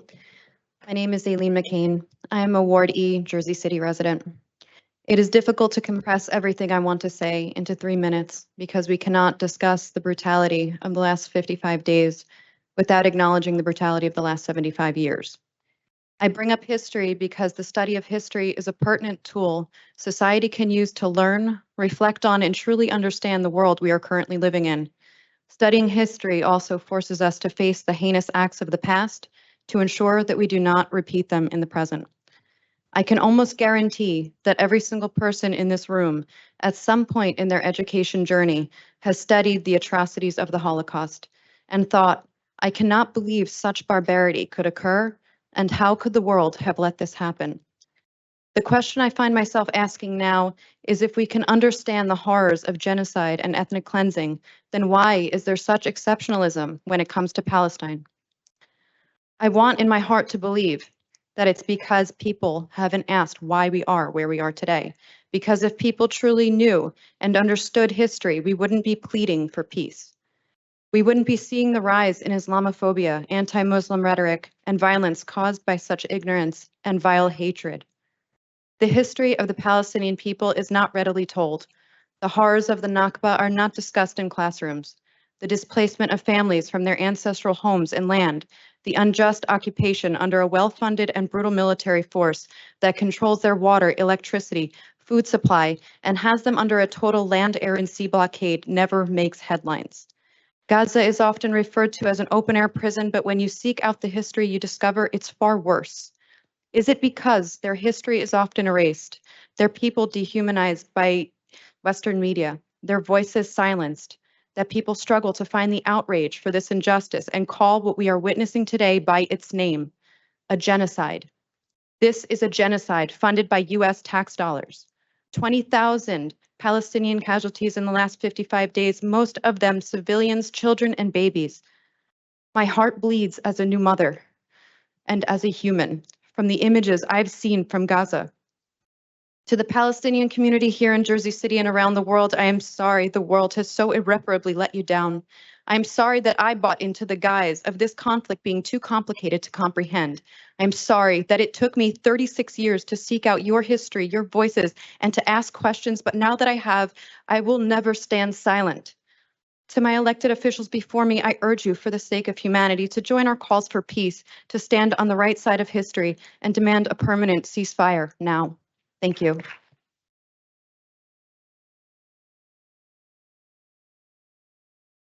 Our next speaker, 5.67, Jasmine.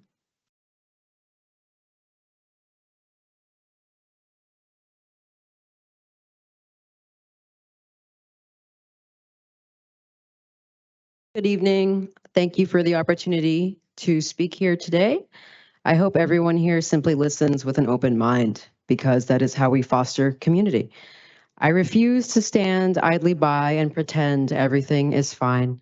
I refuse to stand idly by while people are dying under governments that do not represent their citizens. I refuse to stand idly by and believe that over 50 days straight of bombing men, women, and children will bring about some sort of peace. If it does, it could only be a false peace, rendering the collective conscience of generations of families irreparable. I am heartbroken for the people of Palestine, Palestinian Muslims, Jews, and Christians alike. I am grieving for my oldest friend, a Palestinian woman whose work lies in bettering the lives of American children, and yet she is denied the opportunity to visit what's left of her homeland due to Israeli occupation. I am also appalled for the Jews whose faith is being co-opted by an imperialist regime, whose lives are continually threatened by violent ignorance and blatant misrepresentation. I am frustrated to see this devastating power play pan out under the guise of religion. This isn't about religion, it's about human rights and speaking up to those powers who seem to decide what human rights are for everyone else. We are creating division when we should be building unity, because global work does in fact begin locally. Palestinian liberation fuels the liberation of all people. This decision reveals and informs how we respond to the issues in Syria, the refugees of Congo, the dehumanization of my indigenous Peruvian ancestors, and all oppressed peoples, including here in Jersey City. Call for a permanent ceasefire now and get our tax dollars out of genocide. Thank you.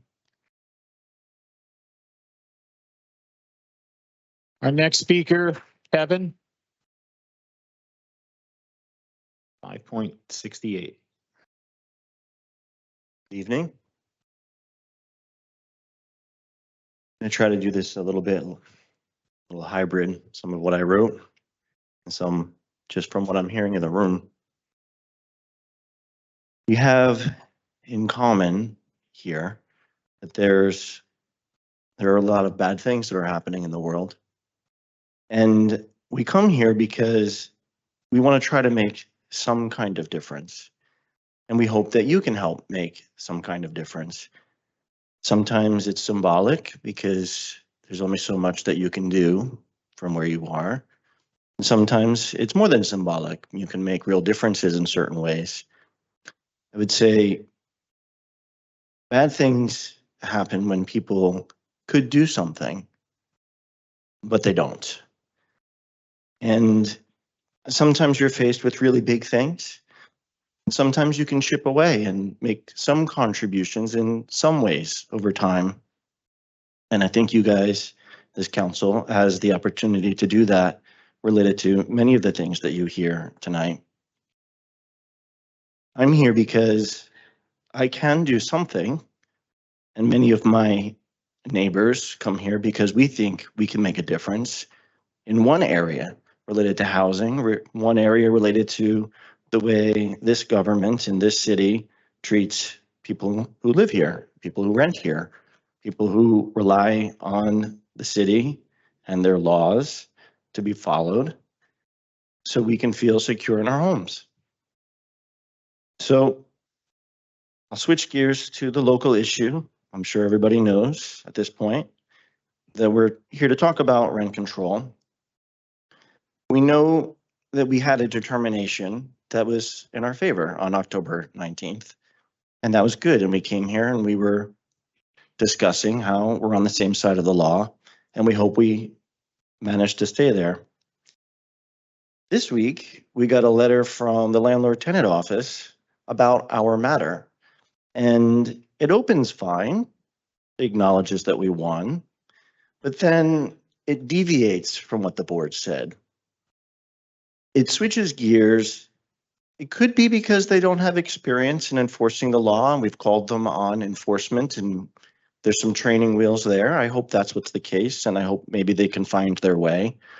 But the purpose of the letter is to obtain information so they can enforce the law, and then they switch to figure out how they can extract the maximum amount of money for our landlord, giving them access to increases for years they don't qualify, which is kind of mind-boggling at this point. Didn't really get to what I had to write, but I think it was important generally what I said, and I hope you guys can make a difference where you can. Thank you. Thank you. Next speaker, 5.69, Jessica.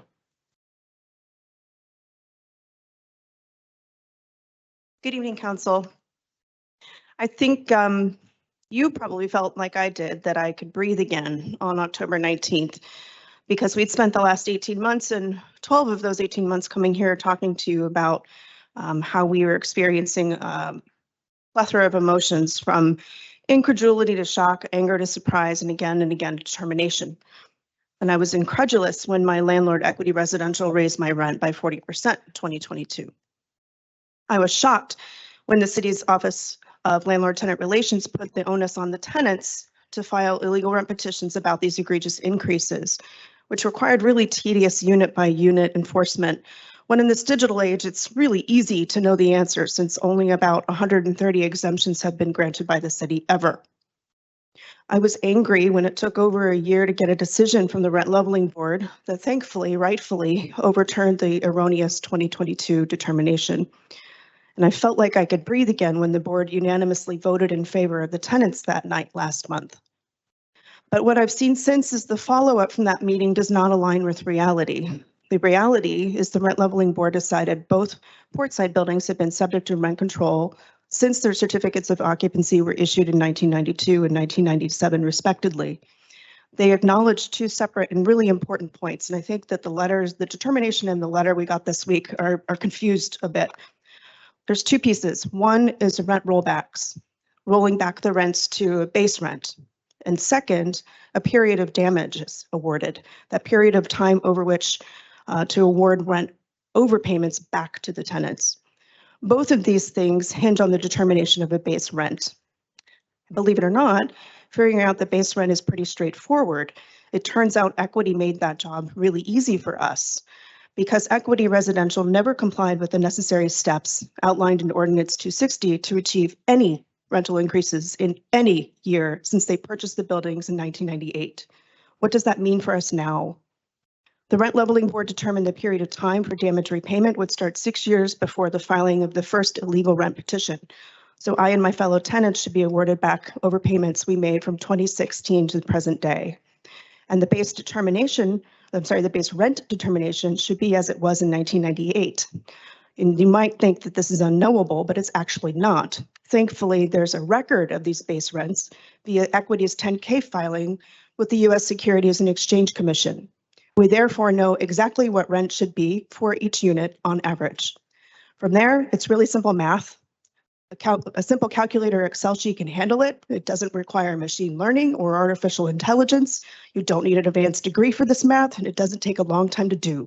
In fact, we've already done it quite quickly over a year ago and can provide that sheet, that Excel sheet, to the Office of Landlord-Tenant Relations. Thank you. Next speaker, 5.70, Tim.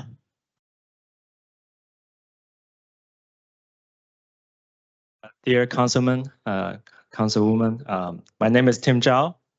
I'm a resident of 155 Washington Street, Jersey City.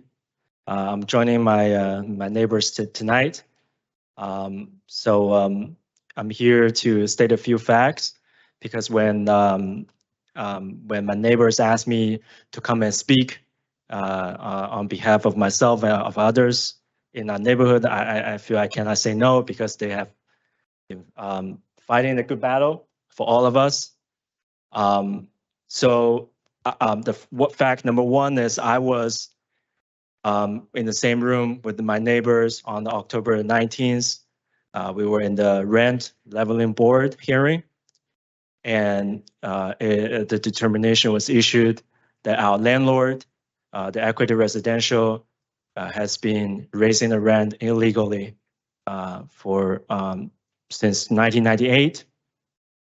Fact number two is since the October 19th, as a tenant, no constructive communications or next steps or timelines of adjusting the rent, of reissuing a new lease, no communication at all. Constructive communications are coming from my landlord, Equity Residential. Nothing has been done since the October 19th hearing in terms of correcting the course. Those are the two facts. Fact number three, I think this is probably something that I'm seeking help from the city. Is when I was talking with my neighbors in the building, we were celebrating this great news. But at the end of it, there is always a whisper, a question among the neighbors. People are asking, is this really going to happen? People were, even this law, it is determination, loud and clear coming from the city, people still have a whisper, like, is this really going to happen? I think that's the battle we're up against. So we're seeking the help. We want a lot of confidence to make this city better. Thank you. Our next speaker, 5.71, Gracie. Thank you. Next, 5.72, Mark. Good evening. In March 2014, Portside Towers sought an exemption to City Ordinance 218-1, specifically Section A, which mandates 24/7 presence of a uniformed security guard on the premises for multiple dwellings of 100 or more units. Section D outlines a process for exemptions, but requires an annual security inspection for premises granted such privileges. The requested exemption to the security guard requirement was issued 9 years ago, August the 14th, 2014. Recent developments have residents questioning the security of our homes. In a meeting with John McKinney, the Supervisory Assistant Corporation Counsel for Jersey City, it was revealed that the only security inspection report for Portside Towers is dated June the 12th, 2014. Astonishingly, no subsequent inspections have taken place in the 9 years that have followed. Mr. McKinney also confirmed that because Portside Towers owner, Equity Residential, had an affirmative duty to have the buildings inspected on an annual basis, and they did not, their exemption has expired. I'm perplexed, questioning who is responsible for ensuring compliance with the annual safety inspection. Portside Towers has ignored this crucial safety measure for over 8 years. The building concierges cannot be considered uniformed security guards. A, they are not uniformed. B, they have a completely different job. And C, they would not be able to leave their post to make the patrols mandated by Ordinance 218-1, Section B. I would like you or the Corporation Counsel in the chamber to explain to me how Equity Residential will be notified that the two Portside Towers are no longer exempt from having uniform security in each Portside building, as is required by law. Thank you.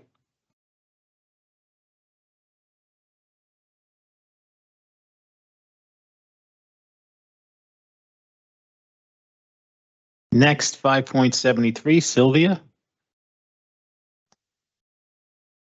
Not here? Okay. Next, 5.74, Yu Hang. Not here.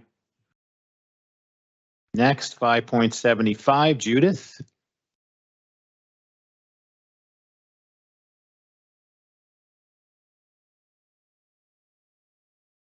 Judith Fury Rogers, senior citizen, 100 Montgomery, apartment 3A. Why move to downtown Jersey City?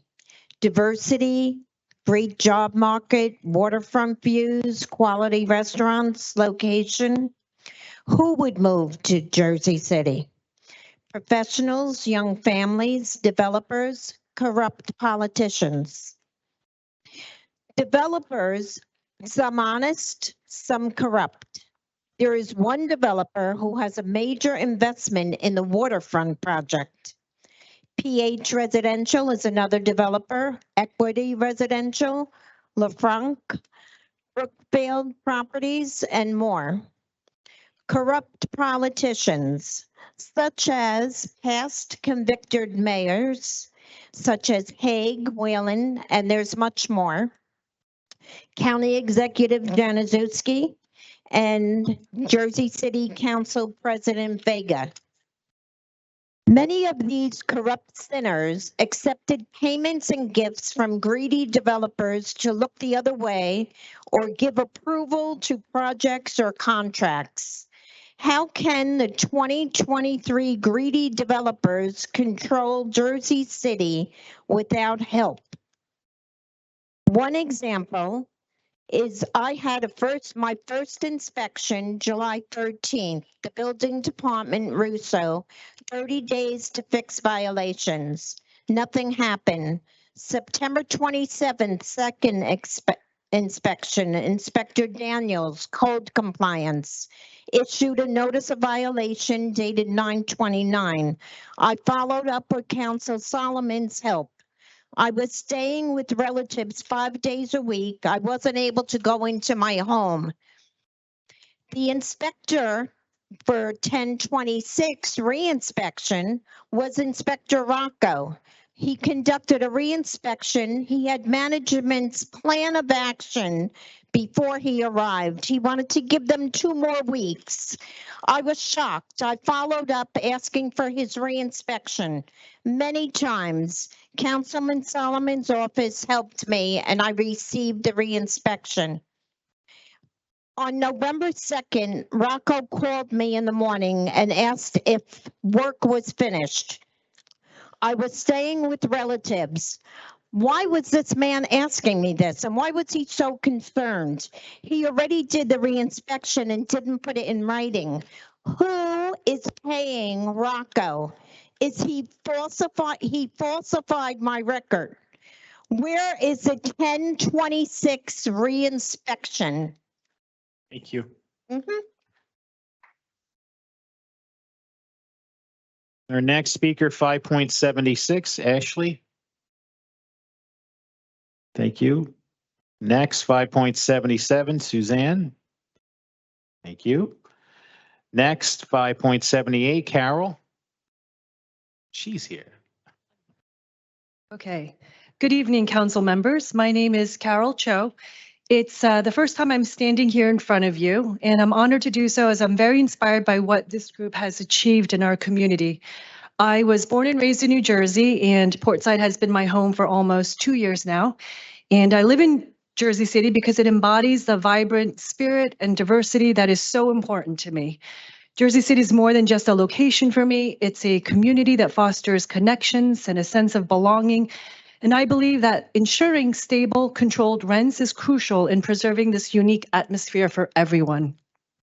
That's why it's important to me to rely on the full enforcement of Jersey City's Rent Leveling Board's determination.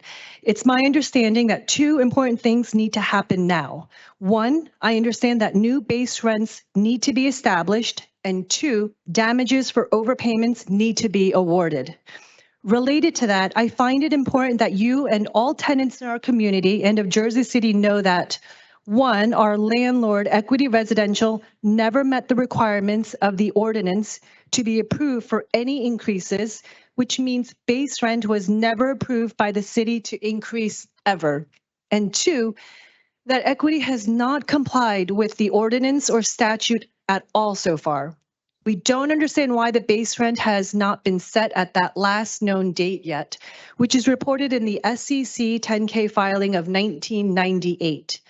This at least seems like an easy thing to do for Equity, and I really wonder what is holding them back. Further delaying the enforcement of the Rent Leveling Board's determination further diminishes our trust in our landlord and also in our city administration. With all due respect, we ask you to assist us in getting Equity to comply. Thank you.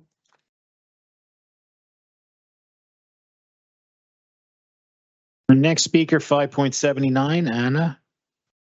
Thank you. And 5.80, you can just imagine that Lucy's not here either, right? That's our favorite speaker.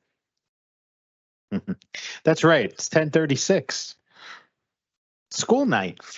Next, 5.81, Sonia. Good evening.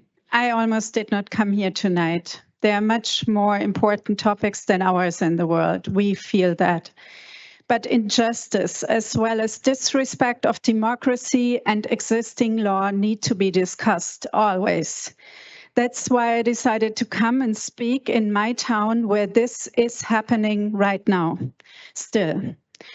And one more thing before I start, just for the record, as my fellow speakers, I also haven't received a new lease nor a refund for my overpayments for the illegal rents Equity has charged me for 10 years. What I have received, though, are multiple threats and mistreatments by the company that we all here are year-long customers of. That's right, customers of a multi-billion-dollar enterprise. We made their revenue. We made their success. We pay premium rents for what they call remarkable living. I'm not sure if threats against our existence and years of loyalty fall in line with anybody's definition of a remarkable experience. But never mind, maybe that's just a matter of taste. Let me share with you what we did hear from our landlord in the last couple of weeks. I quote, from the complaint Equity filed against the city and its rent leveling board, the board's enforcement of the ordinance on Portside will constitute a physical taking of Portside's property as a matter of law because Portside will be unable to prevent unwanted tenants from physically occupying its land. And further, by forcing it, Portside, to operate on unacceptable terms, the board's decision has resulted in thousands of tenants occupying Portside's property, even though Portside did not and would not have agreed to permit them on its property under those terms. Thousands of tenants that all have signed contracts with this multi-billion-dollar firm, but are now portrayed as squatters just by applying existing laws. Thousands of tenants who overpay month by month into the pockets of these greedy people. Thousands of your constituents. I don't know if you know Pippi Longstocking, the bold name giver of a well-known Scandinavian children's book. She famously chants, and I translate, I make up the world as it pleases me. Why is Pippi able to do that? Because we let her do it. We admire her imagination. Why can Equity make up a world that as it suits them? Because the city has let them in the past.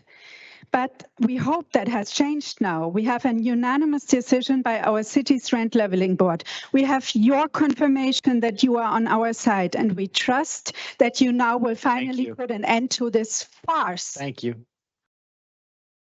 Our next speaker, 5.82, Danilo.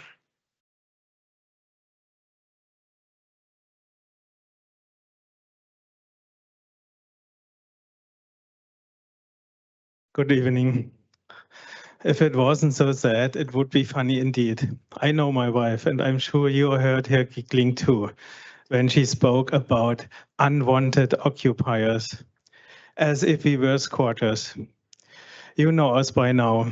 You know that we are not spoiled rich kids, as we are not lefty Marxists. We are not anything of the things our landlord calls us. You know us.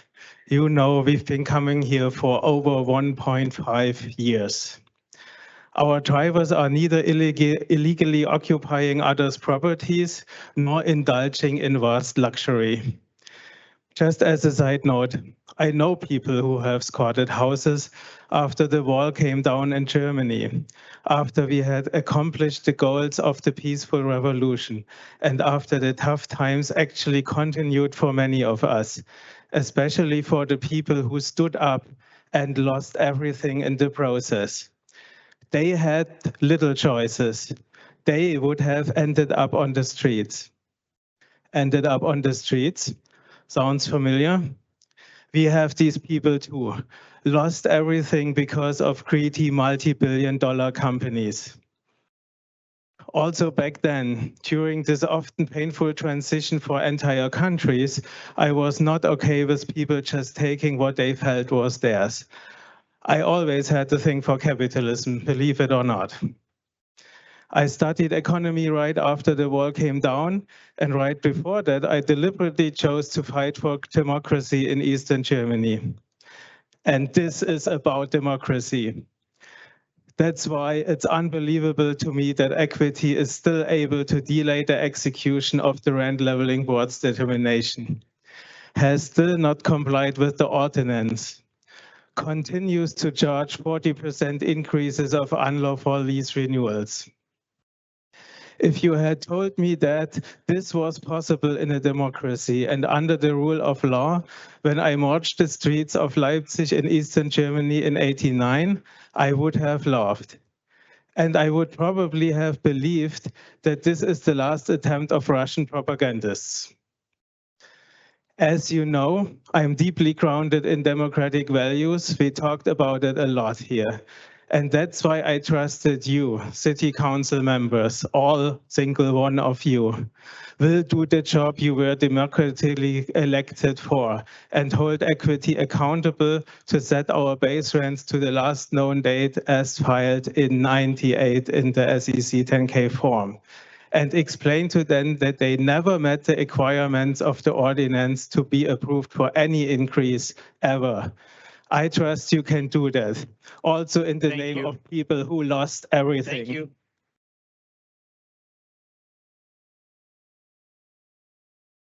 Our next speaker, 5.83, Aaron. Not here. Next, 5.84, Joel. Well, council members, let's review the November 27th letter we received from the rent leveling rent board bureau. It opened affirming the rent leveling board's determination in favor of the tenants. That part was fine. Next, it explains that the purpose of the letter is to request proofs necessary to ensure property owners' future compliance with the requirements of the ordinance. This is also on target. Then it calls out a very important requirement. Quote, in order to qualify for a rent increase, a landlord is required to register their rent roll with the Bureau. The ordinance provides this in regard to section 260-3H. The landlord shall register rent roll with the Rent Leveling Bureau in order to qualify for any rental increase. This is perfect. But here's where it falls apart. The letter that is supposed to be about obtaining proofs necessary for enforcement of rent control switches gears to try to find ways to award our non-compliant landlord as much illegal rent as possible. The board ruled in favor of a 6-year look back from our first petitions, which was a look back to 2016. This letter drops 2 years and only considers 2018 to 2023.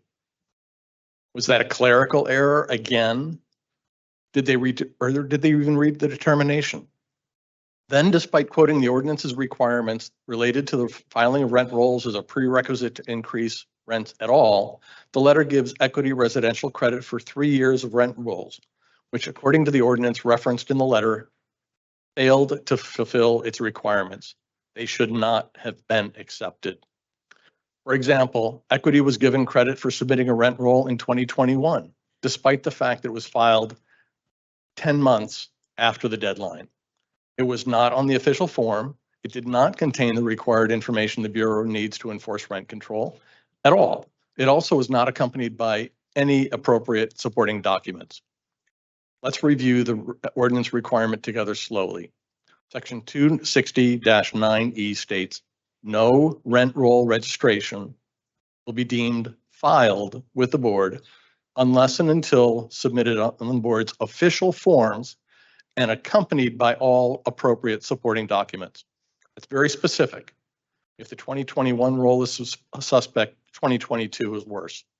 We sent the exact same rent roll, missing all of the same information and still not on the official form, and all the data was identical. We do not believe that there was no year-to-year rent increase at that time, especially if people were moving in and out of apartments. The reason the ordinance identifies what qualifies as a rent roll is to prevent exactly what the Bureau is allowing here. There's more, and it gets worse.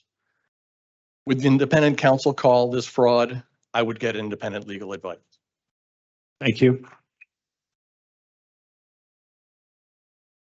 Next speaker, 5.85, Shannon Neither are here, neither Shannon nor Michelle. or Michelle. Okay, thank you. Appreciate that. That goes to 5.87, David. 5.87? No? Next, 5.88, Palak.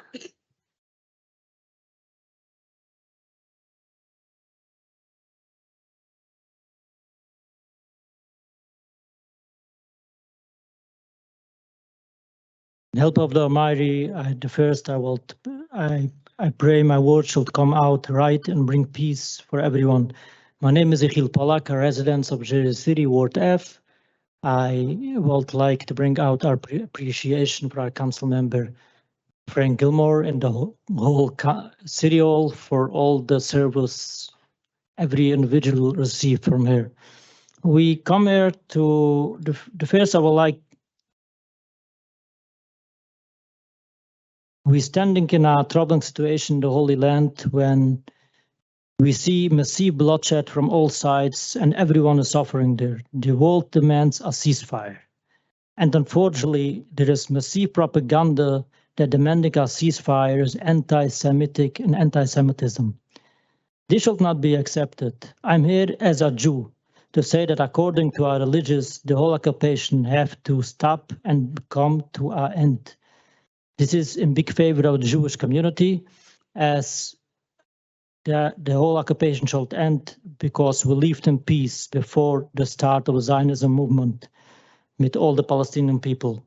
And since the Zionism movement started, we see an endless cycle of bloodshed.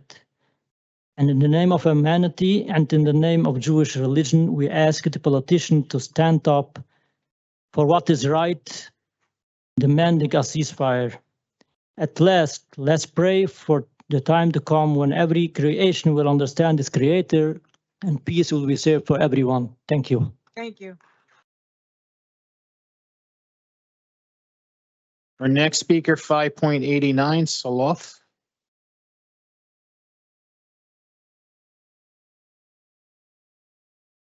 With the help of the Almighty, I hope I'll have the right words. First, I want to thank for the beautiful city here, all the everybody helping out everybody. It's a very beautiful place. We are religious Jews and we believe only in God and the Torah. And there's people who are talking in our name and they say that whoever fights against Zionism is like he talks against Judaism, but it's totally wrong. And I see that people thinking from a ceasefire, they say it's anti-Semitic, but it's not true. We are religious Jews, and our religious is that we have to be in exile now. Since the destroyed of the Second Temple, we have to be in peaceful and all where we are in the whole world.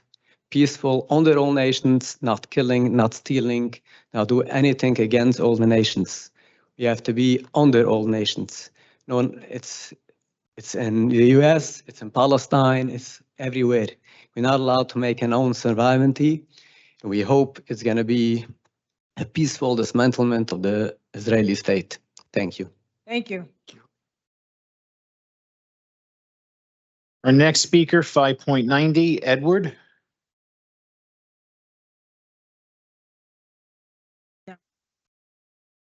No. Next, 5.91, Bill.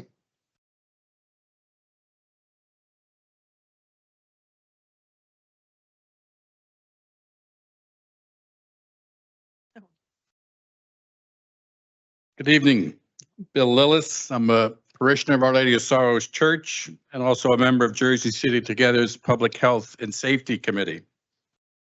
Just want to take a moment to commend the council for your decision to reject that RFP last month to hire outreach workers to go out with the Jersey City Police Department on crises involving mental health and substance abuse issues. Rejecting the RFP was the recommendation of Jersey City Together. Anne Marie, my colleague, she's going to follow me and she's going to address some of the concerns we had with that RFP and how we need to go forward. I also again want to commend the council inviting Jersey City Together to be involved in the process this time around and putting an RFP in place that best serves the needs of Jersey City residents. As evidenced by Jersey Cities Together's participation in providing more affordable housing on the Bayfront project and our work with the Jersey City Board of Education to provide adequate funding and even to get water fountains in our schools, I think we've shown that we're willing to work, we're willing to talk, we're willing to negotiate, and I think in a very real way, we represent the interests and desires of many residents of Jersey City.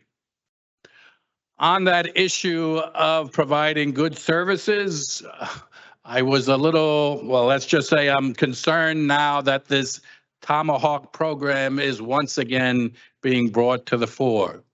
So in terms of process, how that happened, we would like to know more about it.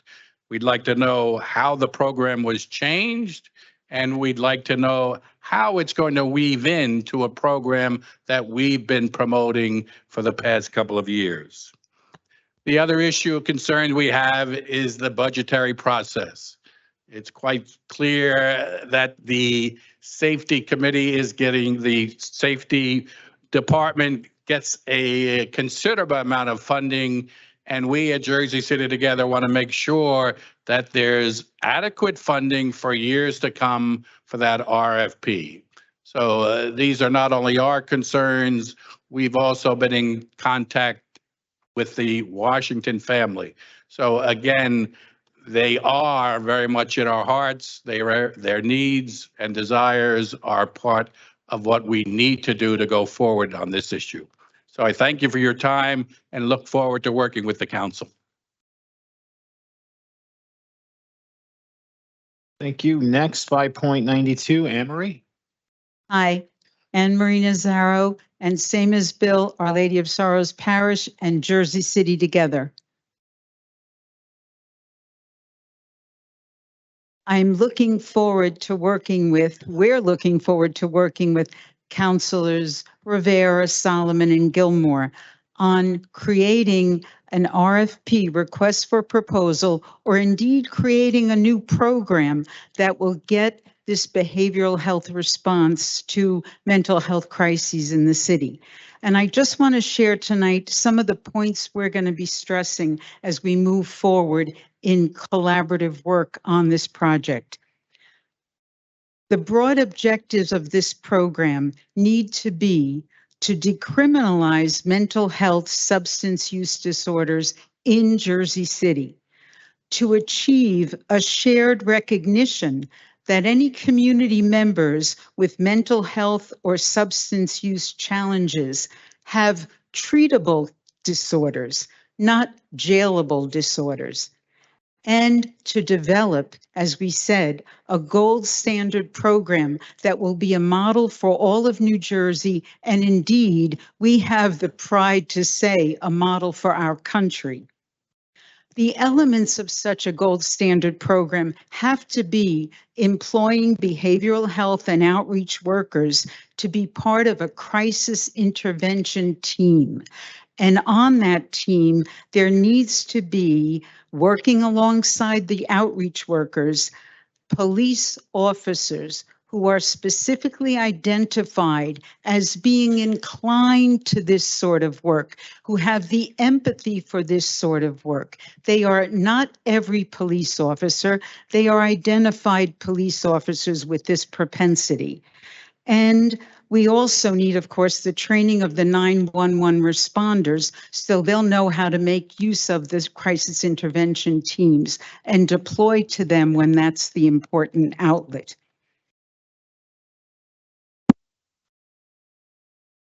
De-escalation training in crisis situations for every crisis intervention team member, including the police officers.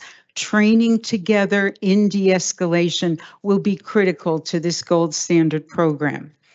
And also, the crisis intervention team members have to learn how to outreach to the family members, the faith community members, and other community members who know the person in crisis and who could be very helpful in the de-escalation process when there's a situation. These are some of the core elements. Thank you. Thank you.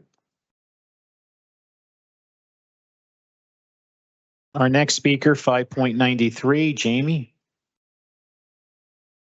Jamie here? No.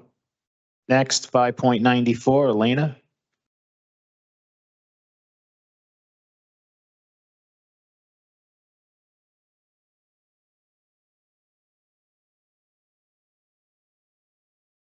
Hi, good evening, City Council. My name is Elena Little and I'm a resident of Jersey City. I read the resolution 23-902, which calls for a cessation of hostilities in Israel and Palestine and a safe return of the hostages. I join these calls and further call for an immediate and permanent ceasefire, which I hope the council will have the courage to say. I do feel the resolution is thoughtful in that it acknowledges the grief felt by the diverse communities here in Jersey City. We have Palestinian neighbors who have lost loved ones, and we have Israeli neighbors who have lost loved ones. The images we have seen of civilians and especially children being killed are horrifying. I hope we can agree as a city at the very barest of minimums that killing civilians, children, and vulnerable hospital patients is wrong, always, no matter their religion or nationality. It is disgusting to see the dehumanization and devaluation of innocent lives. So I am glad that the council brought this resolution forward, and I joined the many calls tonight here for a ceasefire. I also want to make sure we stand against hate at the local level. I'm horrified at the increase in anti-Semitic and Islamophobic hate crimes throughout the state of New Jersey. There is no place for hate here, and I urge the council to also condemn Islamophobia, anti-Semitism, and hate. On a different topic, last meeting, a resolution awarding a contract to Jersey City Medical Center for mental health, or that would have awarded the contract for mental health first responder services, was voted down because many felt it was inadequate. I reiterate my comments from the last council meeting and urge the city not to delay in issuing a more robust RFP for mental health first responder services. Hopefully work is already underway on this. But it's important to get this right, but it's also important that it not languish on the back burner. I also, like others, would like to question the Tomahawk contract on the agenda tonight and seek more clarification on whether it is the most effective training possible, given all that has transpired. So I echo the calls from the Washington family, the community, and Jersey City together. Justice for Drew.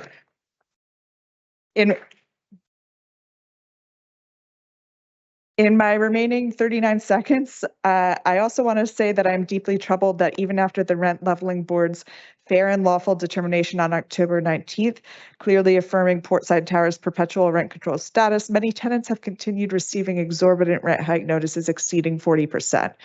I stand in solidarity with Portside Towers. How can this be allowed when the binding ruling explicitly restricts the owner to only authorized increases? Either the Bureau has utterly failed communicating the implications to equity residential, or more distressing, pathways exist enabling willful circumvention. We implore this body to investigate and halt this willful extraction unsupported by the rulings or orders. Thank you. Thank you. Next speaker, 5.95, Albert. Good evening.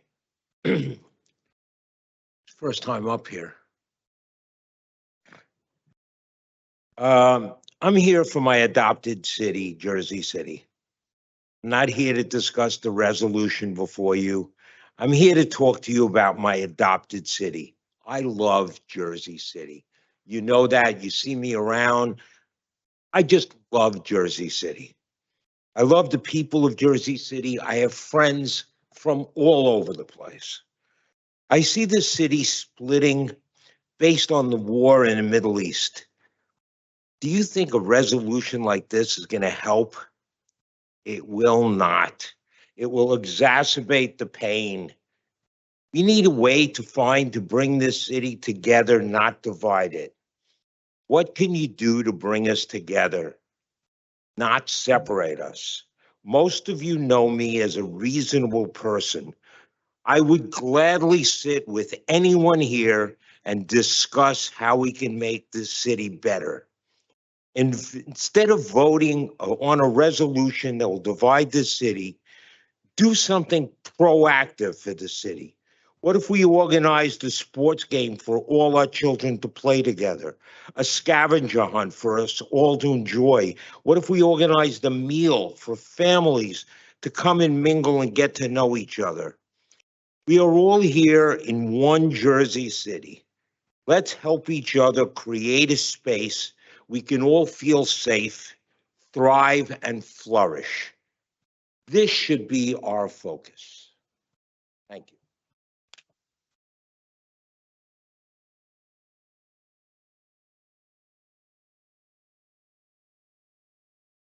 Our next speaker, 5.96, Nitsa.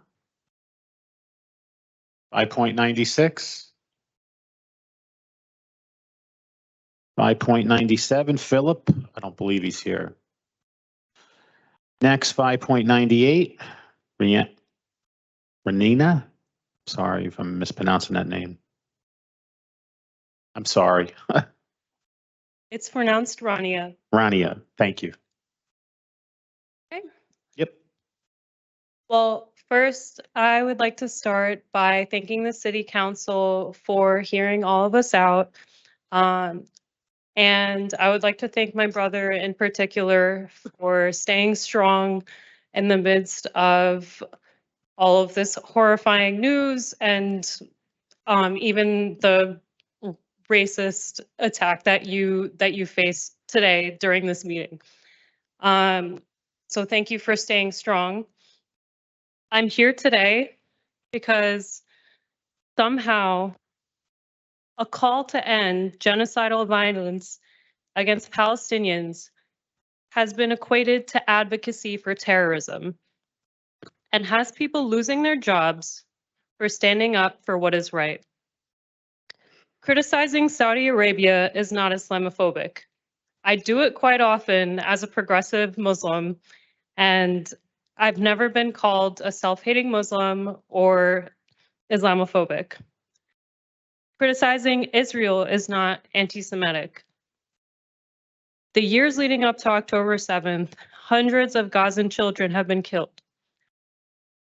Just recently, over 1 million Gazans have been displaced by the IDF, and over 20,000 civilians have been killed by the IDF. Somehow, calling to end all this violence is anti-Semitic. Somehow, calling to end the occupation of the West Bank is called anti-Semitic. South Africa has recently called its delegates back from Israel and denounced its genocidal slaughter of Palestinians. I think South Africa knows a thing or two about apartheid. Bringing it back to Jersey City, I stand against anyone trying to use what the Israeli government is doing to justify any form of anti-Semitism towards Jews. I disagree with the notion that the City Council has no place in passing a resolution, and the even more absurd and racist notion that the only reason the resolution exists is because there's a Palestinian on the board. The City Council represents taxpayers in Jersey City, and our tax dollars are going towards the wholesale slaughter of Palestinians, when it could go towards investing in our community. Ward F has been mentioned a couple of times. Maybe we can start there. Thank you all for listening to me.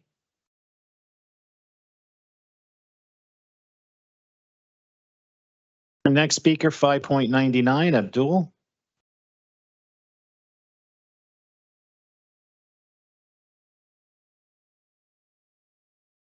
Good evening. My work, as you know, is in the area of forced displacement and evictions. I've published on international war crimes, international law. And today we call for an elected democratic body to follow the will of the people. It's that simple. Follow the people, follow the law. Whether we talk about justice for Andrew Washington, proper training, and not having empty rhetoric around Black Lives Matter, when it was impossible to state that just a few years ago, we say today there must be peace. Peace is not divisive. Peace does not divide us. Standing for justice, justice for Drew, following the law in the way that tenants at Portside Towers advocate for following the law, that's justice. That does not divide us. We ask that we follow the United Nations, the World Health Organization, the Center for Constitutional Rights, Amnesty International, and laws here. So why Jersey City? Why should Jersey City talk about international law and policy? The Council on Foreign Relations issued an official report saying that the Forum for International Law has now become cities. Why is that? Since the 1980s, when we talked about right-wing regimes in Latin America, cities became the forum. When we talked about South African apartheid, why were universities in the US a forum? So much scholarship supports university support and protest as being instrumental in being able to create the South African state that we have back when the ANC and Nelson Mandela were considered state terrorists by this government. This matters. Your vote today matters. And that cannot be emphasized enough. Your vote next week, your vote today, your ability to amend this and reflect the will of the people is not something that is inconsistent with how we perceive civil rights in the past. When you sit and learn about history and say, what would I do? Today's your moment. What will you do? Thank you.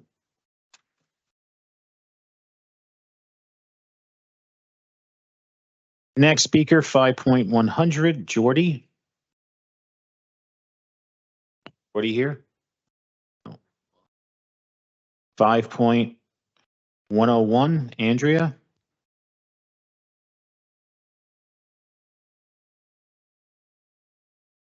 Good evening, Council. Thank you for the opportunity to be here tonight, and thank you to Evelyn and Isaac, who've been so steadfast in their community work.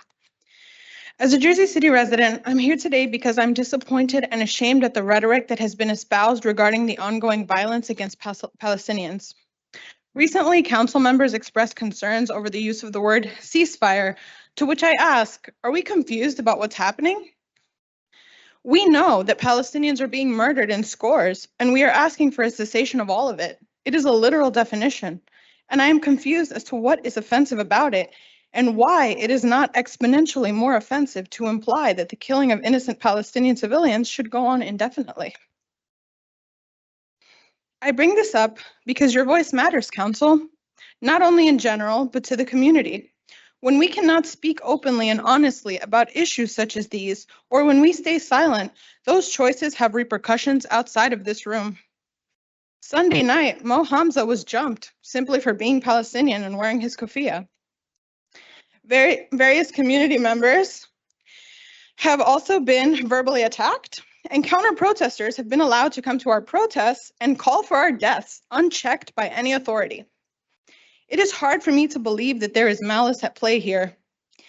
It would be almost impossible for me to believe that this council wants residents to feel unsafe. Rather, there is perhaps a lack of cognizance about the enormity of what is happening in Palestine. So, Council, are you aware that there are over 1.7 million displaced Palestinians? That is the equivalent of every single Jersey City resident being displaced 6 times over. Are you aware that approximately 7,300 children are dead or missing in Gaza? That is roughly 14% of the child population in our city. How many more people have to die before we call for a ceasefire? How many more children must be incinerated, maimed, families broken apart, mothers, fathers, and grandparents trapped under rubble for days? What is a justifiable number of people denied access to food, water, healthcare, and human rights?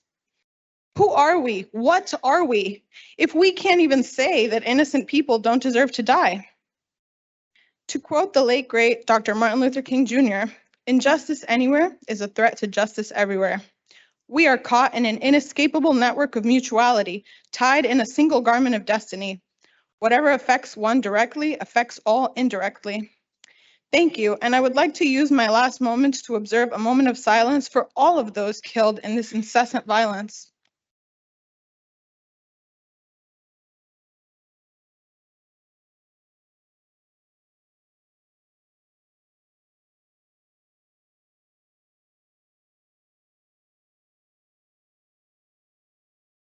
Thank you.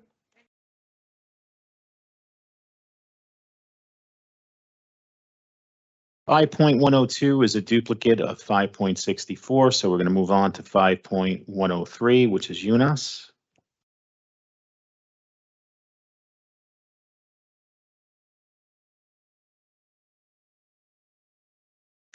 Hello, my name is Yunus Barkuch, and I'm here to encourage you guys to try to work on a resolution right now. I don't know how many hours we've been sitting here, but I think this is one of those sessions that can be called community input. I think you've got a lot of community input on both sides in regards to the Palestinian-Israeli conflict. And I think one of the council members, I know it's a difficult decision, but instead of kicking the can down the road to next week or next month or whenever we might, I think someone should motion to amend the resolution. Someone should second. And I think with everyone in the room here tonight, we should try to make history and try to show, global leaders, state leaders on how to create legislation, how to involve the community in certain decisions. I ask you to please, motion to try to amend the resolution. Please try to, I'm here to ask you guys to recognize, not only the Palestinian side, but the hostage situation as well, right? You have everyone in the room here. You have the opportunity to listen to them. Listen to them, right? We're already here this late. Why don't we make the most of it, right? Why don't we get it out of the way? We pass a resolution that's going to satisfy the people in this room who are still here at this hour, not because they have to speak necessarily, but because they care and they want to see what decision you guys make. I know you guys are in a difficult position, right? As a Board of Education member, I know that there are many constituents that you deal with that, an average constituent isn't even aware of. But at the same time, you have a responsibility to make the hard decisions, right? As another speaker said previously, the World Health Organization, the United Nations, they've all made a decision on what this is exactly, and what it is an atrocity. In the resolution that you guys have, it says that innocent Palestinians that were killed. That is not the case. If anything, Palestinians are being murdered at a ratio of 1 Hamas terrorist to 200 Palestinian citizens. So please try, if we can get it done right now, that would be amazing. And then, in all honesty, I don't really, I'm going to take the lead of the last public speaker and have a moment of silence for all the victims, right? Everyone who suffered.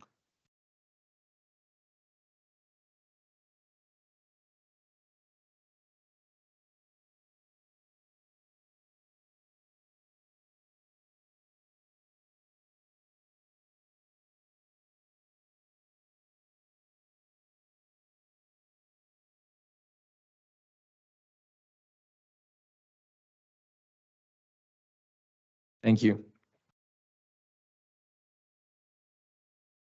Our next speaker, 5.104, Rami.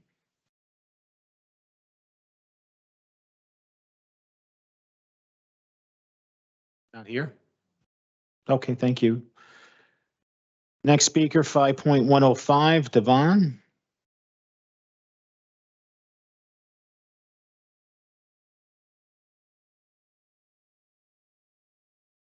Good evening, and thank you guys for being here so late, everyone. My name is Devon A. Austin. I live in Ward D with my partner and my child. I am also a small business owner there. Today, I stand in solidarity with the Palestinian community and as a humanitarian who dreams of a world where everyone's humanity is honored and human rights are respected. For the past few weeks now, I have been experiencing vivid nightmares where I'm unable to save my son from various life or death situations. One in which I witnessed my child choking to death as an invisible force prevented me from helping him. The pain of losing him was visceral and lasted in my body for hours. Though these jarring images only haunted me for such a brief moment, an even worse nightmare has been the real-life tragedy for too many families in Gaza and the West Bank since 1948. This humanitarian crisis, the genocide, has stolen countless precious lives, displaced and erased hundreds of thousands of families, and destroyed infrastructure and the environment. Still, it has not broken the spirit of these resilient people. It is their strength and hope that empowers me to take a stand beside them. Since October 7th, over 15,000 Palestinians, 20,000 Palestinians have been killed in Israel's indiscriminate bombardment of Gaza, and over half of which are children. 1.5 million people are now displaced.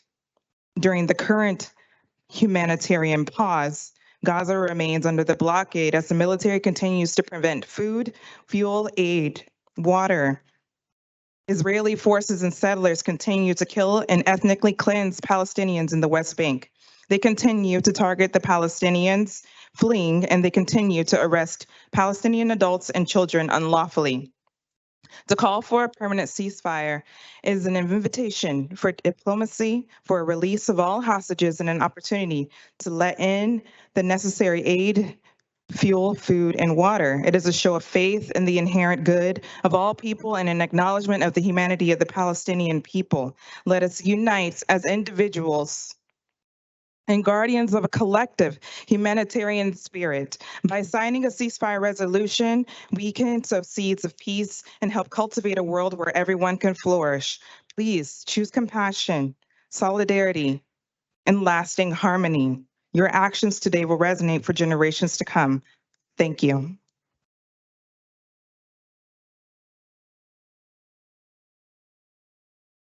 Our next speaker, 5.106, Robert. Hi, good evening, and thanks for staying up and listening to all this stuff. This is my first city council meeting, and it's given me a greater respect for the job. So my daughter is a third grader at LCCS, and very shortly after October 7th, the school sent an email and said we're a very diverse community. We're just not going to go there vis-a-vis discussing this crisis. People have very different feelings. They have family, it's just very divisive. And as far as I know, as far as what I hear from my daughter and can tell, that's worked very well.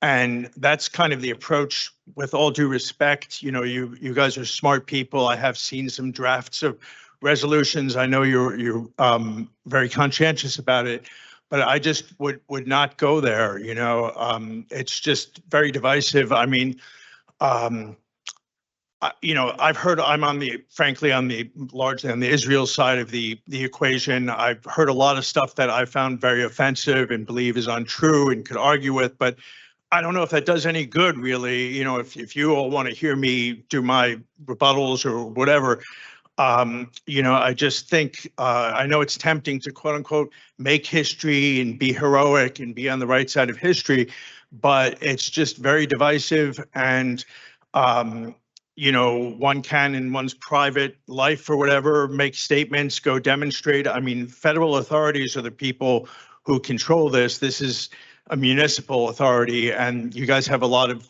important stuff to do. I've learned about, for instance, addressing the de-escalating when there are mental health crises, addressing a good way of doing that. That's important stuff. I would just respectfully request that you guys stick to that and disengage. Don't get into the international affairs. It's inevitably going to be very selective, as people have pointed out. There's a lot of things, and unfortunately, it's very unedifying and depressing hearing what people do to each other. Being reminded of that, in Darfur and Afghanistan and Iraq and whatever. So that's basically my point. Thank you.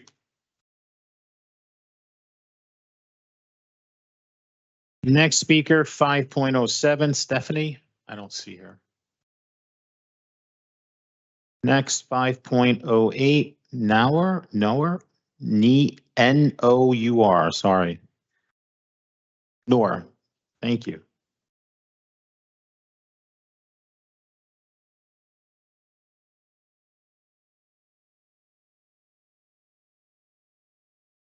Hi, everyone. I'm Syrian, and I'm a proud Jersey City resident. I live here with my husband and my 2 babies. Like many households in Jersey City, mine is biracial, bicultural, and multilingual. We are secular, and we have cultural ties to both Christianity and Islam.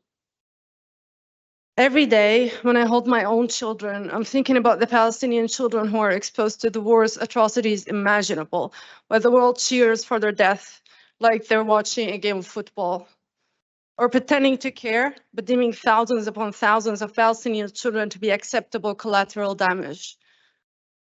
Well, they are not. Every single one of them was somebody's everything, just like my own children and yours here in Jersey City. Their blood is on all of our hands as American taxpayers. It is absolutely our business to talk about this, and I'm very thankful for you taking the time to listen to us today. Civilians, especially children, are never an acceptable collateral damage. Not even one of them. Not an Israeli child and not a Palestinian child. There's no world where I would think that it's acceptable to kill Israeli civilians and children, and I'm so disheartened and scared to see people in this room brush off the horrific death of Palestinian civilians funded by our tax dollars as acceptable and fight it in their hearts to oppose a ceasefire or consider it none of their business or point to a whole side of the room and assume that they know their beliefs. This is dehumanizing, and this is how you fuel hate. This is not the spirit of Jersey City. I am scared to speak Arabic to my kids in public. I am scared to speak it. I'm scared to speak in here. But I want to be able to tell my kids that I didn't just scroll past the pain of Palestinian children that is funded by us. We cannot be silent about what is happening in Gaza and the West Bank. Children are being killed, injured, displaced, and left parentless. They are left to slowly die in horrific pain under the rubble of their homes. There's extremely limited medical care. The limbs are amputated without anesthesia. There's horrible, horrible things that are happening, and this is all blood on our hands as American taxpayers. We cannot just stand in silence and say, let's talk about all the other things. This is just international going somewhere else. This is all funded by us. Traumatizing an entire population in the worst ways possible, collectively punishing them for something they did not ask for, is not only a war crime, but is extremely dangerous, not only for Palestinians, but for Israelis as well. It is time for adults to stop being silent and take action. Ceasefire now. Thank you.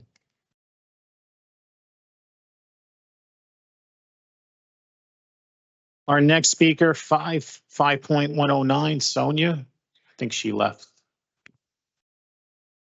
No, next, 5.110, Yuri.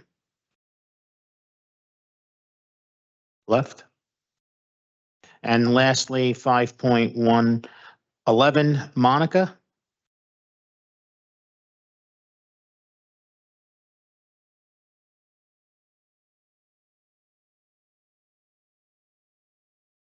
She left? She's coming, right? Okay. Yeah. Oh, okay. Leaving out. I thought I seen somebody approaching, so.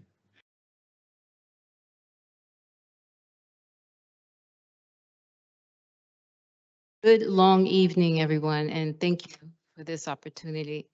I'm a mother, I'm a grandmother, I'm a sister, I'm a daughter, and I've heard a lot of things here this evening that are very disturbing to me. I initially came because I wanted to be in support of a better humanity, a safe humanity for everyone. I am of a mindset, if you think about this, a hypocrite is a person that uses the truth to cover a lie. A liar is a person that changes the truth. Silence is violence. We have to speak up and we have to do something. And if you're not able to sit in this room this evening and feel the magnitude of the importance of creating a safer space for everyone, then you are sincerely lost. And I don't mean you per se, I mean anyone. The other thing is, I know that there was a gentleman that spoke about there being silence in schools and it not being discussed. That's understandable because children don't have the magnitude to carry the space within themselves about what's going on. But when adults do that, it's something different. And that is unacceptable. So initially, when this meeting started, I was going to ask for silence as well, because one of the things I noticed at the beginning, you all stood in silence for some of your colleagues. So the lives that have been lost and the lives that are continuing to be lost are no different from that. Right? Right? Right? So I yield to silence.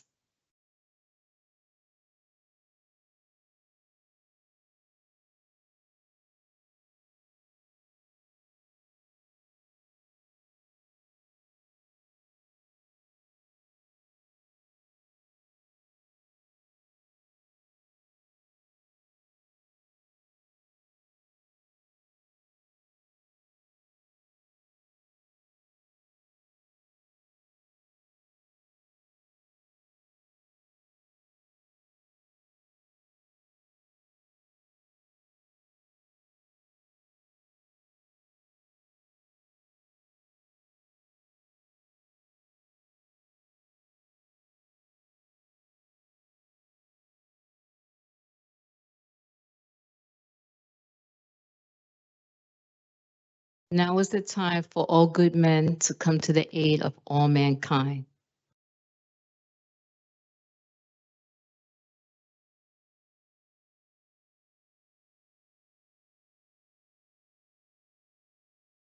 Okay, ladies and gentlemen, and members of the council, that concludes our public speakers. Just want to go through, which I didn't do before, petitions and communications. Any questions or comments on items 6.1 through 6.30? Hearing none, there are no office communications, report of directors. Any questions or comments on 8.1 through 8.3?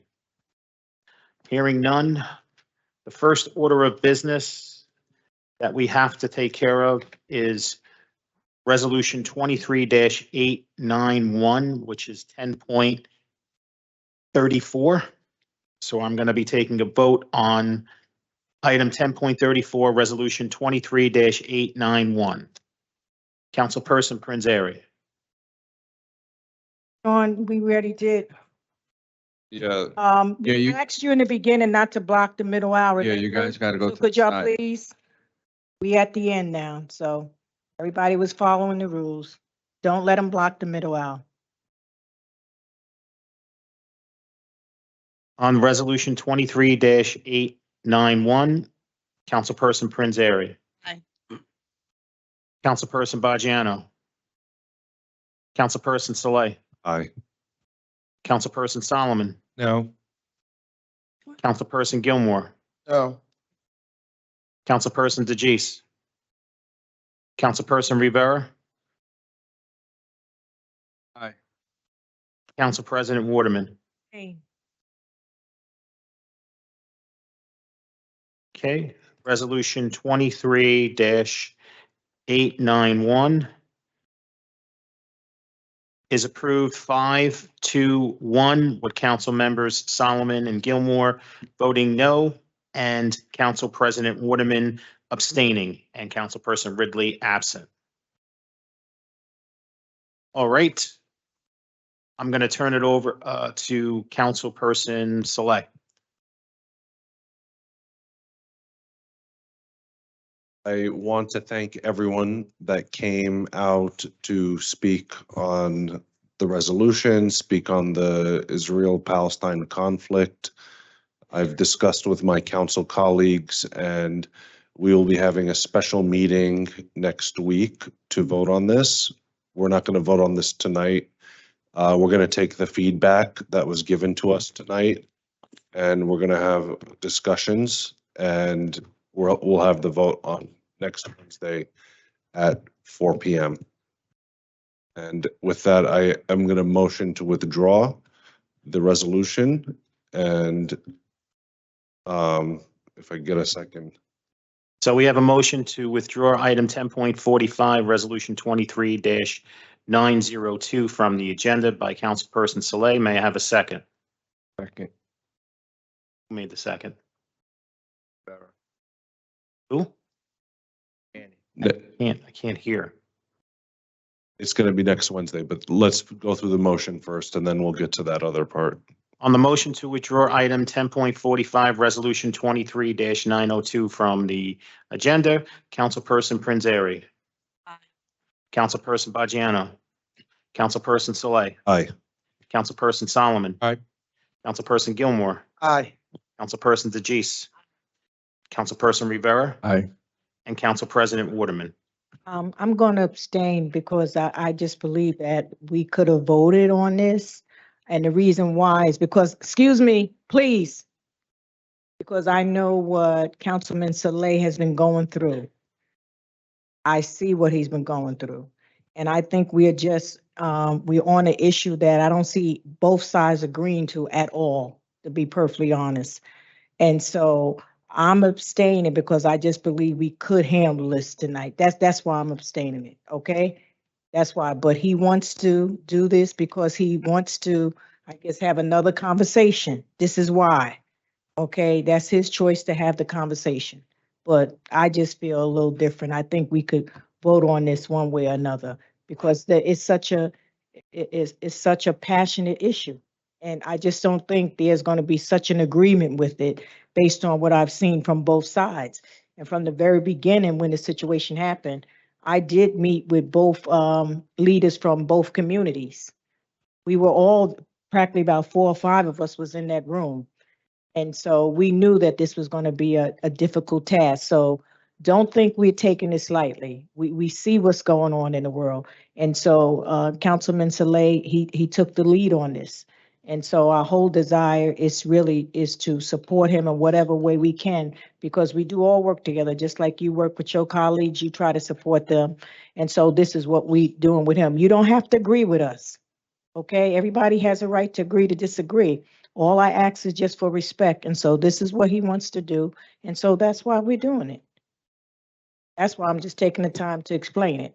But that's why I'm just abstaining. That's it, because I can't see where either side is going to agree. I can't see it now.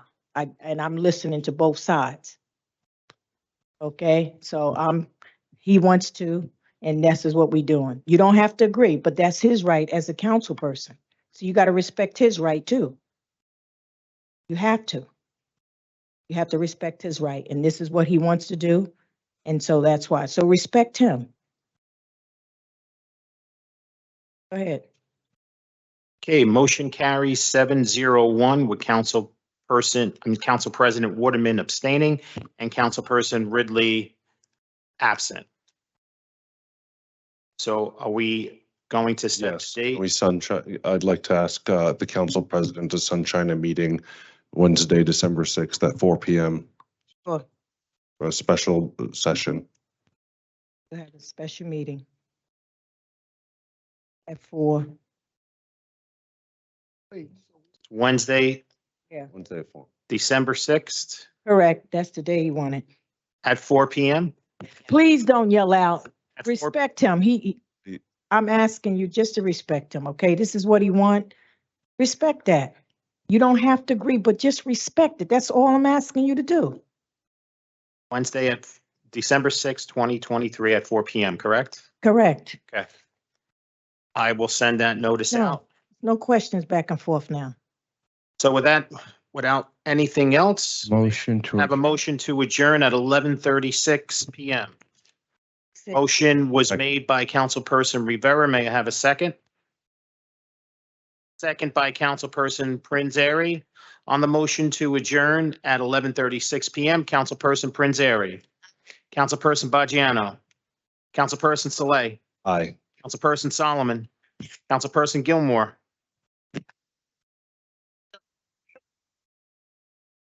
Yeah. Aye. Councilperson DeGise. Aye. Councilperson Rivera. And Council President Waterman. Motion carries 8-0 to adjourn at 11:36 p.m. Thank you so much with Councilperson Ridley absent. Thank you so much, everyone here and everyone watching at home. Remember, teamwork makes the dream work.